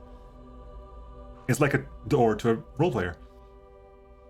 I'm a humble shepherd. I never said a word to anyone. They go in there and do things. They whisper. I'm afraid to go in, and you can't go in. There's no one in there now anyway. Zenedra hasn't been here for many days, and to astral willing she won't come again. Accursed witch. Camellia sighs in exasperation. What do you expect from a peasant? It's in a peasant's nature to obey those who are stronger. I don't know who this Zenedra is, but I'd really like to get my hands on her and have a chat. Or maybe just reach for my weapon right away. It speaks a language all its own. But a quick death is too good for cultist scum like her. After all the fear and torment and pain they put people through. After this furious outburst, Sela comes down again and speaks to Kiado. Stay strong, kid. You're not alone. You have allies, and your faith. The little priest has struck up a friendship with our enemies. He betrayed us and hid them in his own temple, and now he's been caught. What should we do with this foolish little bird caught in a snare, mistress? I know so many wonderful ways of inflicting pain, I scarce know where to begin. The hunter's gaze grows hungry and predatory, like a wildcat that has spotted a defenseless dove. Pure animal terror is written on Kiado's face. The commander won't let you get your claws on me, evil fiend. She is just and will hand me over to be tried as the law commands. The law? I spit on the law. Did you know that the commander and I are very close? If I ask her to give you to me, do you think she'll refuse me? For the sake of some pathetic loser who has been caught working with the demons? Let's see what... Is that what we want to do with this? Do you really want to torture this poor kid? Don't you pity him? You were a traitor once too, or have you forgotten? Wink and Wendog, interesting, and what would you do to him? Take him and do what you want with him. Wow. Ah. What will we do with this? What will we do with you? What do we think, chat? What do we think?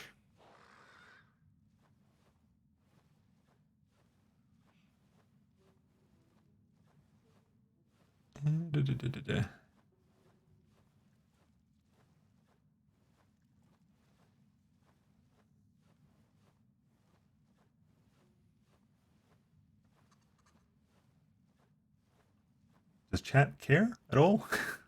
3.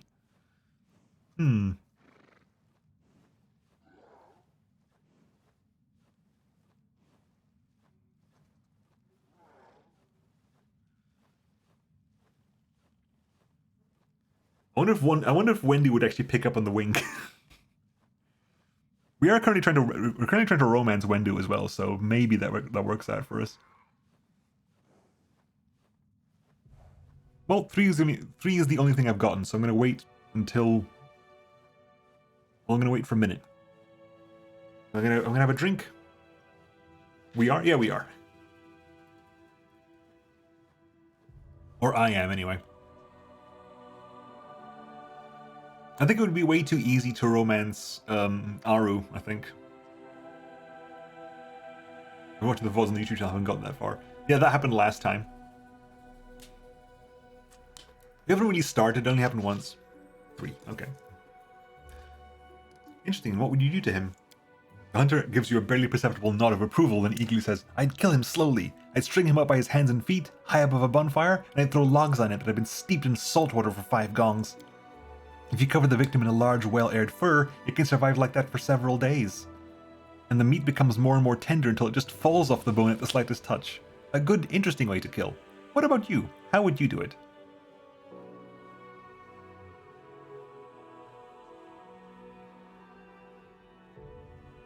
God, this is mean. This is quite mean. It's not evil at all, though. None of this is evil, so I guess this is all a joke.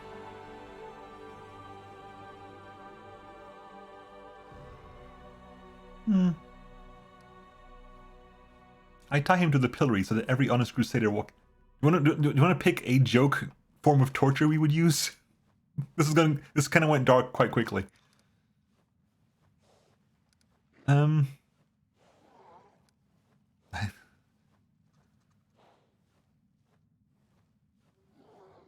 Rats is gruesome. Rats is gruesome. Rats is gruesome. 1. Those are all good options, yeah.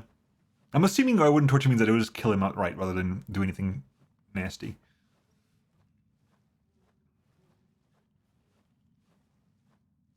I think 1 is currently winning, but I think I'm thinking about 3 because 3 is a bit more whimsical. I think 3 is the most whimsical option. I think, or potentially whimsical option. It's also something I cannot actually do. There's no way I would actually ever be able to do this. So it's also the one that would never actually happen. Everything else might be possible. If Totosi voted 1, you voted 3, then I'll vote 2 to force. God damn you! But I tiebreak on myself anyway. Someone else do something. Put a vote somewhere. Someone else vote for 3.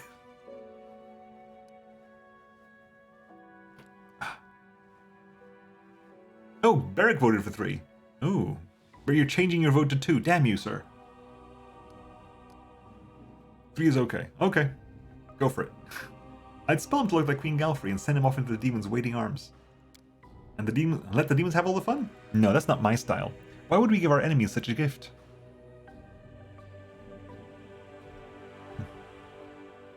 Oh, I thought this was going to progress the conversation. It didn't actually. We're straight back to what we do here.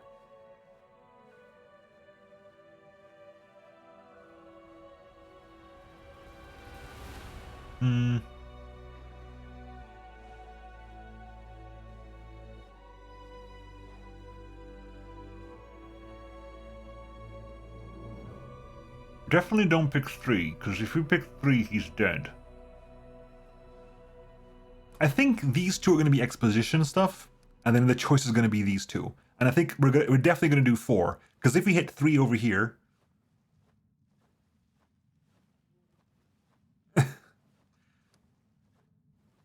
Master Jedi Soda, you don't understand. My chat has done that for years. I am used to my chat generating ties just to spite me. That is a thing that happens. Doing that would have just been going with the flow because that happens to my chat. My chat engineers ties on a constant basis. I try to basically outsource responsibility for decisions and they just shove it straight back in my face. Right. I'm not surprised, but I refuse to be swept under this. Fair enough. Let's hear. I suspect these two are going to be exposition moments, so let's do this. You really want to torture this poor kid? Don't you pity him? Why should I pity him? No one ever took pity on me, and this coward, it seems, has been nothing but coddled his whole life. Wendog's voice seems low and threatening, but a mocking smirk flickers on her lips. Do you know what a life of the underground hunter looks like, boy? Every day you walk out into the darkness full of hungry maws, sharp claws, and poisonous spikes. Lighting a torch is suicide, as is making any loud noises, so you creep through the darkness like a ghost, hoping that you catch the prey's scent before it catches yours. Because if it picks up on you first, it'll sink its fangs into your flesh and it'll rip you, tear you, chew you up alive. But you won't have any time to cry out or shriek in pain, because you'll have to fight for your survival. If you're lucky, you'll stagger back the way you came, injured, so you can return to the fire and receive your tiny scrap of meat along with the rest of your tribe. And the next day, when your wounds are healed slightly and your gnawing hunger wakes you up, you do it all over again. Can you imagine what that did to me, boy? And what it means is that I'm capable of doing to you now? Kato's face is as white as marble and he seems to have lost the power of speech. He listens to the huntress's vicious hypnotic voice, not taking his eyes off her face. You were a traitor once too, or have you forgotten? But here is the difference between me and this waste of air. I am strong and useful, that is why you showed me mercy. But this coward has nothing to offer in exchange for his life. He is helpless and pathetic. Don't touch him. He will 100% die. If she takes him away. He will 100% die. I swear to you, he will 100% die if she takes him away. There is no other way around this. He will 100%. Oh my god. Oh, heavens.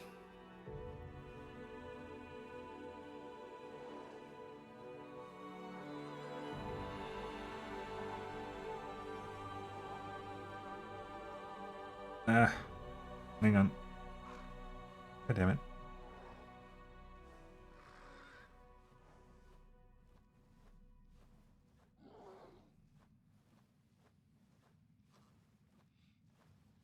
Fine, don't touch him. Don't touch him. Thank you, Commander. I can't put into words how graceful I am. How badly does Channel window expense? It's the other way around, actually. It's the other way around. Because Wendu is power sexual, I guess.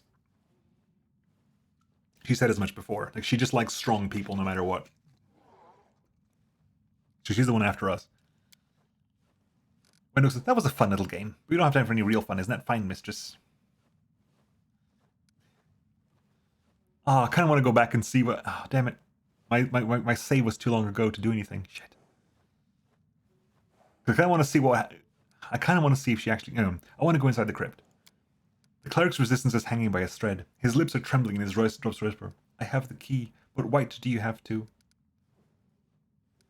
Either you give me the key or I knock all your teeth out. I can't angel this. I can't trickster this.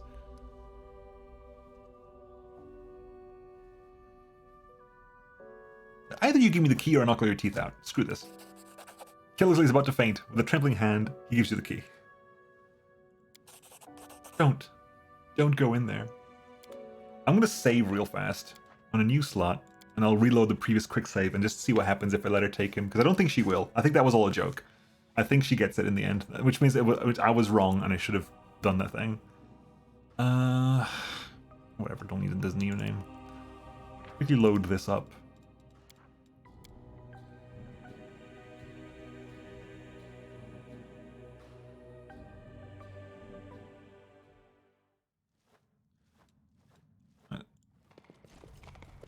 Yeah, blah, blah, blah.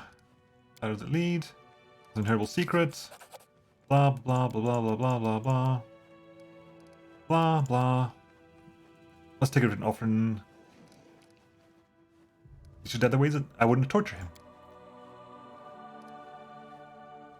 Oh, that's basically... Why do you have to go and spoil the fun like that? Couldn't you said something horrific just to play along? Don't relax yet, Whelp. The mistress said she wouldn't torture you herself. She never said she wouldn't hand you over to me. Take him and do what you want with him. No, Commander, I beg you, don't hand me over to this monster. Wendog spits on the floor in disgust. There's nothing more revolting than a man sobbing like a child. Even the thought of touching you turns my stomach. Did you hear that, maggot? You're not even worth the time it would take me to come up with a good execution for you.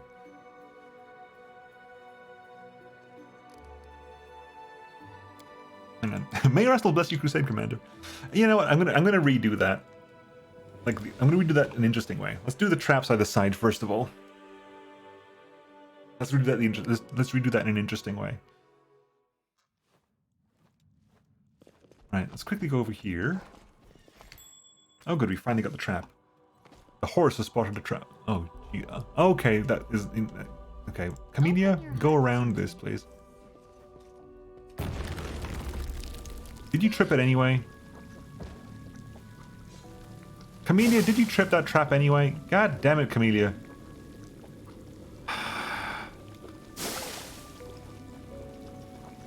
No, get over there. Trust me. I am helpful, am I not? I specifically ordered you to go around that, but you went through it anyway.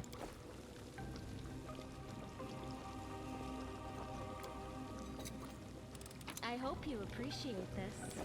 Also need to read this. Need to quickly talk to you.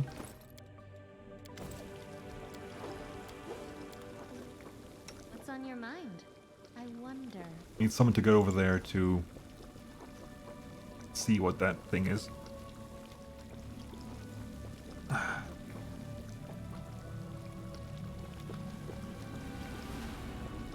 I heed the voice of the spirits.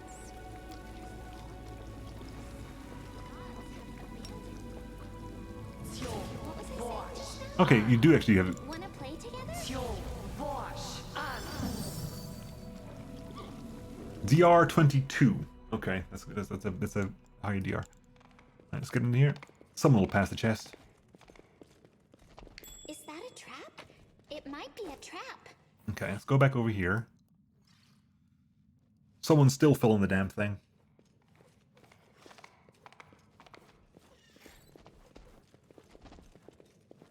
Let's clear the other side then. There's a trap over here as well. I am helpful, am I not? Ah yes, I've spotted this massive pile of box. Elven notes, we need that as well. Magic essence. I am helpful. Belts Am I of not? incredible dexterity. Who wants the belt of incredible dexterity? You do. Dex plus 4. Good. Right. Let's do this then. So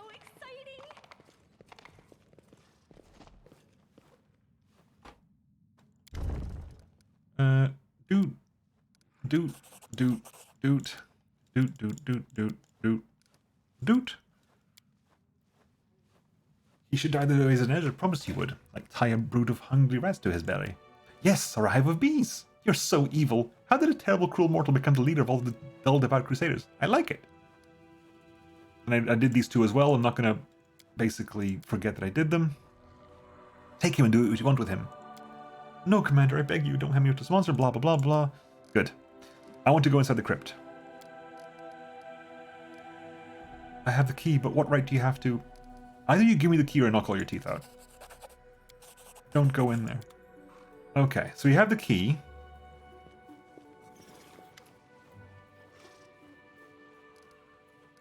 Will you die if we go in there? Let's find out. Okay, but where's the... How do I unlock this place? Okay, but how do... What?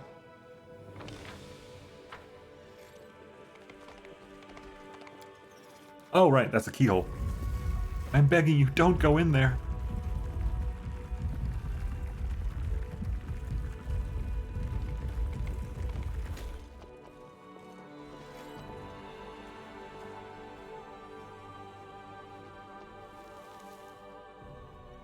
Okay, let's go in there.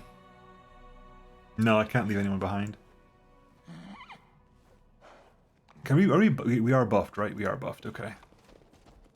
With grace? The bloody remains of a person lie out in plain view. There are marks of the bones left by gnawing teeth, some of them human.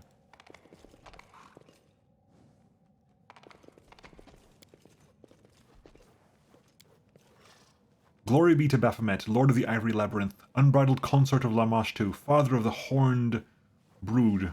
Connive, maul, rut, and build labyrinths of lies in his honor. This is the will of his chosen priestess, Zanedra.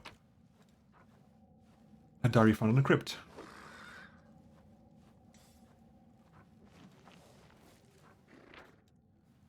Oh heavens. Mira is 3 days old.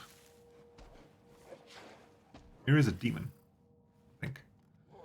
Oh god, I don't want to do this.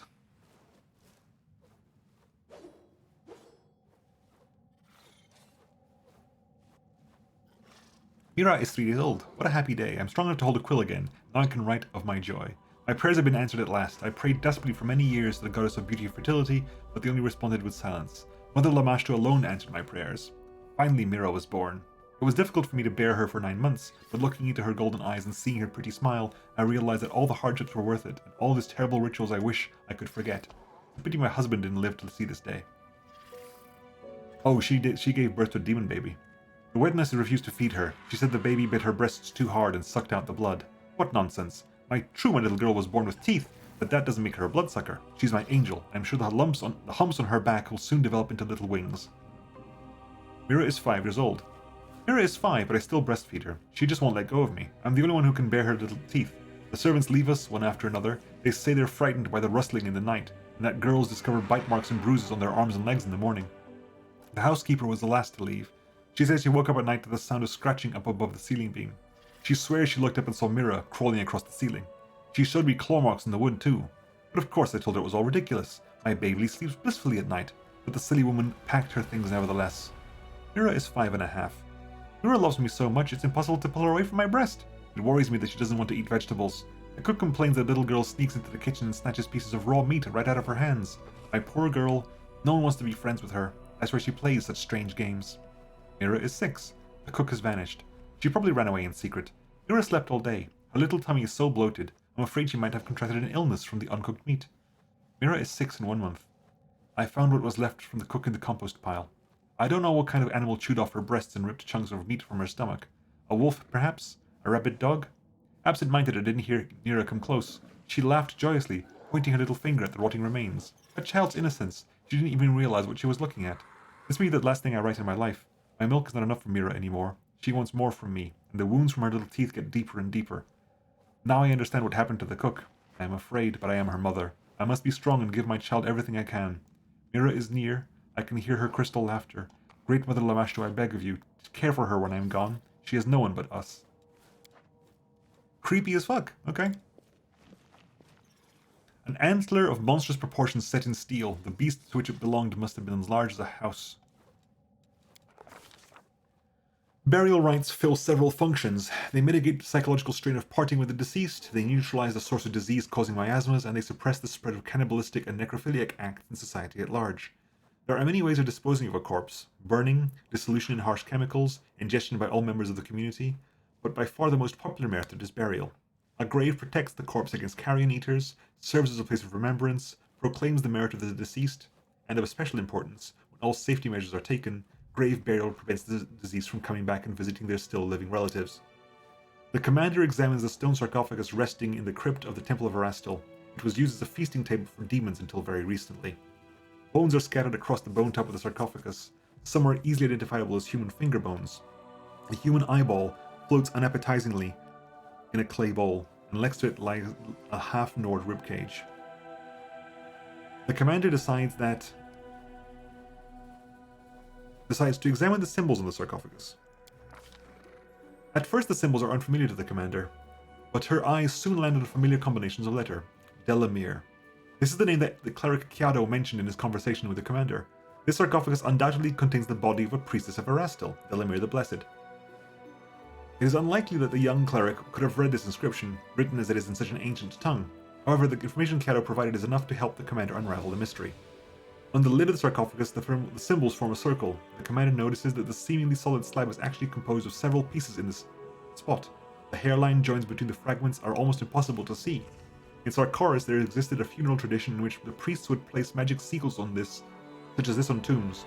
The symbols on the seal are threatening. I guard the eternal sleep of Delamere. Cursed be to any who dare destroy me.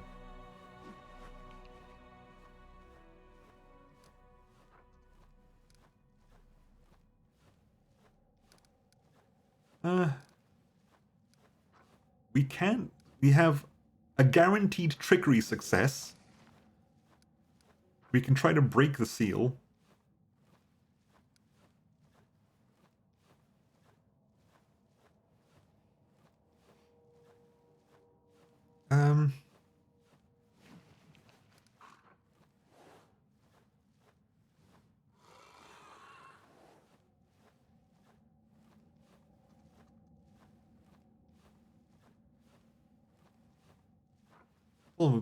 Let's pry off the seal. Chandra Nalar digs up the tip of the knife in the joint between the seal's fragments. She carefully nudges the blade until the seal clicks and it crumbles to pieces and the lid of the sarcophagus slides open. Inside the sarcophagus lie the remains of a female archer. The bones are held together by leather armor covered in the same symbols as those sarcophagus, and the skeleton hands are clutching an impressive bow made from an antler. Surprisingly, there's no unpleasant smell from the remains. The commander...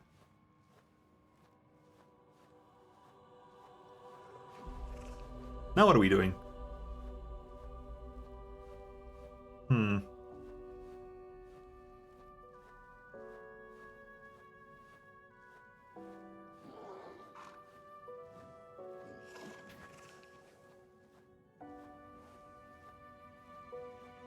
I'm assuming the Lich could raise Delamere, which is interesting. Because the Lich can raise, I think, Staunton as well. Great Robin.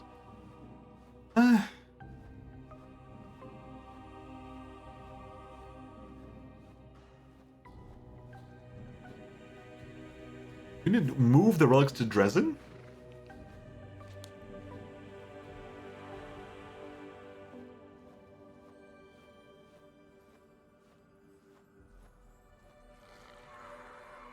I don't know. What are we doing?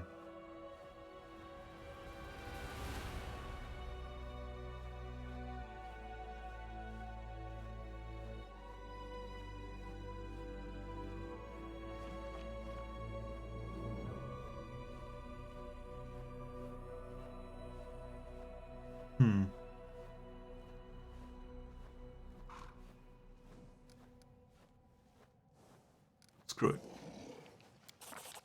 Suddenly the commander feels a rush of fresh air out of place in this cellar.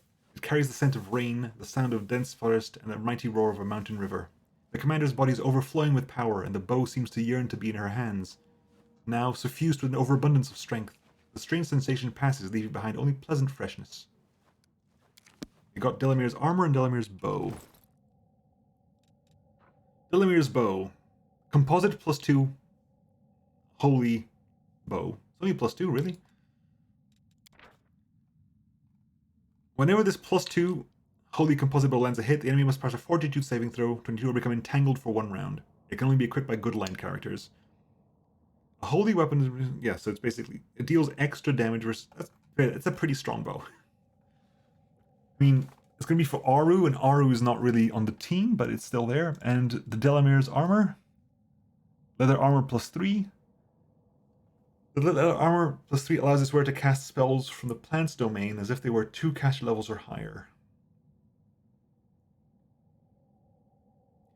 I don't think that's particularly of any use to me. Do you have anything from the plant's domain? Plant's domain. Entangle is plant's domain, I think. I'm fairly certain Entangle is plant's domain. You can cast it at 2 levels higher, which increases the minute how much longer it takes to do. Barkskin might be plant's domain. Sickening Entanglement might be plant's domain.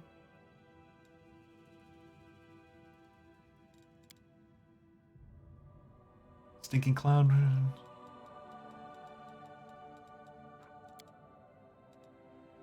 I don't think I've got enough from the plant's domain to make it worth it.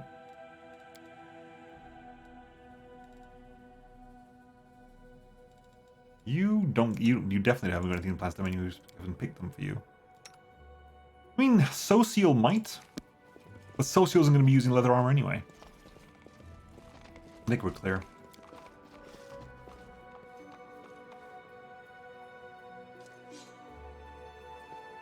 Oh.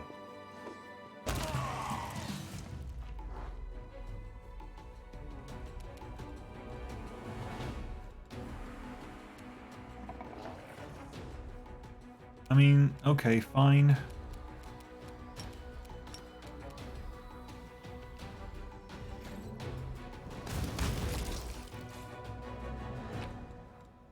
You know what? I'm loading that. I'm reloading this.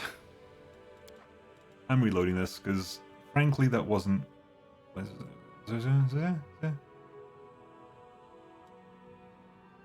it this one? Yeah.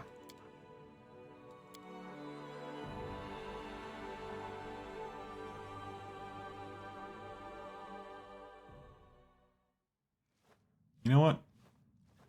I don't want to kill you. You know what? We'll do the we'll do the chat because we did the chat anyway. Then we'll just leave. Another volunteer? Wah! Whoa! Whoa! Whoa! Whoa! Whoa! Whoa! Whoa! What the fuck? Joko! Hi, Joko! Holy hellfire! Oh my god!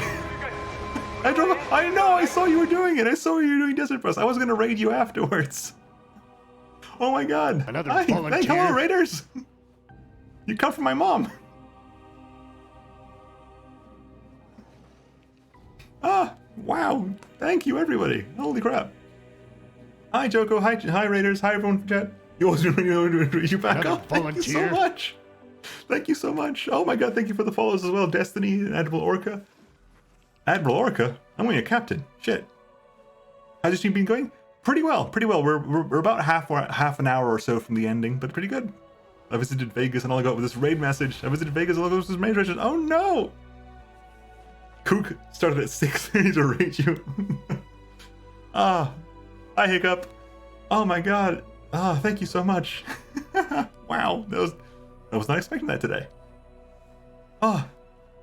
How's it doing? How was busing? I clicked briefly before I went live just to see how you were doing. How did you go? Did you get Vegas? Did you get to Vegas? Did you do like a return journey as well, or did you just get to Vegas? I was losing my mind. Oh, that's the point of the game, I guess. I've only ever seen it done for like the charity event.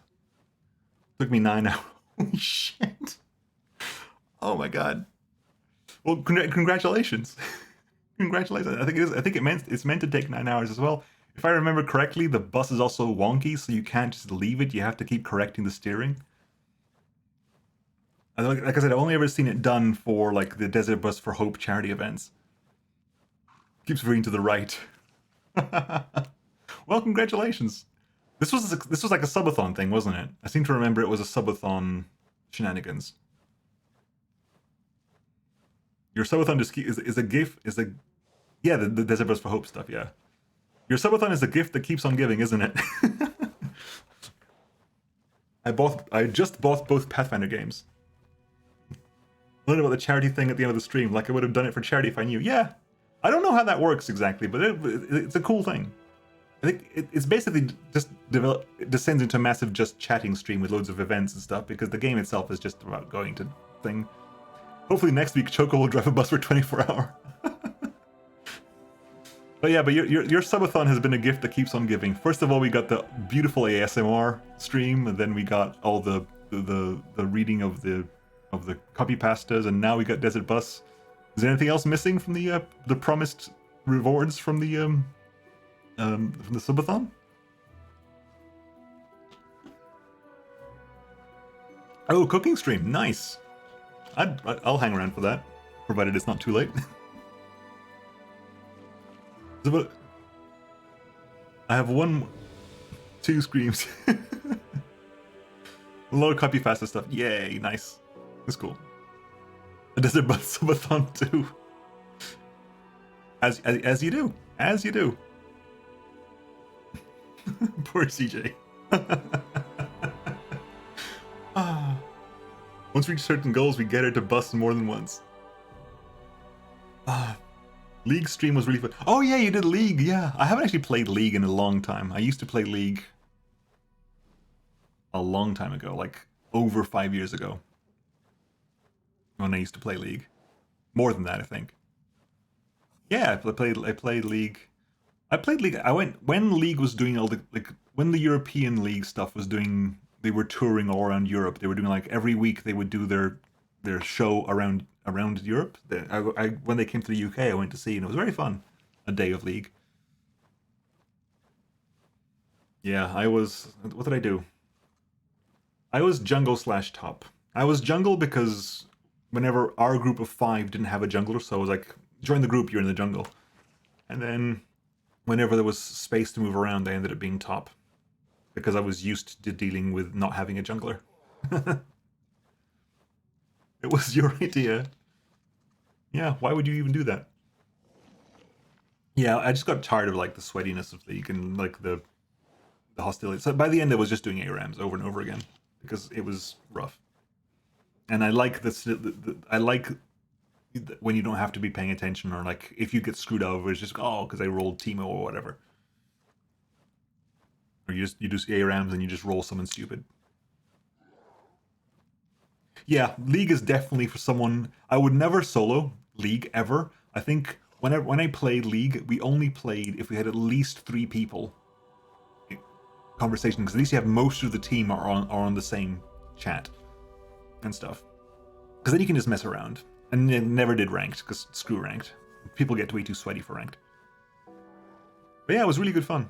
I really enjoyed it at the time, and then like the whole friend group kind of moved away from it. I still like things around League. I played the Runeterra, the Legends of Rune, the card game one, so I find that fun. I loved Arcane. I need to play the RPG, the Tales of the Ruined King, which I actually have. I just need to get around to playing the damn thing. I haven't played the Temple Run one, the Hex Maniac stuff. But I like the universe of League. Like, I love the universe of League, and I'm very happy that these days they're doing more with it. Like, Arcane was huge. And then I like that they're doing things that aren't just League with a really good universe. A lot of really good characters, and just make use of them, you know? Don't make it just League.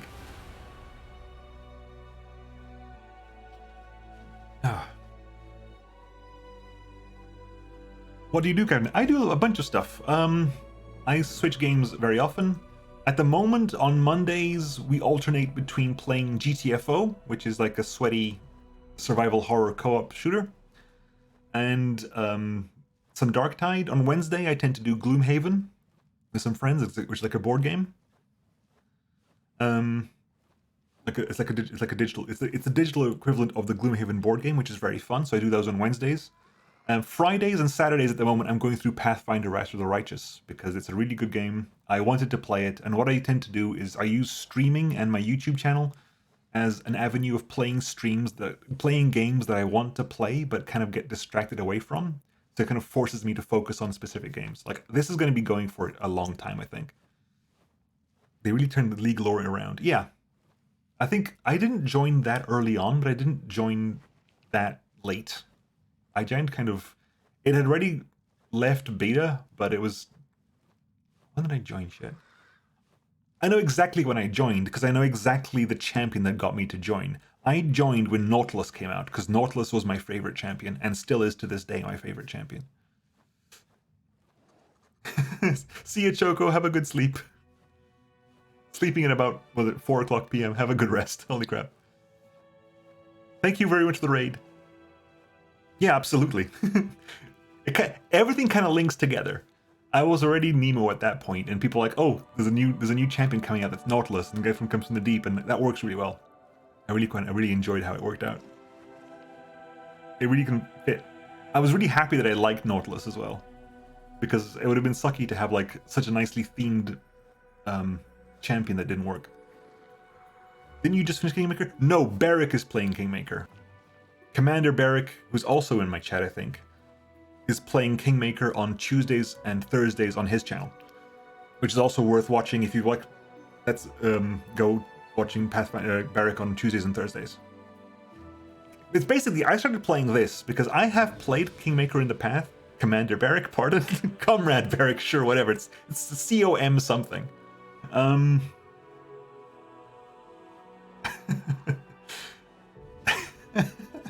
Sorry. Yeah, so Beric was playing Kingmaker, and I got in the tabletop mood, and I didn't want to play Kingmaker, so I decided to start with Wrath of the Righteous. Anyway, what was I doing here? Oh yeah, I was just speeding through this conversation because we've done this conversation before. I kind of want to just run through this real fast because we did all of this before. We have Cat Spider Girl Wendu, who is currently pretending to want to kill this guy as a sneakiness. The only one I haven't done is this one, so let's see. Okay, cool. Blah blah blah. I want to go inside the crypt. If you give me the key, I'll knock your teeth out. But then I don't go inside the crypt because we won't go inside the crypt. We'll just not leave. I'll have to go. Bye. I'm not going to leave because I don't want to kill you. What's in there is not worth your death. I'd rather have you as a shop. I'll head back out again. We can just leave, right? Yeah, we can just leave.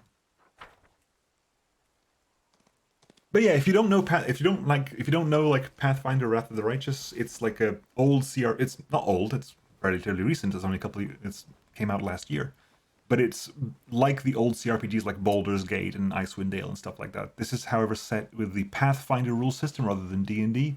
This is the first edition Pathfinder, which was based on an extension of essentially 3.5 D&D. So if you know 3.5 D&D, you know Pathfinder first edition. Pathfinder has a second edition that just came out. I don't know that much about the second edition of Pathfinder. But if you know 3.5 edition D&D, you can do the Pathfinder games no problem. It is complicated. There's a lot of depth there. There's a lot of space for in-depthness, and I mean, I know, for example, Wrath of the Righteous has 25 base classes. Each base class has an average of about 6 different archetypes. And considering you have 12 races, each with an average of about 3 different sub-races, we did the math, and it's like your main character has like over 1,300 possibilities, I think. So there's a lot of space for stuff. And one of the main things about... In Kingmaker, you're running your own kingdom. You start developing your own little kingdom, which is why it's called Kingmaker. And in Wrath of the Righteous, you get put in charge of a crusade against the demons that are currently invading the world. The demons are invading the world from the Worldwound, and you get put in charge of the crusade to defeat them. We're currently in Act 3. We just started Act 3 not that long ago. We started it yesterday, I think, technically. I'm just moving around at the moment. So there's my party, but also because we're in charge of a crusade, we can also swap to the crusade and move our own armies around. Yeah, the TTRPG has a lot more archetypes. There's not everything in this game, but it still loads. Like, there's still 25 base classes. I think the actual tabletop has way more than that. Way more than that. But considering how many there can possibly be, the fact that they've got this much is already impressive. I think it's an increase of about 10 classes on top of Kingmaker. I think Kingmaker had maybe 15 or something along those lines. And they added way more. And in tabletop, you could take multiple archetypes if they don't change the same features. You can't mix archetypes in this. It would be good because I think Scylla would work better maybe as a martyr. And like that, the fact that Wendu is just a box standard fighter is really annoying. She's not anymore. We've multi-classed Wendu into Spawn Slayer. Mostly I'm going single class builds. I didn't want to think too much about multi-classing, so we're mostly going single class builds. I only wanted to basically pivot away from fighter because it's boring. Oh, we got that, didn't we? Ivo, you can get that. I got a pet dragon as well, because hell yeah, I got a pet dragon. I don't like people who don't think a pet dragon would be awesome. If you don't think a pet dragon is awesome, then I have no time for you. You want to get the belt? You can use the belt, sure, why not? And get some boosted dexterity for you, dragon. There's such... Exactly, hey Victor! And another part of the game, specifically of Wrath of the Righteous, is you have the chance to develop a mythic path. So you have your character levels as usual, but you are basically get infused by like mythic powers, and you can become several different things. You can become an angel, you can become a demon. Those are the 2 baseline ones. And we chose to become an Azata, which is basically a chaotic good. Where angels are lawful good, Azata are chaotic good. So we are currently that. And part of that is we get ourselves a pet little dragon. Ivu the pet dragon. I wish Ivu was voiced. I really want Ivu to have a voice. I wish you could be attached from the beginning. You can mod that in. I mean, you can totally mod that in. If I do, hang on, do I have it in? I think I've gotten the mod manager installed. I do, but I didn't open the game through the mod managers. That's the problem. But yeah, you can totally do that. I know base game would be cool. But again, base game, I think it's specifically interesting for characters that are archetypes. Like Sela is the prototypical Pathfinder paladin. Like if you open the Pathfinder book and look at paladin, you see a picture of Sela. Sela is the Pathfinder, the paladin in Pathfinder. In Kingmaker, you have Amiri, and Amiri is the barbarian in Pathfinder, like the quintessential prototypical one. So I don't think you can change too much about her. I don't know about the other ones. Again, while I agree with that, I think you'd lose a bit about the characterization as well. Because some of them, like, their classes make sense to them character-wise. Oh, fuck. What funny little piece of you are when you're... Shit. I didn't want to deal with you right fucking now, did I? Bollocks. I specifically don't want to deal with you right now. Fuck me. Shit. I mean, I'm happy to give it a shot, because I specifically need Greybore here for this, I think. I mean, I've got the quick save there, it's fine, didn't lose that much. Chained Monk in Tabletop was really underpowered, so you could mix and match like 1 to 4 different dagger types at the same time to replace useful stuff. Yeah, that would be cool. It's just that even in the game respec, they locked to the same choice they had initially, including the feats. It's definitely true that some characters have really crappy feats. And you kind of... They're not that bad. And the earlier people, like people like Nenio, Ember, and stuff like that, like Camellia and stuff, you can pretty much build them from scratch. You build them from level 1. Characters like Arushale and Greybore and stuff, they come at you really late, so they're kind of thick. You can't really swerve them into another path that so easily. Okay, so the save isn't too far away, so I'm happy to give this a shot. Are we buffed yet? We're still buffed. Okay, good. Ivu, that's a dragon. You're a dragon. Can you go talk to them? Huge. Strength 39. That's 1, 2, 3, 4, 5, 6 attacks a turn. He's doing about 45 damage, 35 damage, 25 damage there. Plus Vital Strike, greater Vital Strike as well. Fuck me. The breath weapon's gonna fucking scary too. Fucking terrified now. It's time for this face. Ivu charge. What's your AC? Okay, 40 to hit shit. Okay, you can do it. You can do fine because you got your shenanigans here. You can do this no problem. Oh, you're not spell resistance. Oh fuck. Well then, you can guarantee hit pretty much everything you do, but you got a full turn, right? So extended maximized.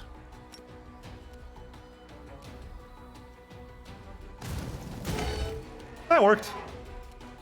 That took 138 damage. That'll do. Camellia, you're fucking already hurt. You don't have true seeing, do you?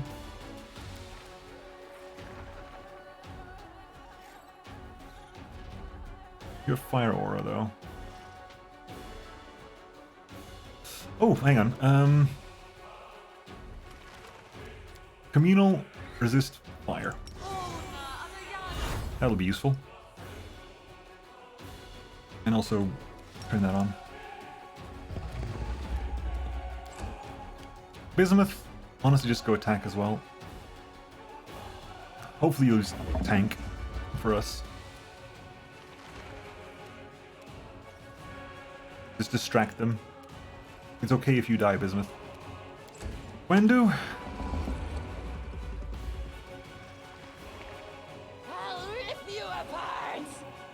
Yeah, your AC is so high. I mean, what are you rolling here? You got a plus. You have to crit to hit anyway. You got a plus 20 to hit. You have to crit to hit anyway. Ember.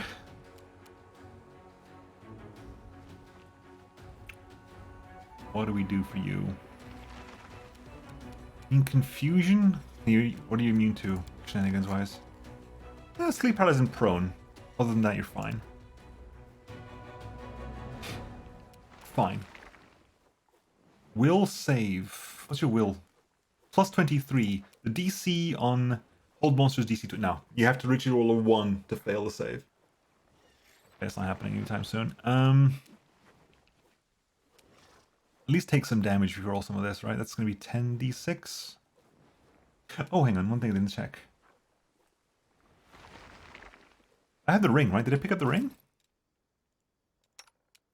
We do have the ring. It didn't trigger. The ring didn't trigger on Chandra, so I need to move the ring to Sela eventually. Hey, Kenny, look what the fish said. Yes. 10d6 to the primary target.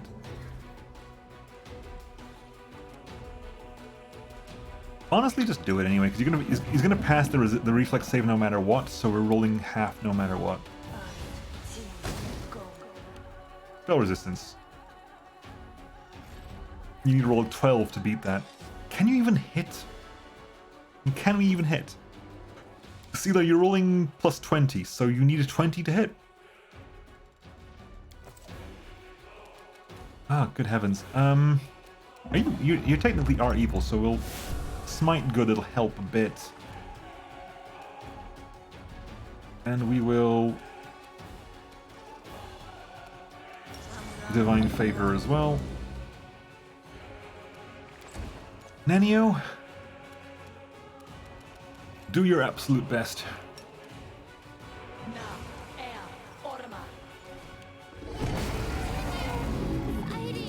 Ember goes down.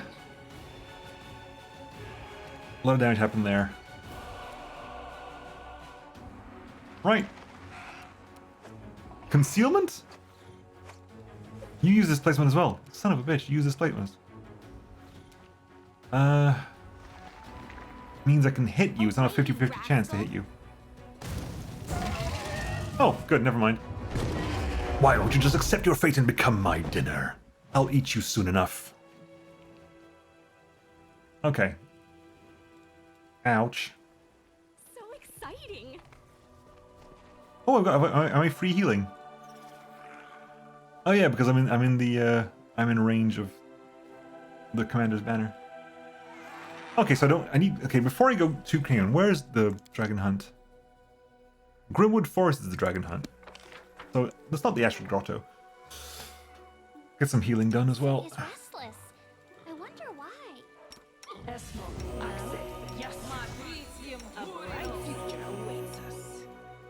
Get some healing done. Thank you, Ken. Appreciate it. That's 5d8 plus.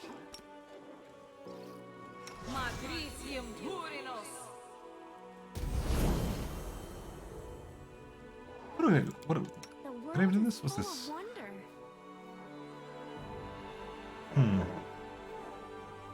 Oh. Is there anything on the ground here? Anything to worry about? Nah, I think we're cool. Okay, we definitely need Grey Boar for this though.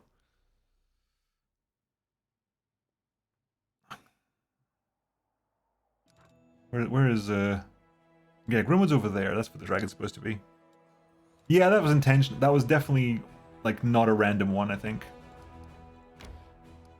Ashen Grotto? Is it still big?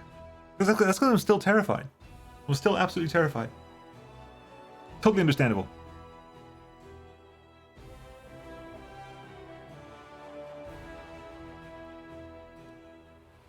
Shh.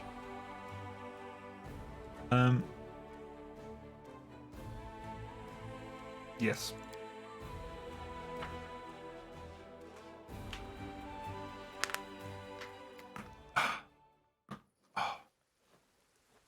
was my neck. So this is Ashen Grotto. What's in the Ashen Grotto when it's home? We're still buffed, right? We're buffed for another 3 hours. Cave over there? Nothing over here. We can't get on. Okay, nothing on top here. We can't get on top. So all it is cave. So let's go cave. Easy there, horse.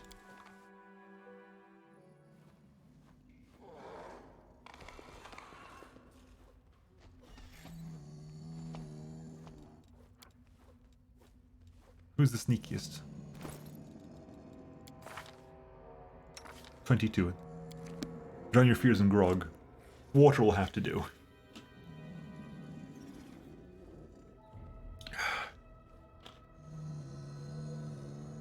Right, when do?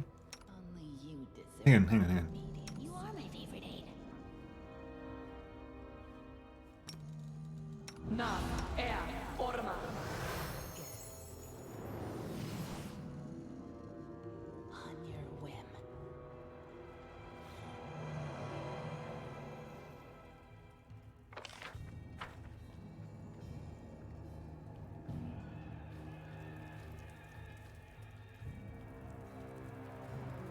Raz the Spine Breaker. You'll make a fine trophy. Tick Swarm.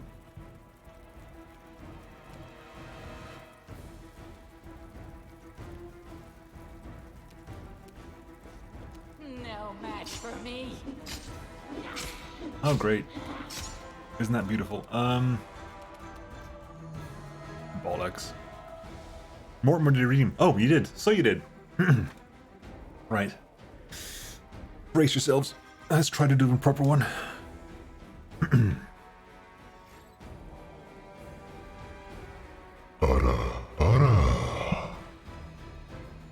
There you go.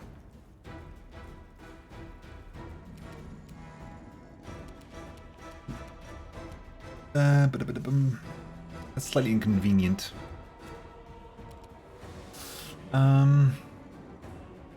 You are technically asleep. Can we... you default to coup de grace. Really? Why are you defaulting to coup de grace? Not that I mind, but... I'll cut you wide open. Hi, buddy. Right. What? How dare you? I'll tear your legs off so you never go wandering other people's caves again. Yeah, I guess that's the thing, isn't it? Time is over.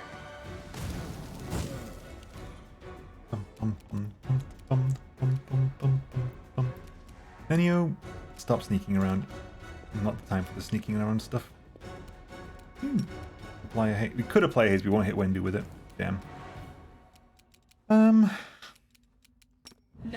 er orma. You passed the fortitude saving throw.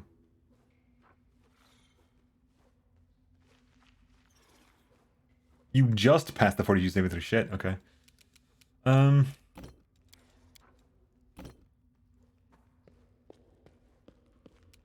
Right. Hit you with... What's your reflex like? +6, so... What's your AC? Your touch AC is low, isn't it? Low as walls. Yeah, it's fine. Scorching Ray. Missed. Missed. Whee! Oh, then the horse is still sneaking. God damn it, horse, why are you sneaking? Stop sneaking, horse. You ruined it. Into the fray. Down you go. Ivu? And can you get over there and help with that? Sadly, you're out of range for the breath. Okay. Bismuth, honestly. Windu?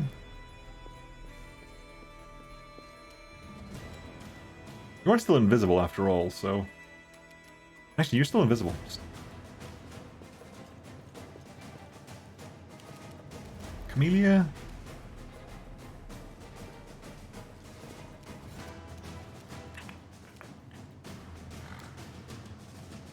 You could just do cold lightning storm. Does it work indoors?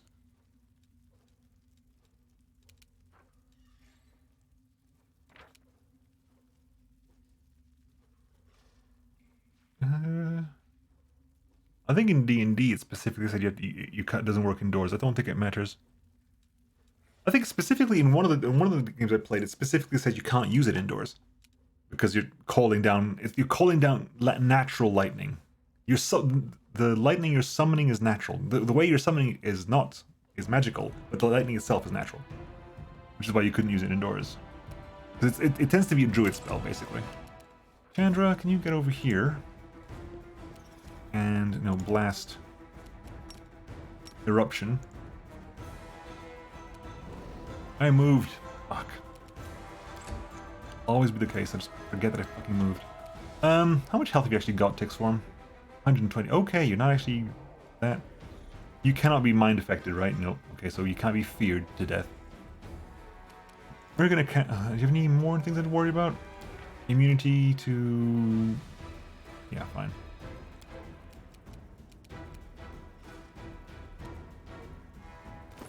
Here.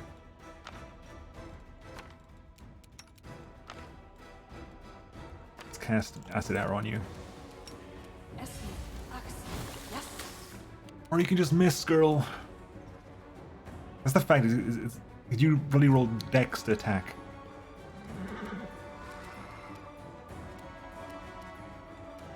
Why are you? Oh, why? God damn it, why? No, for God's sake. Yomine, you can't do much over there, can you? I'll try, but I don't think you can do much. Yeah, you're immune to this stuff.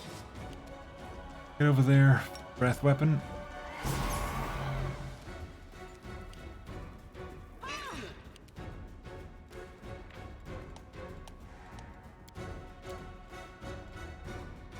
Oh, loads of con damage. Lovely. Bismuth, go away.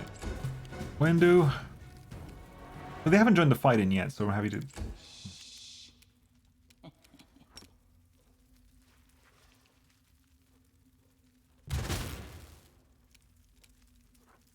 hit you with some spells. Now, do you want to actually blast? You offend me. There, it'll do. Nenio. 26 left. Well, can't hit with that anyway. I love all the temperatures. I had a vampire bartender says the damn first official. Yeah! The what's his face? I forgot his name.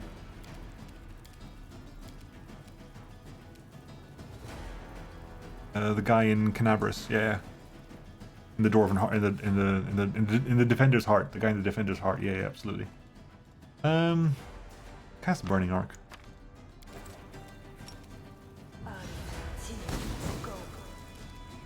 They made a reflex save. Nenio, Burning Arc. Good.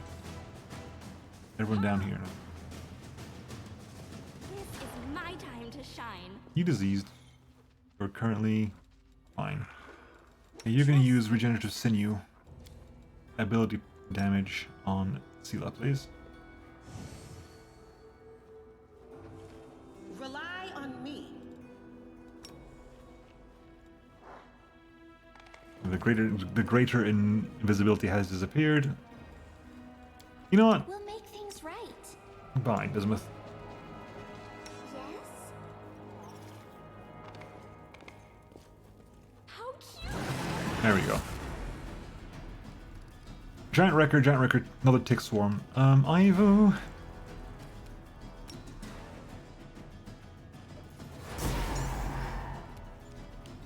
Okay, Chandra.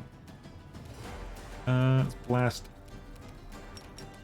with Eruption on the pair of them. Eliminates one.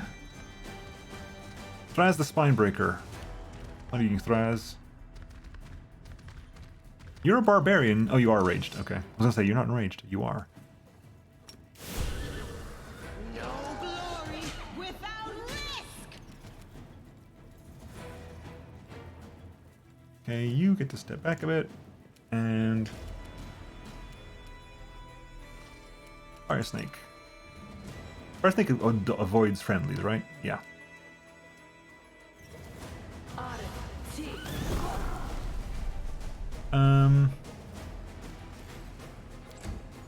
Nenio, step back. Making that saving throw. Damn you. Rolled 19. Fair enough. Wendu, step back, please.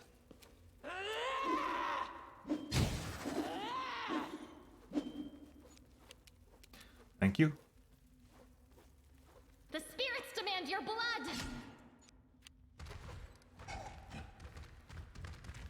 Their walking is hilarious.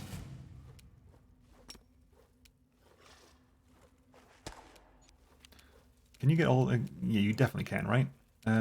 Swap to that. Eruption, get all of them. Can I?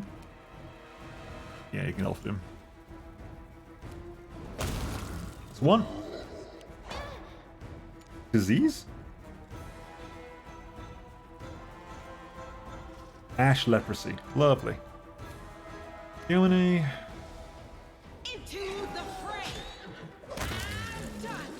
Crit. And...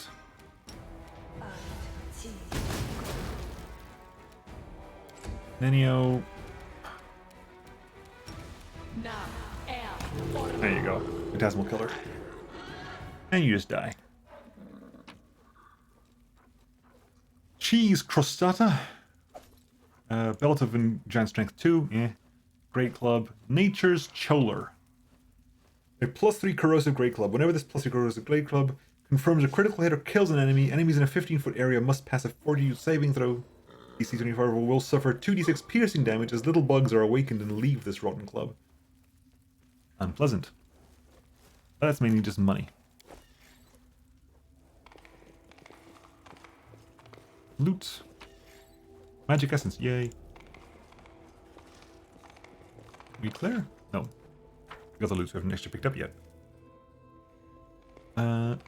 You.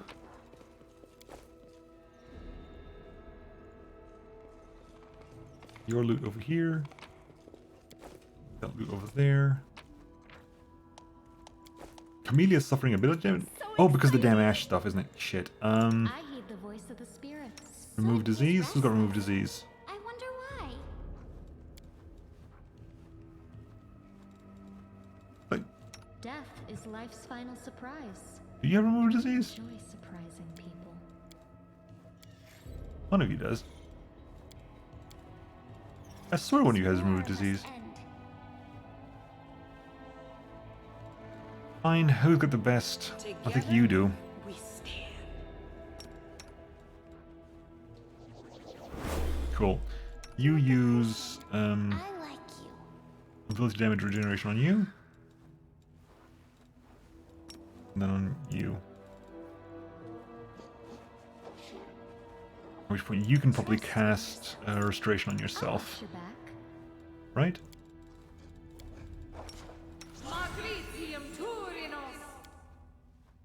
So heal that charisma damage. Is anyone else suffering from anything? The horse? No, it's fine. Ivu? No, you're good. We're all good. Okay. You got everything? Nope, something at the exit. What time is it? Ooh, it is time. Okay. I'll head back out. We'll need to head back to Dresden anyway. I wonder if the teleportation circle's done. Because if it is, we can just teleport back to Dresden and not even have to walk.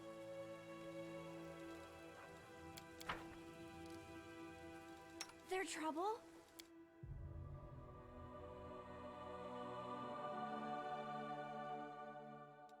Is the teleportation circle done? 15 hours is not too bad. Teleportation circle is...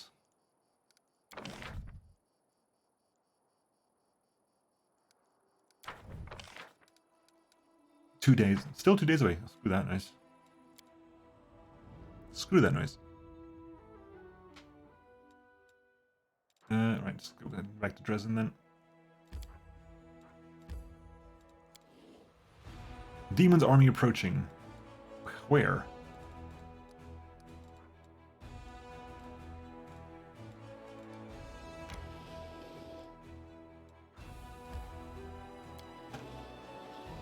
Oh, the army over there. Okay.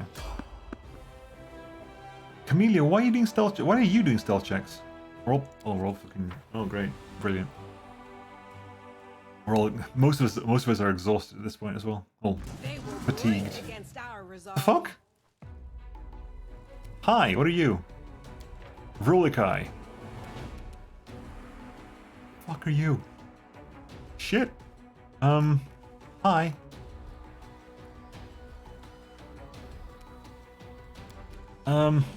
Shit. Stand down.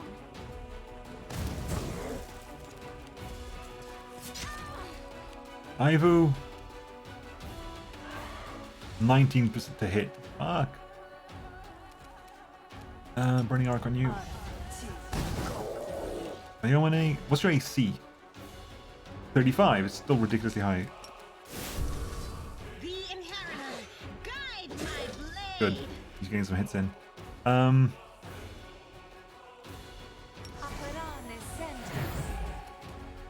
Get a bless in there as well.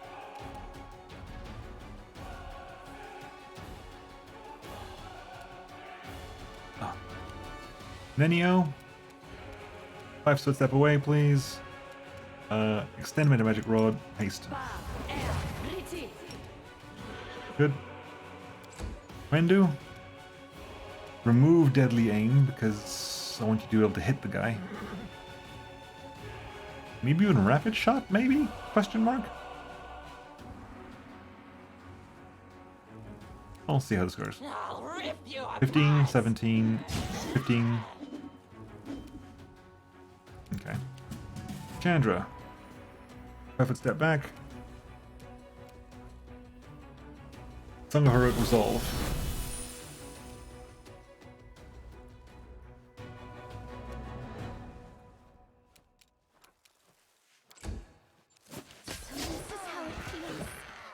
Well, that's Ivu down, that's Camellia down, and that's someone else hurt over there. Lovely. Maximize Magic Rod. Maximize Fireball just behind you. Yeah, 60, you have that. 166. Camellia? Oh, no, Sela. Heal yourself real fast. The light take you. There's 2 hits there. Nenio.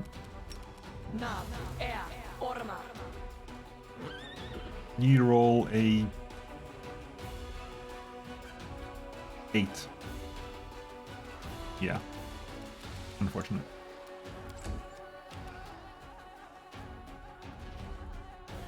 No match for me. There you go, much better. Thank you, Wendu. Appreciate that, Wendu. Holy crap. Yeah, that came out of nowhere. 4 daggers.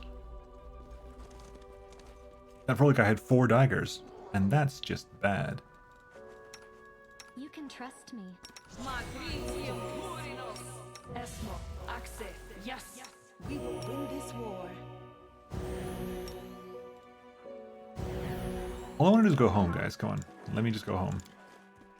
So before we do that, why on... Anyway, we'll do that from the town. Why the hell is Camellia rolling stealth checks?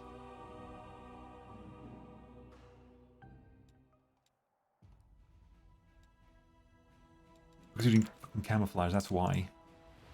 That was my bad. You doing that, thank you very much. You doing that, you do that one. You do that one. Okay, not actually resting, just doing that. Don't rest yet. Keep going, because we're almost back home. We're at home. Enter. And I think we'll go back to the Citadel. People want to talk to us. After they've done talking to us, we'll call the stream there. So I need to go rest my voice. Pathfinder requires a lot of reading. A lot of reading. Sup, Anivia? Commander, Anivia greets you with a slight nod. I have some information for you. Though what I found out is mostly innocent, it might be a cause for concern. Concern? What do you mean? It's about the well-being of one of your companions. Tell me. Soldiers have been gathering in the graveyard to play cards. We usually turn a blind eye to such things. Although it's against regulations, we let them enjoy themselves as long as they don't cause too much trouble. And that's usually the case. But recently, my people have noticed Social among them, and the gambling seems to be having an unhealthy effect on him. As you know, I usually keep my nose out of other people's private affairs. With all these spies and cultists, I have too much on my plate as it is. But this time, it's about someone you trust with your life, so maybe you should do something about it. This isn't an official report, just a tip-off from a friend. Thank you for the information. You're welcome. Gotta go talk to Social about his gambling problem.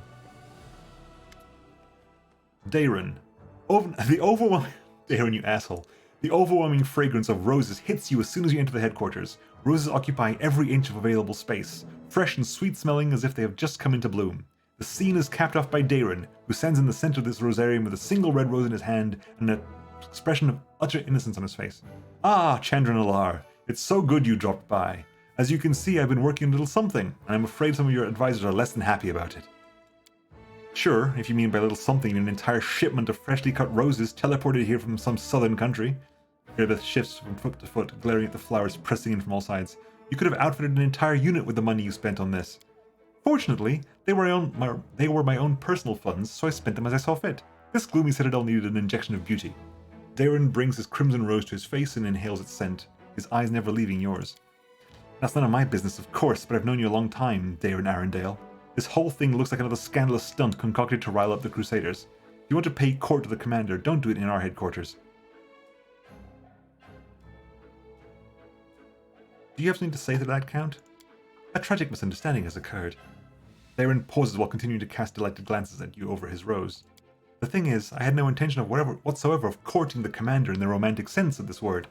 It never even crossed my mind. I do not know what led you to such a farcical conclusion. Darren holds the rose with the utmost delicacy, waving it gently from side to side. According to recent research conducted by Absalom scholars, the scent of roses reduces stress and fatigue, refreshes one's thoughts, and stimulates intellectual activity. So I only had the good of the crusade in mind when I placed these flowers here. My actions were entirely selfless and sincere. You totally hit on Darren if you wanted to. But Darren is an asshole, so fuck him.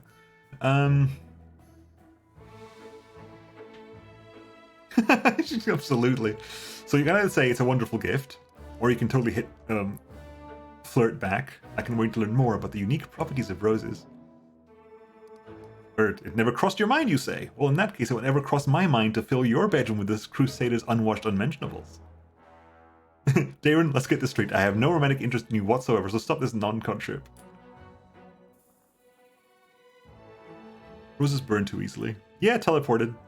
Darren is fucking rich after all.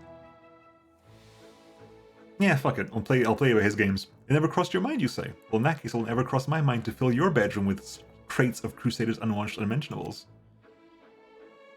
They'll have to be stored somewhere, I suppose. Darren smirks. Don't worry, that should happen. Should that happen, I'll find another room for myself. Perhaps even another bedroom. And not an empty one. He bows. I do believe my work here is done. Till next time, Chandran Alar. Early sunset. Otherworldly is the word that best describes the stranger's face. Everything about him indicates that he has arrived from another plane. He bows before you with grace and dignity. So that's what you look like, troublemaker. The whole plane of Elysium seems to be talking about you.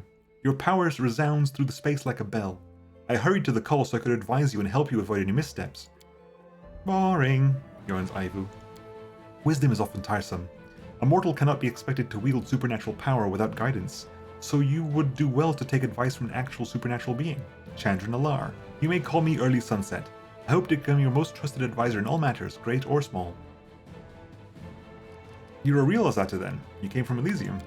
Not precisely. The news of you and your peculiar activities reached me while I was traveling between planes, so I've not come directly from Elysium. However, I can tell you quite a lot about it if you'd like. How exactly can you help me? I will monitor your abilities, observing how they develop. You've probably discovered by now that they're somewhat chaotic and prone to spontaneous manifestation without your deliberate will. It's not surprising. Azatas and other supernatural beings are created with their powers already a part of them, yet you received yours as a sudden gift. That gift may be inconvenient or even dangerous for its wielder. I will try to learn more about it and teach you to control it over time. A mentor is essential for such an undertaking.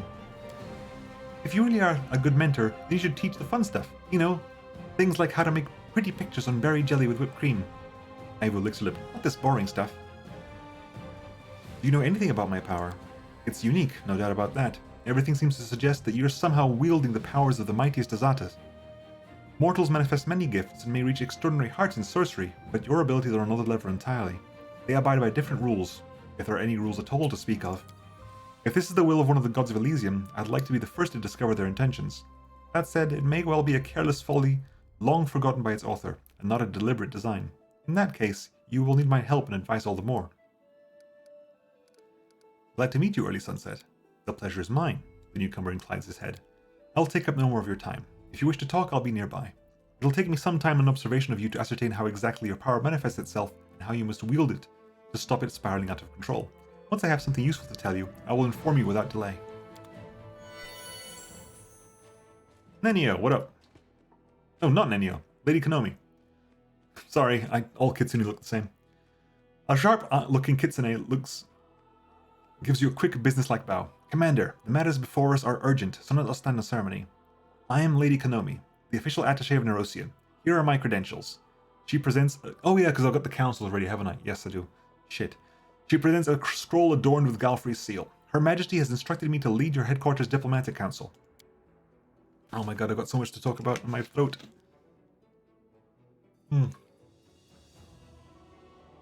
Is struggling. Honestly, I was surprised when Lady Konomi asked me to join this council, but I will do my best to fill the shoes of a trained diplomat. I, like many nobles, have been trained in diplomacy, and in fact I hold the title of Royal Emissary. It is passed down the Arendelle line. I must say that prior to this day I employed my diplomatic skills solely to undermine Mendev's international reputation. Now it's time to break that habit.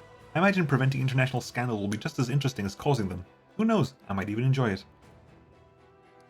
What is the Diplomatic Council and why do I need it? Solve matters of politics, of course. The Crusade is more than just battles and sieges. It is the largest military project in all of Avestan, funded by the treasuries of more than a dozen major powers, and each one of those powers, in addition to seeking victory over the demons, also pursues its own goals. The Diplomatic Council will manage this tangle of political interests and prevent the Crusade from losing the favor of influential benefactors. And while we're at it, ensure that Nerosian remains satisfied with the state of affairs. After all, for the last 100 years, the entirety of Mendevian politics has revolved around the Crusades in some shape or form. That is why the capital has sent me here, to observe, offer suggestions, and to keep the diplomatic situation under control. I see, so you've been set to keep an eye on me. Whatever gave you that idea, Commander?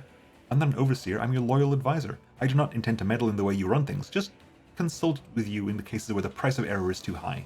Put your trust in me, and we'll get along swimmingly. After all, none of us here want to see Cheliax and Droma at each other's throats, trying to settle their dispute by using their influence on us as political leverage. Am I wrong?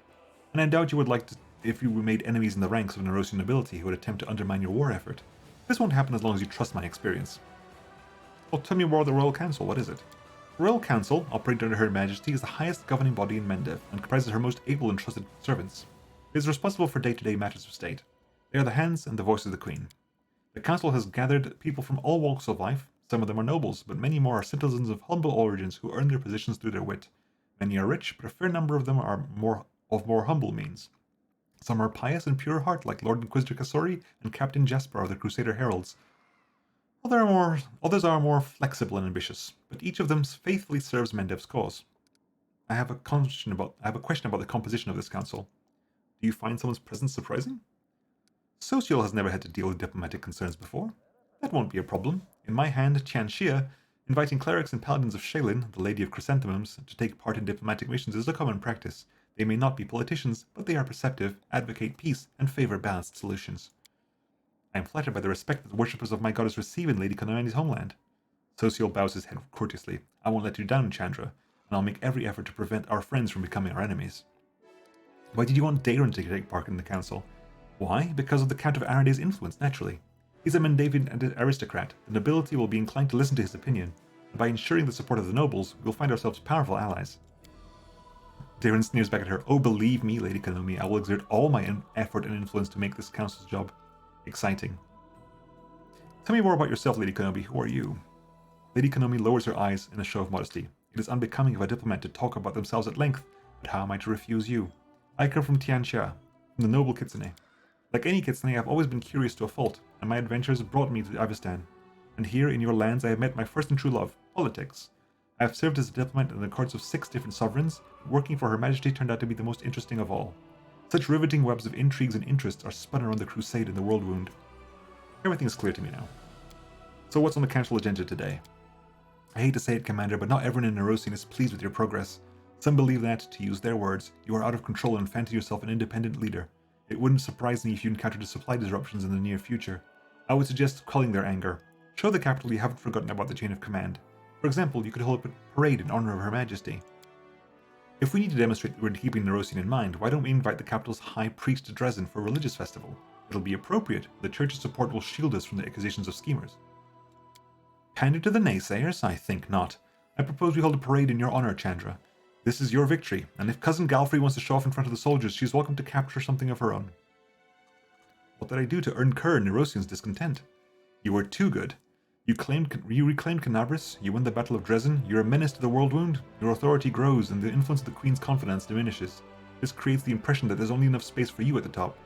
The members of the Royal Council are afraid that you will muscle them out of the political arena altogether. After all, if you're doing so well, maybe Her Majesty doesn't need them that much. Therefore, they may try to discredit you, impede your war effort, reduce the scale of your victories, make some concessions, and they'll see that you're open to negotiations. I want to hear the opinions of my advisors. Social, how does inviting the High Priest to the festival help us? Without a doubt, we should remain loyal to the Queen and respect the hierarchy, but that doesn't mean we have to count out the Royal Council whenever they ask. I think we should neither do their bidding, nor seek to quarrel with them. Rather, we should take the middle path. You're the Sela of this council, I think. The High Priest of Nerosian is a powerful figure, yet he's not a schemer or a politician. By inviting him to the festival, we'll both show that we're not cutting ties with Nerosian, and let them know that we have influential friends and are not about to buckle under the Royal Council. Darren, what's the point of taunting the capital by throwing a parade in my honor? There's a fine line between taunting and setting boundaries, and between showing respect and putting on a collar. Mind you, I'm not suggesting anything treasonous or disrespectful. A parade in honor of the true heroine of Dresden and Canabris. What could be more natural than that? Besides, a healthy amount of disobedience guarantees that people won't pester you with lectures and nonsense as often. A dozen tutors responsible for my upbringing can attest to that. Provoking the capital would be unwise. We're trying to avoid unpleasant consequences, not expedite them. I'm sure that was merely an extravagant jest on the Count's part. Lady Konami, what good will a parade in Her Majesty's honor do? It'll be symbolic and affordable. Show them how much you respect and value Her Majesty. Make a curtsy to those who pay for your sorrows, arrows, swords, and bread. The Royal Council has power. You wouldn't want to turn those patrons into adversaries and test those whose influence is greater. Don't starve dehydrated. I need a drink, holy shit. Like, I know we still have the military council after this, I think. Please them, and they will stop worrying about your loyalty. You'll be able to focus on your war. Right, so what are the choices here? Social gives a religious feast. Religious feast, energy points income increased by 20, finance points income reduced by 10 for 30 days. Okay. Parade in my honor. Commander's parade. Cost of recruiting mercenaries reduced by 7.5. Materials point income. No, fuck that, I need my materials. And Her Majesty's honor. Royal parade is just a flat income in finance points. You know what? Finance points were okay on. We lose finance points for 10% for 10 days. That's not a problem. We got plenty. And you get some energy points, which you don't get that much of anyway. So, you'll invite the High Priest of Nerosian to the religious festival. A moment, Commander. I understand that you're used to be the highest authority in all matters, but political issues are an exception. I am a professional in this field, and you are not. By ignoring my recommendations, you are not only deliberately seeking conflict with the capital, but disregarding common sense as well. I urge you to reconsider. You've invited my companions to the diplomatic council, and now you refuse to listen to their opinions. I am simply suggesting that you give your companions time to find their feet in the council, and to grasp the principles of being a diplomat. Also, if they weren't on the council, your decisions could be mistaken for decrees of a tyrant. That is definitely not the public image you need. Now I understand the role I've been giving Lady Konami. I'm supposed to stand in a pretty doublet and keep my mouth shut. I can promise you the former, but not the latter. Interesting. The military guy did not actually talk back to me if I didn't pick his choice. Yeah, fuck it. You think you have the right to talk back to me? She shrugs disarmingly. I do hope you'll forgive me this little revolt. I'm merely doing my job by trying to satisfy my superiors from the capital, who are, incidentally, your superiors as well.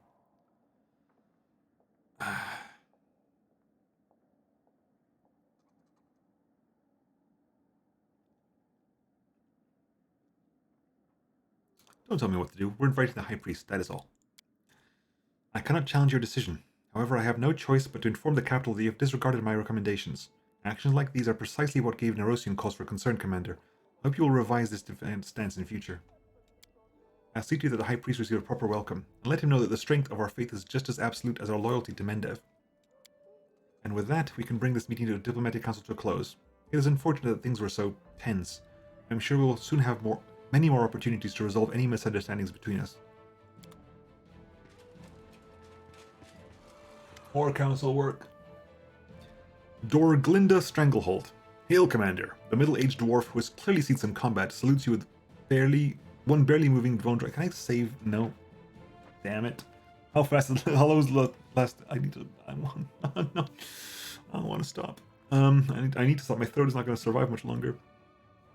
On her face are huge scarred claw marks. A black eye patch covers one eye, but she is watching you with the other, intent and somber. Dorglinda Stranglehold, chair of the Logistics Council at your service. We've got ourselves an ugly situation that requires your attention. I hope I don't get in anyone's way if I join you. Arushale looks around with visible worry.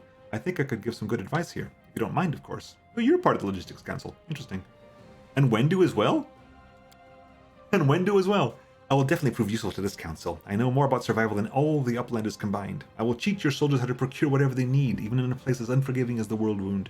But most importantly, I can tell you how to use what you have wisely. Everything is always in short supply in the caves, so Neathers are experts in conserving resources. I won't lie to you, our logistics are a mess.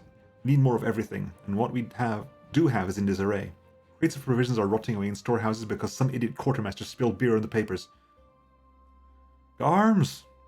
And fools are not the worst problem. There's also theft. Some officers grease palms to get a helmet with stylish plumage, or a fancy blade from Nerosian. Meanwhile, that means that ordinary soldiers are being armed with barely more than kitchen knives. Hammer and tongs. It's time to give the entire logistics staff the bum rush. The question is, where do we find the capable and honest people to replace them? These scoundrels must be replaced with decent, honorable people. Selfless souls who have proven that they put their comrades' lives above all else, especially their own wealth. Surely that's who will take the best care of our soldiers. I've seen people who are in charge of gear in our mercenary units. Those are razor-sharp fighters. They're gritty, tight-fisted, and hard-balled, unlike our adults. If we convince them to work for us instead, they'll put things in order here. They might help us come to an understanding with other mercenaries if need be. My suggestion is to call some experienced, well-connected supply officers from Nerosian. Let them leave their cushy jobs in Mendev and work up a sweat for the good of the crusade. I might skip this for now because it's going around in circles and I need to pick choices because I need to end because my voice is going to go. So I do want... I'll pick the choices now, and then next week I'll load the previous save and rush to the choices again, but I'll pick the choices now. Right, so if you pick the most honest for the job, we get ready for anything, which gives us all trainable units gain +2 to all saving throws. If we pick the shrewdest and toughest mercenaries, we get all mercenary units gain +10% to maximum HP, which is at the moment, it's our clerics and our Hell Knights mainly. And Dorgalinda recruit those with connections in the capital's quartermasters. All mercenary units gain the equipment from the state. All units have a bonus to attack and saving throws.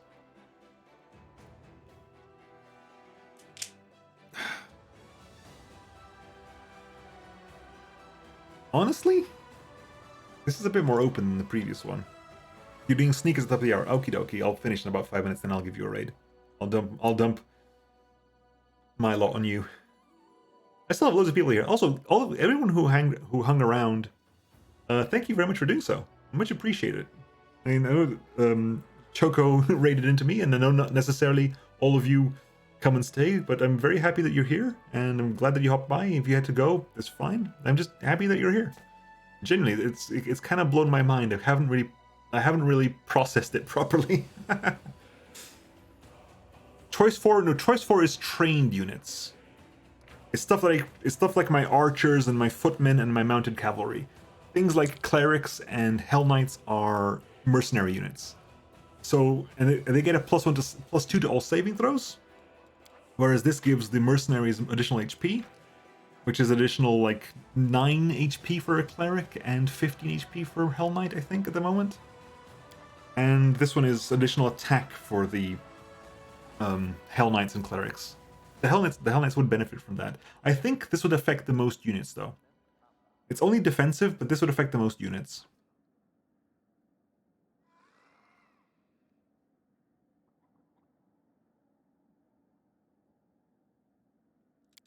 I don't know. I genuinely don't. This is actually quite an open one. I might actually go with Wendu.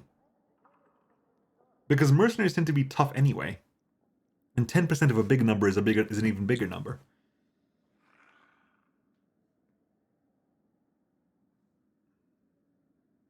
Although the bonus attack for every mercenary I get from now until the end of time is also going to be pretty damn decent. Duraglinda, recruit those with connections to the capital's quartermasters. We'll go for that one. We'll get the extra attack. Will do. Soon we'll have quartermasters with a friend or two, even on the Royal Council. It's decided, no matter what our new quartermasters are like, there's no possible way they can be worse than what we have now. The results will be reported to you, and if anything else comes up, I'll call the council right away. Cool, and we're done. Good! Not load, save. And I'll carry on next time. Because I need to go rest my throat. I need a honey, lemon, and ginger tea is what I need right now. Quick more drinks. The last of my bottle of water.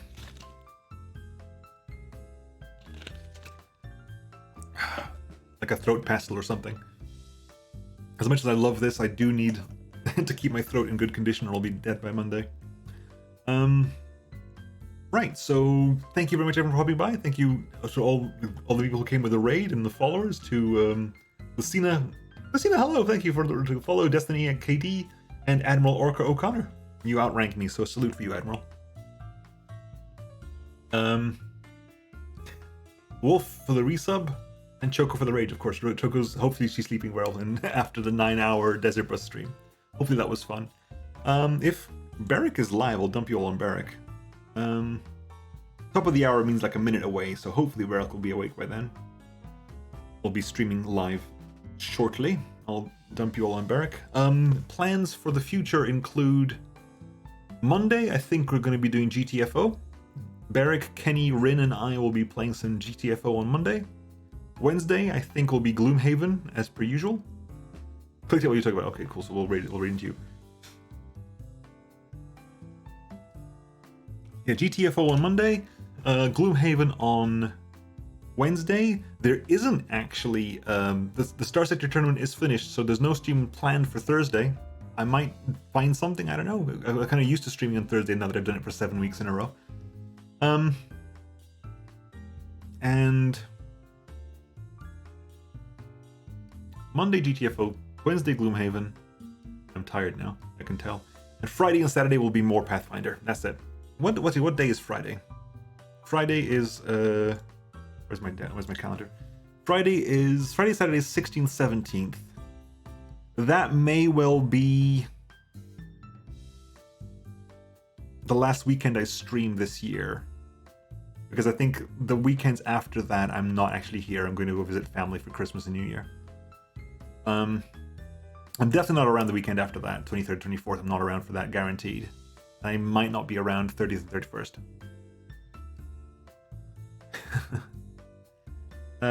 I should be around. I should be streaming the 19th and the 21st, though, I think. Maybe.